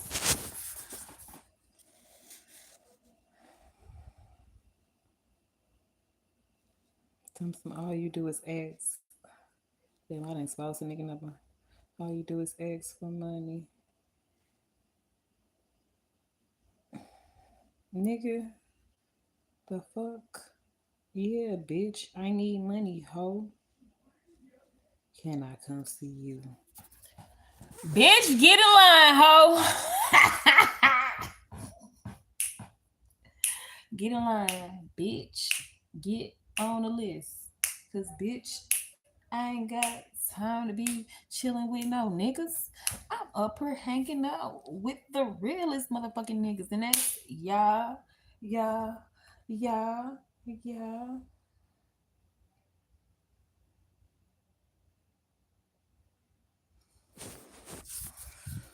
The fuck? Nigga, that's what I'm trying to see. Yeah, what's your Zell? Yeah. The fuck? Don't ask, can you see me, ho? Ask me what's the motherfucking cash app of Zell. What's the fucking proper procedure, bitch, when Sarah? What's the proper procedure when Sarah come through the building? She need them funds, bitch. Or I can have fun without no funds, bitch. The fuck wrong with y'all? Bitch, I'm gonna kick it the same way, with or without the money. How? Not Frankie. Ooh, y'all ain't shit.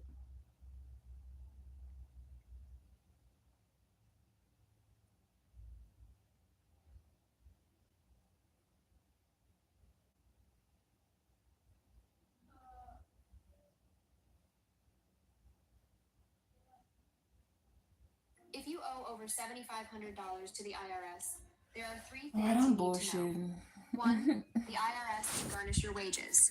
Two, Why is y'all you may laughing at qualify. me? I already know what y'all here for, so I ain't gonna give y'all no long intro, all right? This is part 3 of Fire Red's story time about how her male best friend set her up Take me a to little be 15, 20 unalive minute when she shower. was Cause 18 baby, weeks I ain't pregnant. trying to get I'm ready to give you sick. some more details about the story. So, hurry up, grab your snacks, kick And I back, already- relax, as we figure out what's next in the story. Smell So like far, that we good have shit. the detectives doing their job. We got sister and cousin doing their job, and we all trying to connect the dots so that Fire Red can receive justice. And I'm ready to Yo, get you into sent it, me y'all. in, So look, if you don't I already know, sent you my I'm number. Kay, and I ain't this sent is nobody King's number. Corner. That ain't my job. King Tay is in the mother field.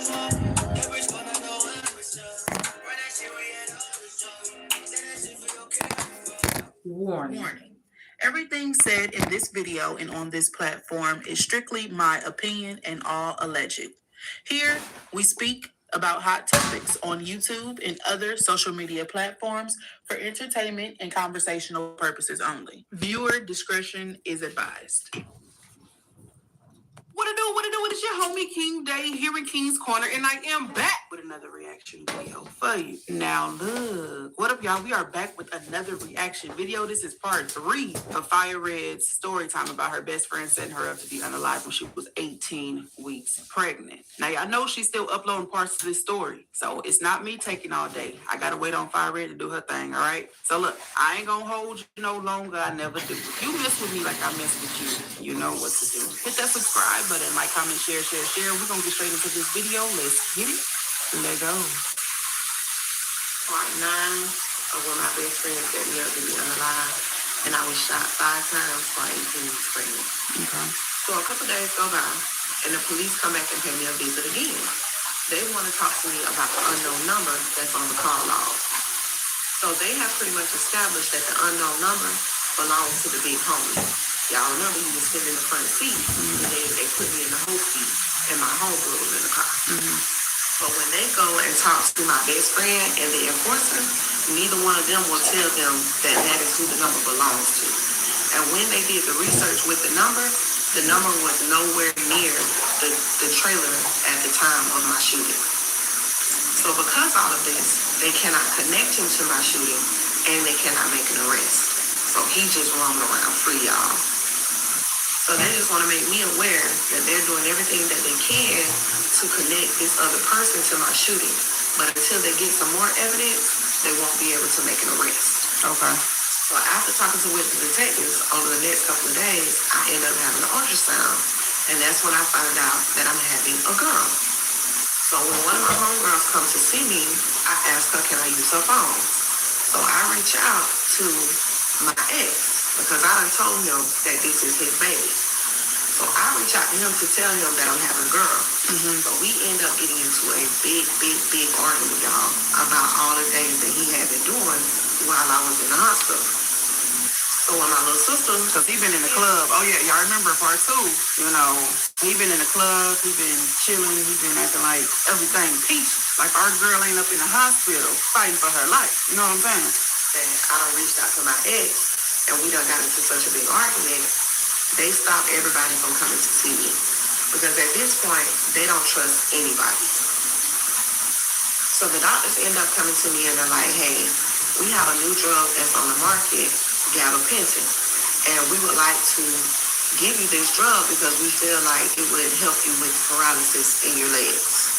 I'm like, yeah, give me anything. I don't know what it is. Give me anything as long as I can walk again, dog. All right. So I start on the medication, and after maybe like a week or so, I start getting the feeling back in my right leg. It don't feel as sleep anymore. But my left leg is still dead, y'all. I can't really feel anything. So around Thanksgiving time, the hospital that I was in originally felt like I was well enough to go home. Okay. So I ended up going home maybe about 3 days after Thanksgiving. And I wasn't home 24 hours, y'all, before I ended up collapsing and I had to be rushed back. But I ended up at Tampa General Hospital in Tampa now. Okay. So now I'm back in the hospital. And I ended up being in the hospital for 4 months, from October to February. And while I was in the hospital, because I was on so many different medications, I ended up getting C. diff. And with C. diff, it affects your bowels. You can't really use the bathroom. I felt like I was constipated all the time, and I couldn't get nothing out. So one day, they ended up giving me a laxative. So a little while after they gave me this laxative, I started getting real bad cramps and pain in my stomach. So I keep calling the nurse, telling the nurse, hey, I think I'm in labor. And she keep telling me, you're not in labor, that's just the laxative working, you got a lot of buildup, and when it passed through you, it's gonna hurt. So I'm laying there and I'm in pain for hours. Like I'm going through it, y'all. I can't get up out this bed and I'm in so much pain. So later on that night, my sister come to see me and I'm telling her like, hey, I feel like I'm in labor. I done called the nurse in here 3, 4, 5 times and she not listening to me. And when I told my sister that, y'all, she showed her natural ass. When I tell you she cussed that nurse out so good, baby, she cussed her and called her everything but the child of God. So that made them bring a labor and delivery nurse in, and they checked me, and y'all, I had been in labor for hours. What? I was already dilated. So now they go to panicking. They go to calling labor delivery, getting doctors on the line. Somebody got to come down here and get me and check me because I am about 4 months early from giving birth. And when they get me in the back and they check me, the umbilical cord is wrapped around my daughter's throat and she's not getting any oxygen. So now they have to rush me into emergency surgery. And because I had been cut up and down from my injuries, I could not have a traditional C-section. I had to be cut straight up and down in order for them to get the baby out of me. So they end up doing the surgery and taking my baby out. But when they went in to do the surgery and to take her out, they saw that more of my large intestine was damaged. So they had to remove more of my large intestine. I had to have a surgery. So I ended up in recovery after I had my baby. And I could not see her. So it was maybe about a week or so before I got to see my baby. So they put me in a wheelchair and they rolled me down to see her. And when they rolled me in the room, y'all, I'm overcome with so much emotion because my baby was so small, like she could fit in the palm of my hand.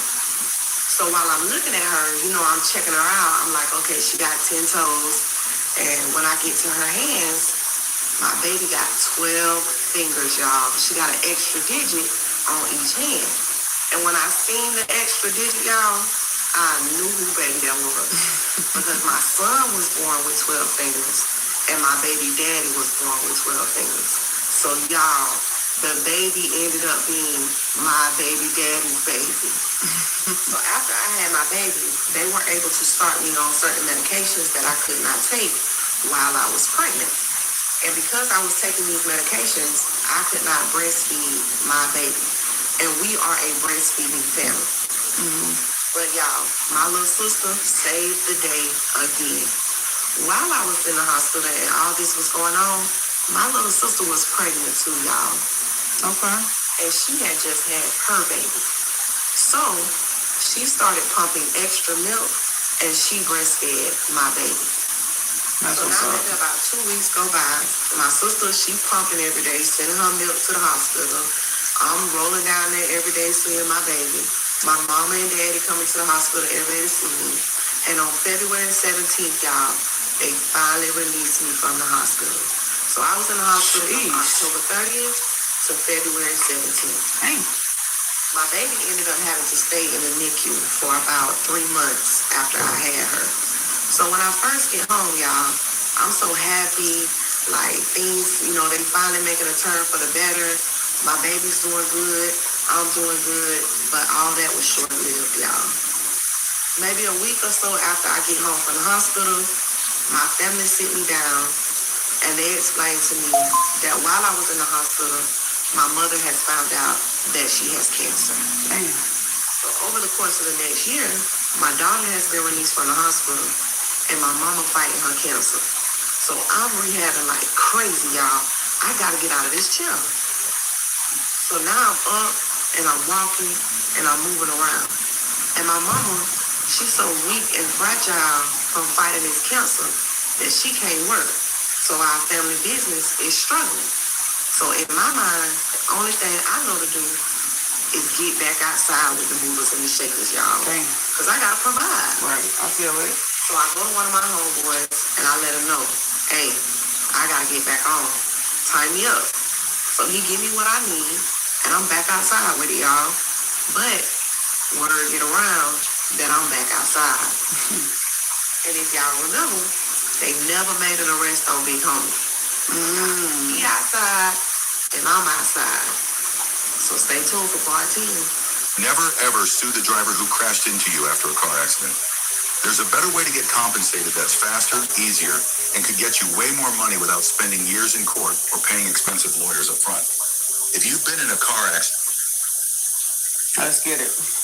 Part 10, where my best friend set me up to be unalive and I was shot 5 times while 18 weeks pregnant. So now I'm back outside for the money. But while I'm outside, we are awaiting the trial. So I gotta be very careful not to catch no charges or to do nothing crazy because the defense is gonna use that against me. And y'all, these niggas got bold, y'all. They started sending people at me to keep me from testifying. And it was never the big homie or the enforcer themselves. It was always people that I knew, y'all. First, it started with phone calls. Like I got a phone call from one of my homeboys that was in jail one day, and he's stressing, I need to holler at you. So I'm like, yo, what's up? What's going on? So he's stressing, hey, I'm in here with the enforcer, and he just wants you to know that he not the one that shot you. So my first question to him is, why the fuck is you calling me with this? Like, what the fuck is wrong with you? I saw who shot me.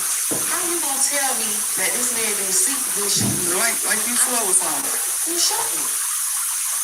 So another time, I'm in the hood playing cards one day, and one of my plays pull up on me. And when he pull up on me, I'm gonna get in the car to handle some business. So when I get in the car, he gonna be stressing, Listen, I ain't trying to be in the middle of nothing, but the enforcer wanted me to let you know that he ain't the one that shot you. So now I'm being blown. Like, what the fuck? So he just sending everybody to say that. So when Just lying. And when the government didn't work, they started shooting money at me, y'all. A couple of his relatives reached out to me, and the first time they offered me $5,000. Then they offered me $10,000. Then they offered me $15,000. Oh, he's scared. To testify. So one day I'm going to get some work. So I go to my plug house. I pull up, I get out, and I go in through the garage. And when I go through the garage, he let the garage down on me, and we chopping it up as usual. And the next thing I know, the door open. And when I look up, the enforcer's nephew is walking through the door. So I'm looking like, what the fuck? I instantly go to reach it down in my purse. Because everybody know I keep that thing on me. So the first thing he gonna stress me is, Red, I ain't here to do nothing to you. Me and you all right. Because me and him have always been all right. So I'm like, well, what the fuck you doing here, me? What's up? Like, what is this? So he wanna know what it's gonna take, how much it's gonna cost for me not to get on the stage. So now I'm looking at this nigga stupid. I'm looking at both of them stupid. Cause what the fuck? Like I told him, why the fuck would I not get on the stand? Right. Y'all don't seem to understand that I saw who shot me. I know who shot me. My child is disabled because he shot me. He almost took my life. There is no amount of money in the world that is going to keep me from getting on that stage. So when I leave there that day, I'm blown. I'm telling myself, you gotta slow down a little bit. You gotta take a step back. So I go to my baby daddy, because I done already let him know that this is his baby. And I'm stressing, listen, I gotta chill. These niggas keep shooting at me. They keep sending people towards me. I gotta lay low. So I need your help. I can't hustle like I've been hustling. So my baby daddy helping me out. And things is all cool at first. But one day, me and him get into an argument. I can't even remember what the argument about, y'all. It was so small, but it turned into something so big. And y'all, this nigga fucked around and said, if you keep talking, I'm gonna tell the niggas where the fuck you stay at. Huh? Oh, fuck, nigga, I can't trust you neither. What? Why would that be a threat? Why would he threaten her like that? Like, all I know is being sick. Why would he say that? Like, was he for real? Even if he wasn't, why would you play like that? That ain't nothing to play about. That ain't nothing to play with. You see what the man did to me initially. Then he said it before me. Trying to bribe me with money. I'm telling everybody, no, I'm trying to calm down. And you gonna say, I'm gonna tell you where you at. You keep pissing me off, I'm gonna tell him where you at. She moved me down the kiss. And I gotta get some money. So we made this bad decision. So I know I can't really get money around me like I normally would. And I can't trust my baby daddy. So I gotta get back outside. And that caused me to go get money in places that I ain't got no business getting money from. And y'all, I fucked around and caught a charge. And went to jail. So while I'm in jail, the state attorney comes to see me. And she hot. She giving it to my ass, y'all. She's gonna say, don't you know they gonna lose all this against you? So she telling me, when I get out of jail, that I gotta chill. I can't get back in no more trouble. I gotta stay out the streets. But I really ain't trying to hear none of that, y'all. My baby disabled. My mama dying. I can barely walk. I can barely eat. I can't trust nobody around me. And I'm going broke. Like, what do you want me to do? So when I got out of jail, y'all, I went right back to my blog. I'm in crash out mode now. Ain't nobody telling me what I can do. Ain't nobody gonna run me off my block. I'm through the city with it every fucking day. So one day, I'm riding through the city. And I keep checking my rear view, and I feel like this car following me. So I hit a couple turns. The car hit a couple turns too.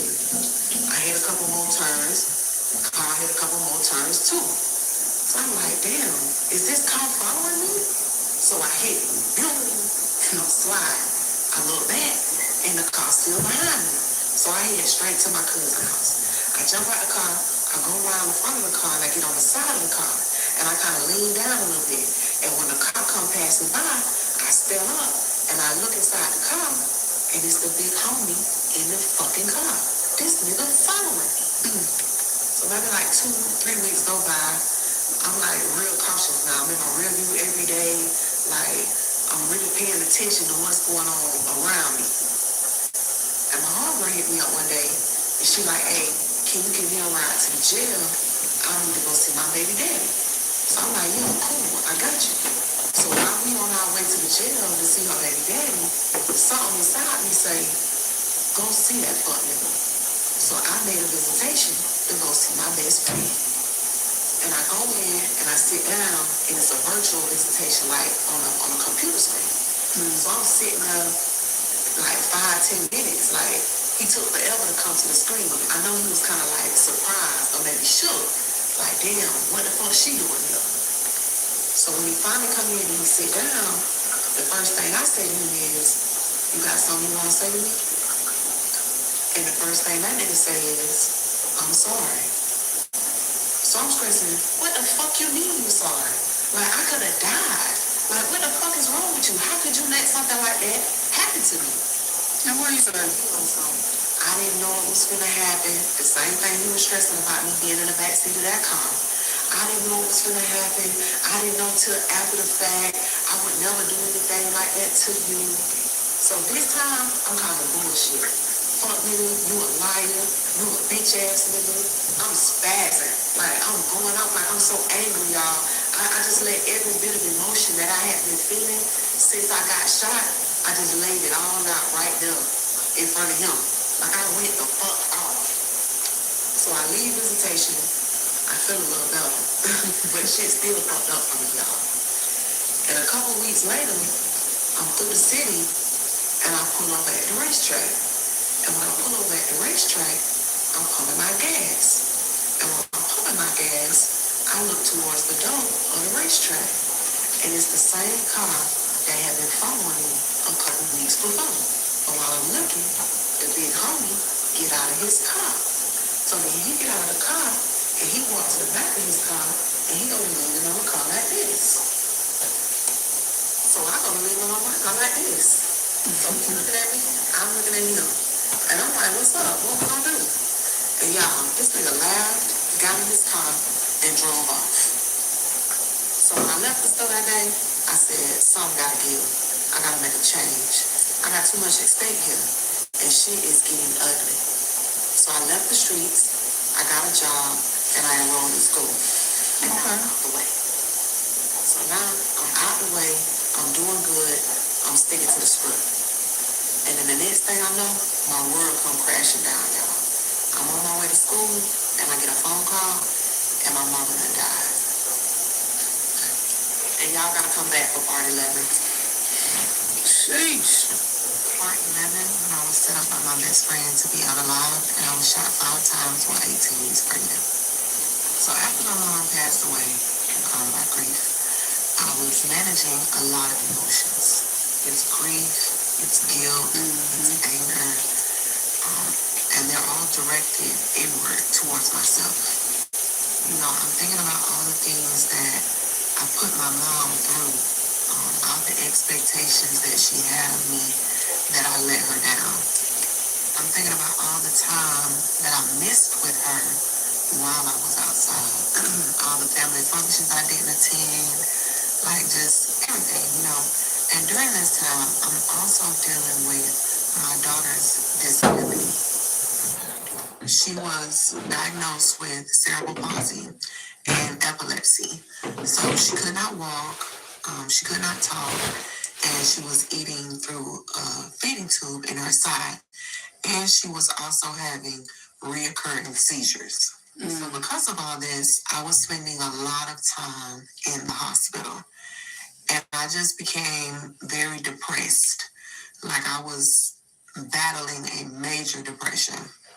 So I began to shut myself off from the world and self-medicate. I was drinking, I was smoking, I was prescriptioning. Like, I just wanted to be numb. I didn't want to feel, and I didn't want to heal. Like, I was stuck in this terrible, terrible place.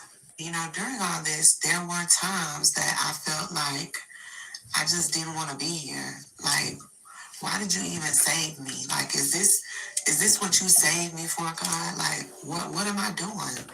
It's just, life is nothing and nowhere that it should be. Like, this isn't what my life was supposed to be. This isn't what I had planned for myself. So I ended up quitting school, quitting my job, and y'all know, I went back outside. Damn. And I started to depend heavily on my kids' godmom and members of my family to take care of my children. Mm-hmm.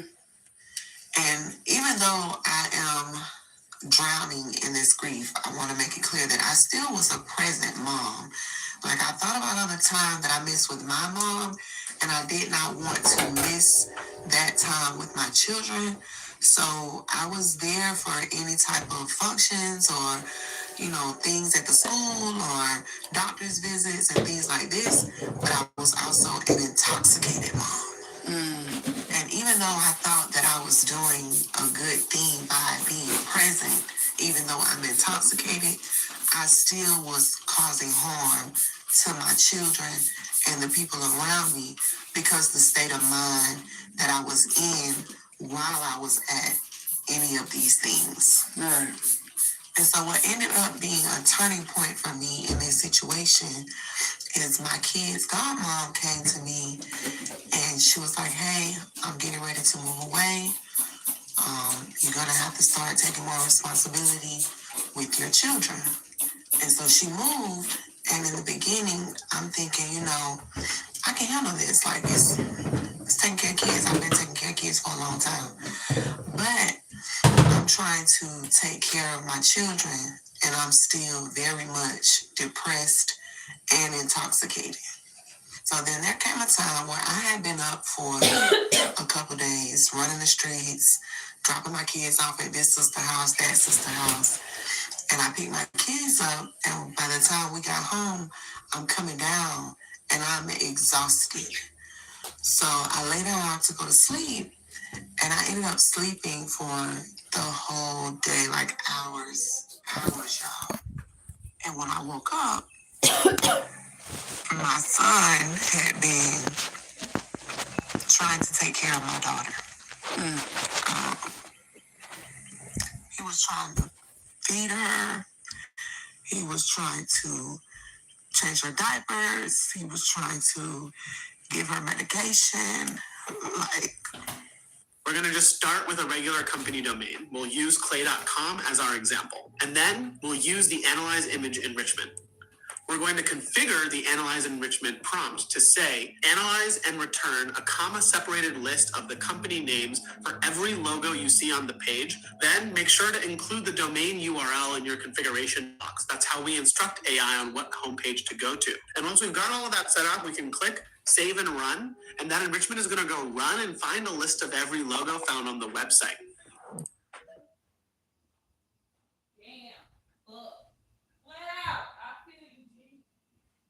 Quick question. Do you know what really happens when you scroll to the next video? Social media apps like Instagram, TikTok, Snapchat, Facebook, and YouTube are constantly watching how you behave, what you like, what you comment on, and even how long you pause on a video. The algorithm uses all that to figure out what will keep you scrolling the longest, but that can have serious consequences. Constant comparison to perfect bodies and fake lifestyles can lead to anxiety or depression. Repeated exposure to dieting or body-focused content can contribute to eating disorders. And once you interact with dark content, the algorithm may push even more extreme videos, which can lead to self-harm. If social media caused mental health issues that require treatment, such as anxiety, depression, or an eating disorder. And at that point, I realized that I was failing as a mother. And at that point, I realized that I know my mom was definitely not happy with how I was living and what I was doing. So when I looked myself in the mirror that day, I could not look myself in the mirror. And I knew then that it was time for me to pull myself together and to make a change. So I decided that I was going to get help, and I began therapy. And that's when I began writing music and trying to find an outlet for all the different feelings and emotions that I was having. Okay. And during this healing process, I received a call from the state attorney that they were ready to go to trial. So during the preparation for trial, they brought me in a couple of times, and they went over some questions and some things that would be addressed during the trial. And when the trial begins, the first couple of days of trial, they bring in the experts, the telephone people that explained all of the telephone calls, the pinging, and different things like that. They brought in the officers. They brought in forensic experts. And after that, then it became time for the witnesses to testify. So the people that were standing outside of my car that night, they refused to testify. They did not show up for court at all. And then they called my cousin to testify. And she came and she testified to everything that happened from the time we left the house to when we got to the hospital. But in the end, she could not identify the shooter. And the next witness was my best friend, y'all. I was a little surprised that he was testifying. I was all ears.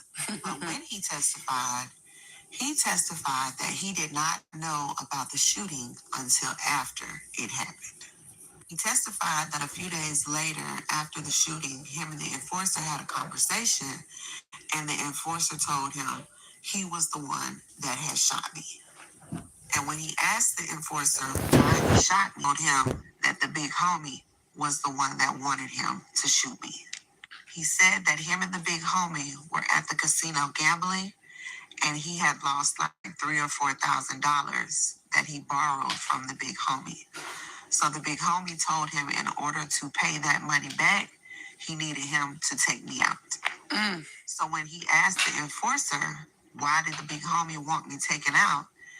He said that the big homie told him that I had robbed them for some work and some money, and that he wanted him to take me out because I had robbed them. He also testified that he had never spoken to the big homie about this, that the only person that had told him this was the enforcer. So even though he testified, it was more on the grounds of hearsay. He heard all of this third party. It was nothing that he had ever witnessed himself. And y'all, if y'all could have seen my face in the courtroom that day when this child of God got on the stand and said that, my goodness. I was just at 6 hours.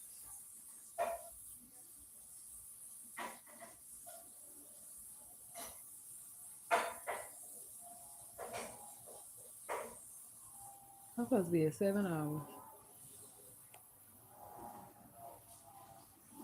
I knew the state had prepared me that they were going to drag my name through the mud, but they did not prepare me for this. I was so Oh, they just took an hour off my live stream. I couldn't believe it. Because I'm thinking in my mind, what do I need to rob any of y'all for? I got more money than most of y'all. Like, it just was one blow after another. And after my best friend testified, they decided to adjourn court that day because they wanted to have a whole day for me to testify. So you guys are going to have to stay tuned for the season finale for my day in court. and the outcome of everything in this situation. All right, y'all, we are coming up on the last part of this series, and it has taken about 3 weeks. You know what I'm saying? 3 weeks to get through the whole thing because we had to wait on Fire Red to pretty much upload the story. But here in part 11, I'm really realizing that viewers, you know, we want the creator to push out the videos back to back to back to back. Come on, we heard the first part. We want to hear the second part. We are invested. You know, we want to be entertained. We want to know what the tea is. We want to know what happened, how it all went down, and we want it right now. We want you to record part 1 through 12 in one setting and upload it in one setting. But the people that are sharing these stories, the ones that are true at least, you know, they're reliving the situation. So now I can definitely see, the toll it takes on your body, you know, having the courage to even tell your story. You got people that's going to judge you. They're going to look at you crazy. They're going to talk about you crazy. They're going to state their opinion. They may even throw a little pizzazz on your story, you know what I'm saying, to make themselves or make their video interesting. You know what I'm saying? This is the first, maybe not the very first, but from what I can remember, she is the first person that shed some tears during the story time. You know what I'm saying? Not to say you have to shed tears for the story to be believable or for the story to be true. But when we get into certain stories, sometimes the person telling the story, they're not always emotional. You know what I'm saying? And even though this situation is not fresh for her, she still gets emotional telling it. Let me take that back. Elijah was the first. I'm not going to say the first. Let me stop saying first. But Elijah was another creator that was emotional. And even though these things had happened a couple years back or, you know, whatever the case may be, the emotions are still there for these people. So we got to give them some grace and be a little patient sometimes. I know we wanted things to come quick and we're so invested and so anxious to hear the next part that we don't realize that these are people's real life. These are real life events that are happening to people and they're sharing that piece of their life with us. Just because I'm looking at the comments here and I see a lot of people saying, come on girl, where's part 12? Where's part 12? And when I was getting ready to prepare for this video for y'all, getting the video in order so when I'm recording I can go from one video to the next, I noticed on this last part, before she posted it to TikTok, she put it on her YouTube channel, which is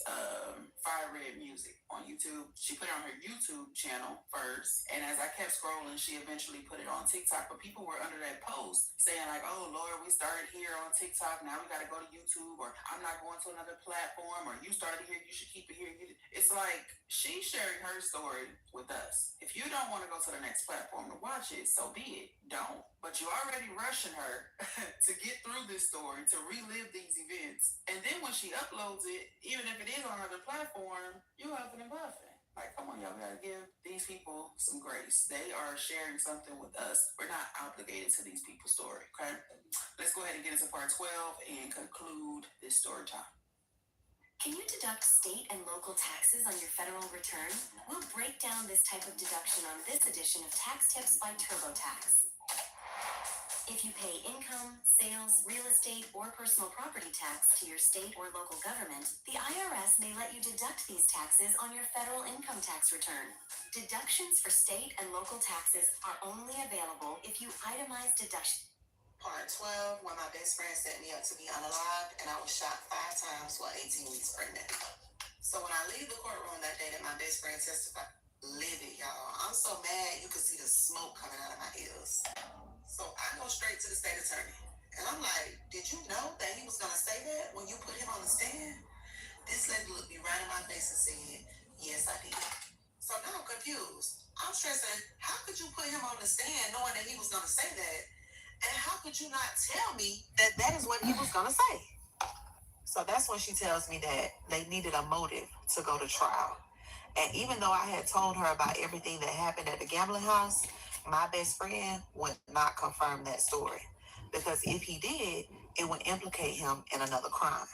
And when he came forward to testify, this is the motive that he gave them. And she didn't tell me because she knew how I would react. So that shit right there made me angry. So now I want to know, when is my best friend going to go to trial? Y'all, this lady said that they would not be pressing any charges against my best friend for anything related to my shooting. I couldn't believe it. What you mean you not pressing any charges? So So because I was the only one that could identify the shooter and the only one that came forward, they needed his testimony. And because they needed his testimony, they chose not to press any charges against him. So I'm telling her, that's not good enough. So he just gets to walk free for what he did to me. And I'm also stressing, what more do you need than my testimony? Like, I am the person that was shot. And I am telling you who shot you. Who shot me. Right. What better witness is there? And she on some, he's not walking free. He's serving 10 years for the things that they found in his house when they came and served the search warrant. She looked me in my face and said, sometime is better than no time. We just have to take what we can get. I couldn't even say nothing, y'all. I just turned and walked away. I was so fucking mad.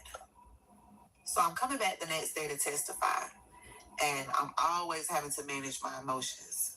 So I'm angry, I'm confused, I'm nervous, I'm anxious.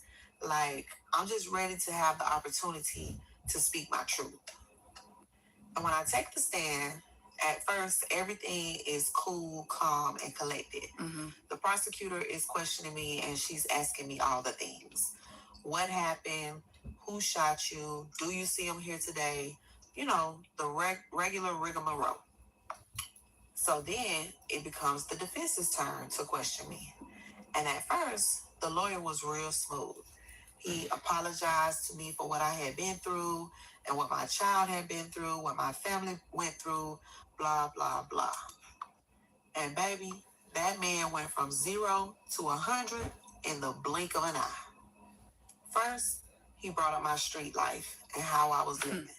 He painted me as this out of control, unstable, street person that would do anything for $1. Then he asked me, do you know what a lie is? So I said, yes, I know what a lie is. And then he asked me, have you ever told a lie? Now, I would be a liar if I sat here and said, no, I've never told a lie. So I said, yes, I have. So then he said, are you lying now? And I said, no, I'm not lying now. Why would I want the person that shot me to go free? If I'm lying on your client, then that means the person that shot me is still out there. So then he asked, have you ever lied about the paternity of any of your children? What the fuck? So my response was, I don't understand what that has to do with the reason why we're here today. And he said, we're just trying to get a feel of your character. My character? Baby. So then this man says, have you ever unalived anyone? Y'all, my insides started boiling because I already know where he's headed with this. You feel me? So I held my head high and I looked him right in his face and I said, yes, I have. So he said, are we speaking on the incident?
Chip, how are you? How was your day? Just took me a nice shower bath. I feel amazing.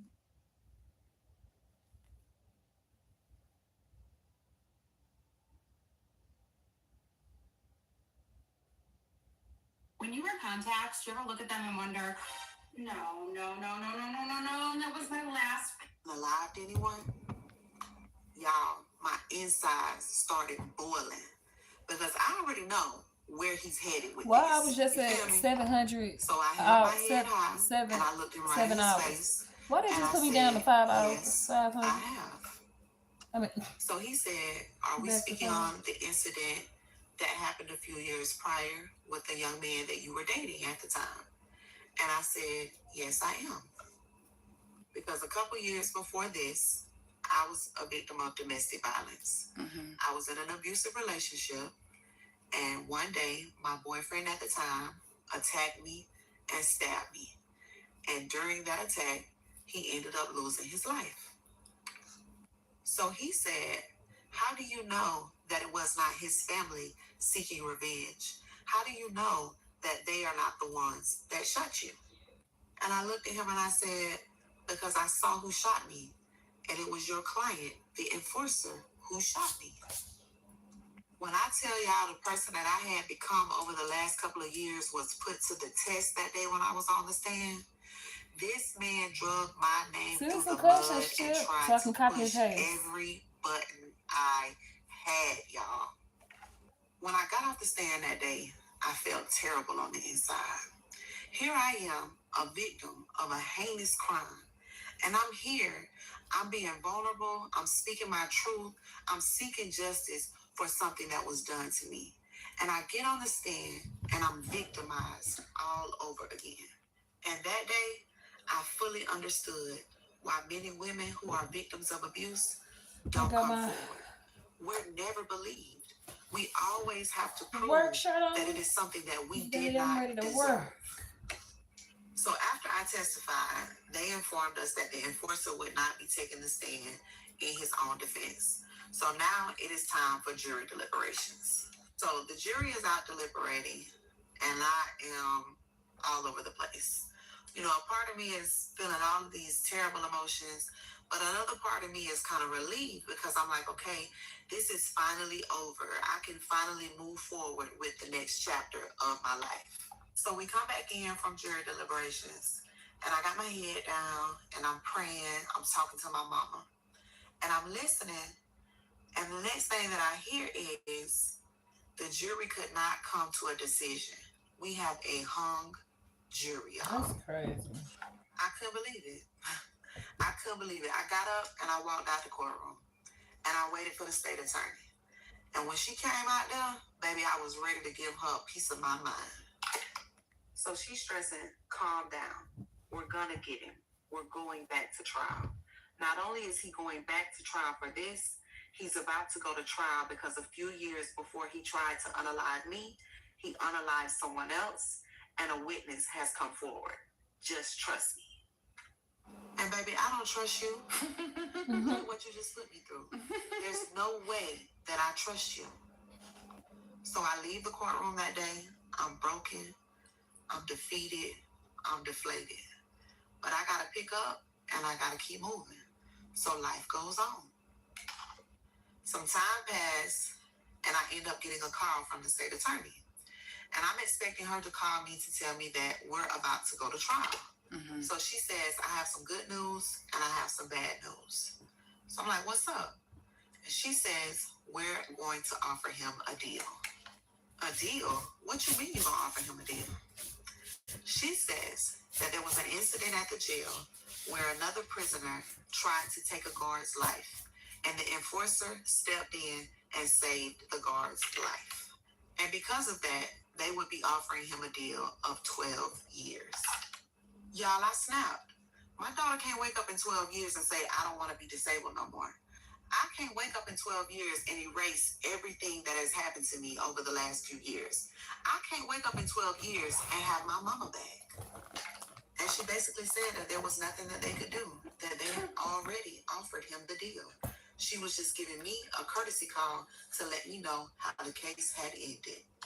So then I asked about the big homie, and she said they would not be pressing charges against him either because the enforcer refused to say that he was involved. So my best friend got 10 years, the enforcer got 12 years, the big homie was never arrested, and the justice system failed me and my family. All right. And that is the story of how my best friend set me up to be unalived, and I was shot 5 times while 18 weeks pregnant.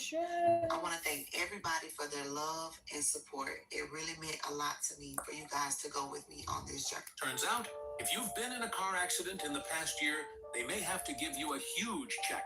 And all you have to do is ask.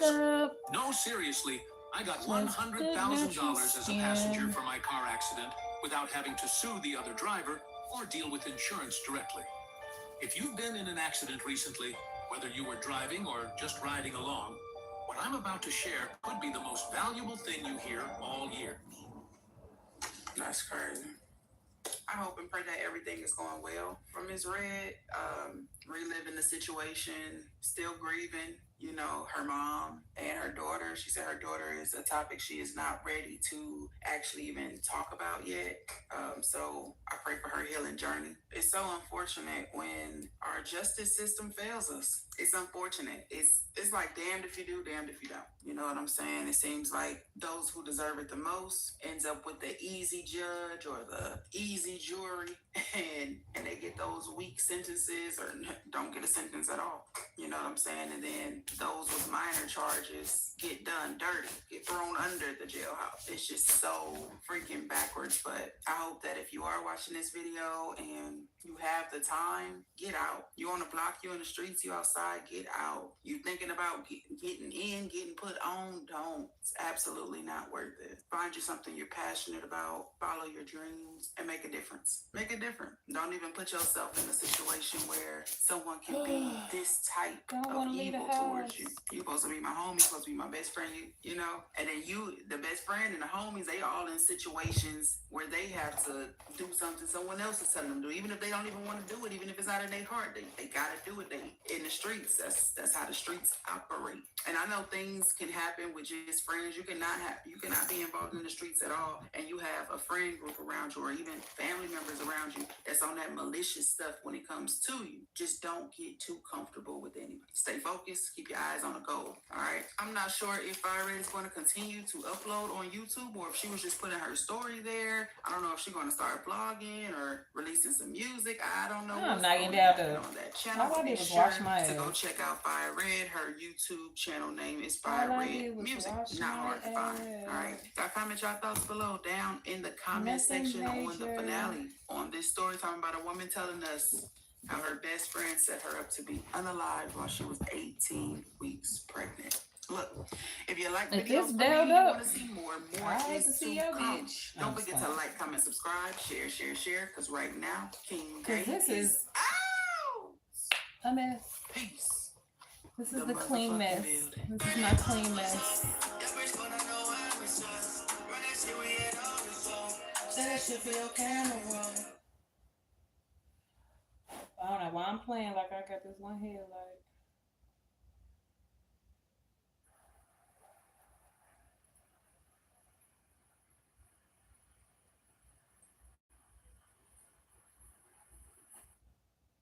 A way to get a hold of you, like, I will not give your personal information out to nobody at all. I am not that type of person. I wouldn't want.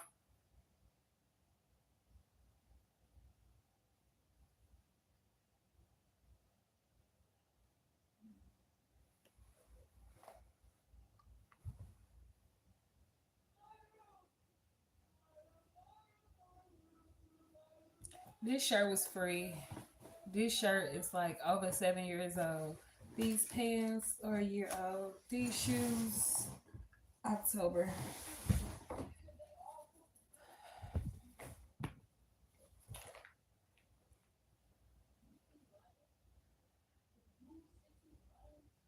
I done told this man I was coming at damn near hours ago.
All right, it's time to stop playing.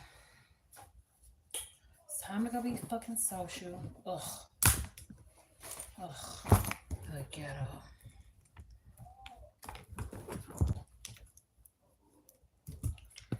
Taking my chargers with me.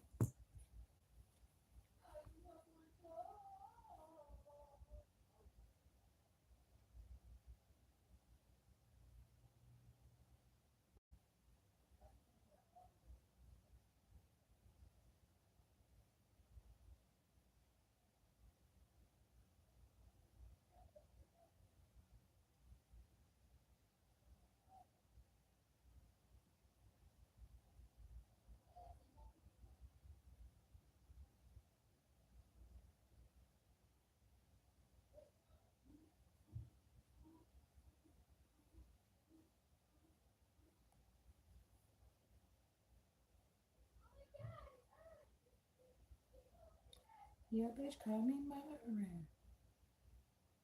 Yeah, bitch, call me Myron.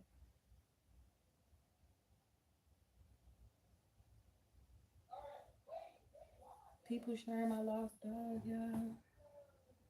People I don't even know. Oh, so sweet.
Do I? Thank you. Okay.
Charlie. Charlie. Charlie. You get your 3 hours on the game PC. Lil, y'all lock the door.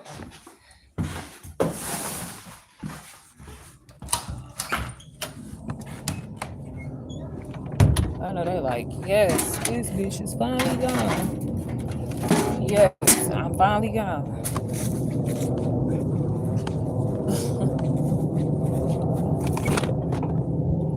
The wicked witch is finally gone. Oh, this motherfucker. My car funky in the bed. Let me take this shit out.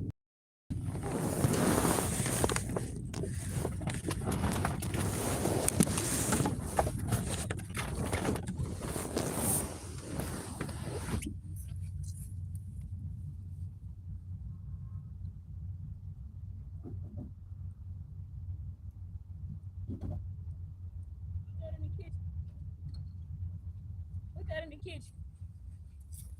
What was it? Put it in the kitchen. Okay.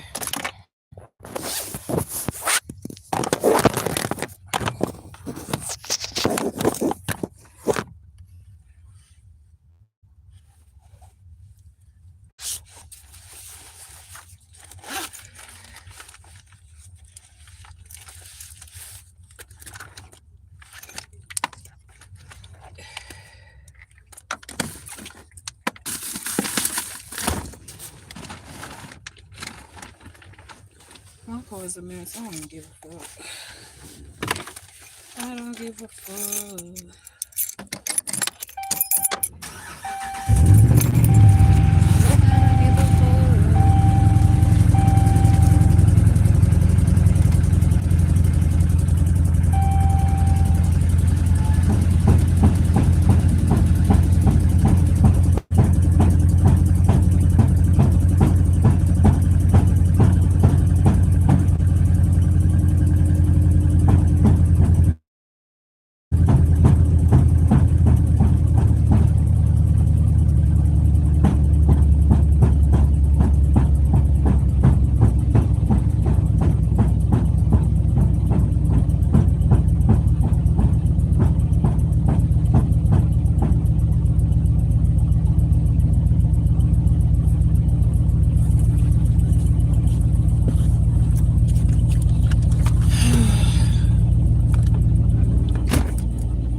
Drop it like a hot kid. You see this ice on my wrist, hot is soon as the light hits. You can't lie to ice stick. Work you got me smelling funky, red monkey, $500 on them. You ain't seen me yet. Bitch, you can hear me way around the corner, pink. Oh no. Bitch, you tripping. Bitch, you tripping.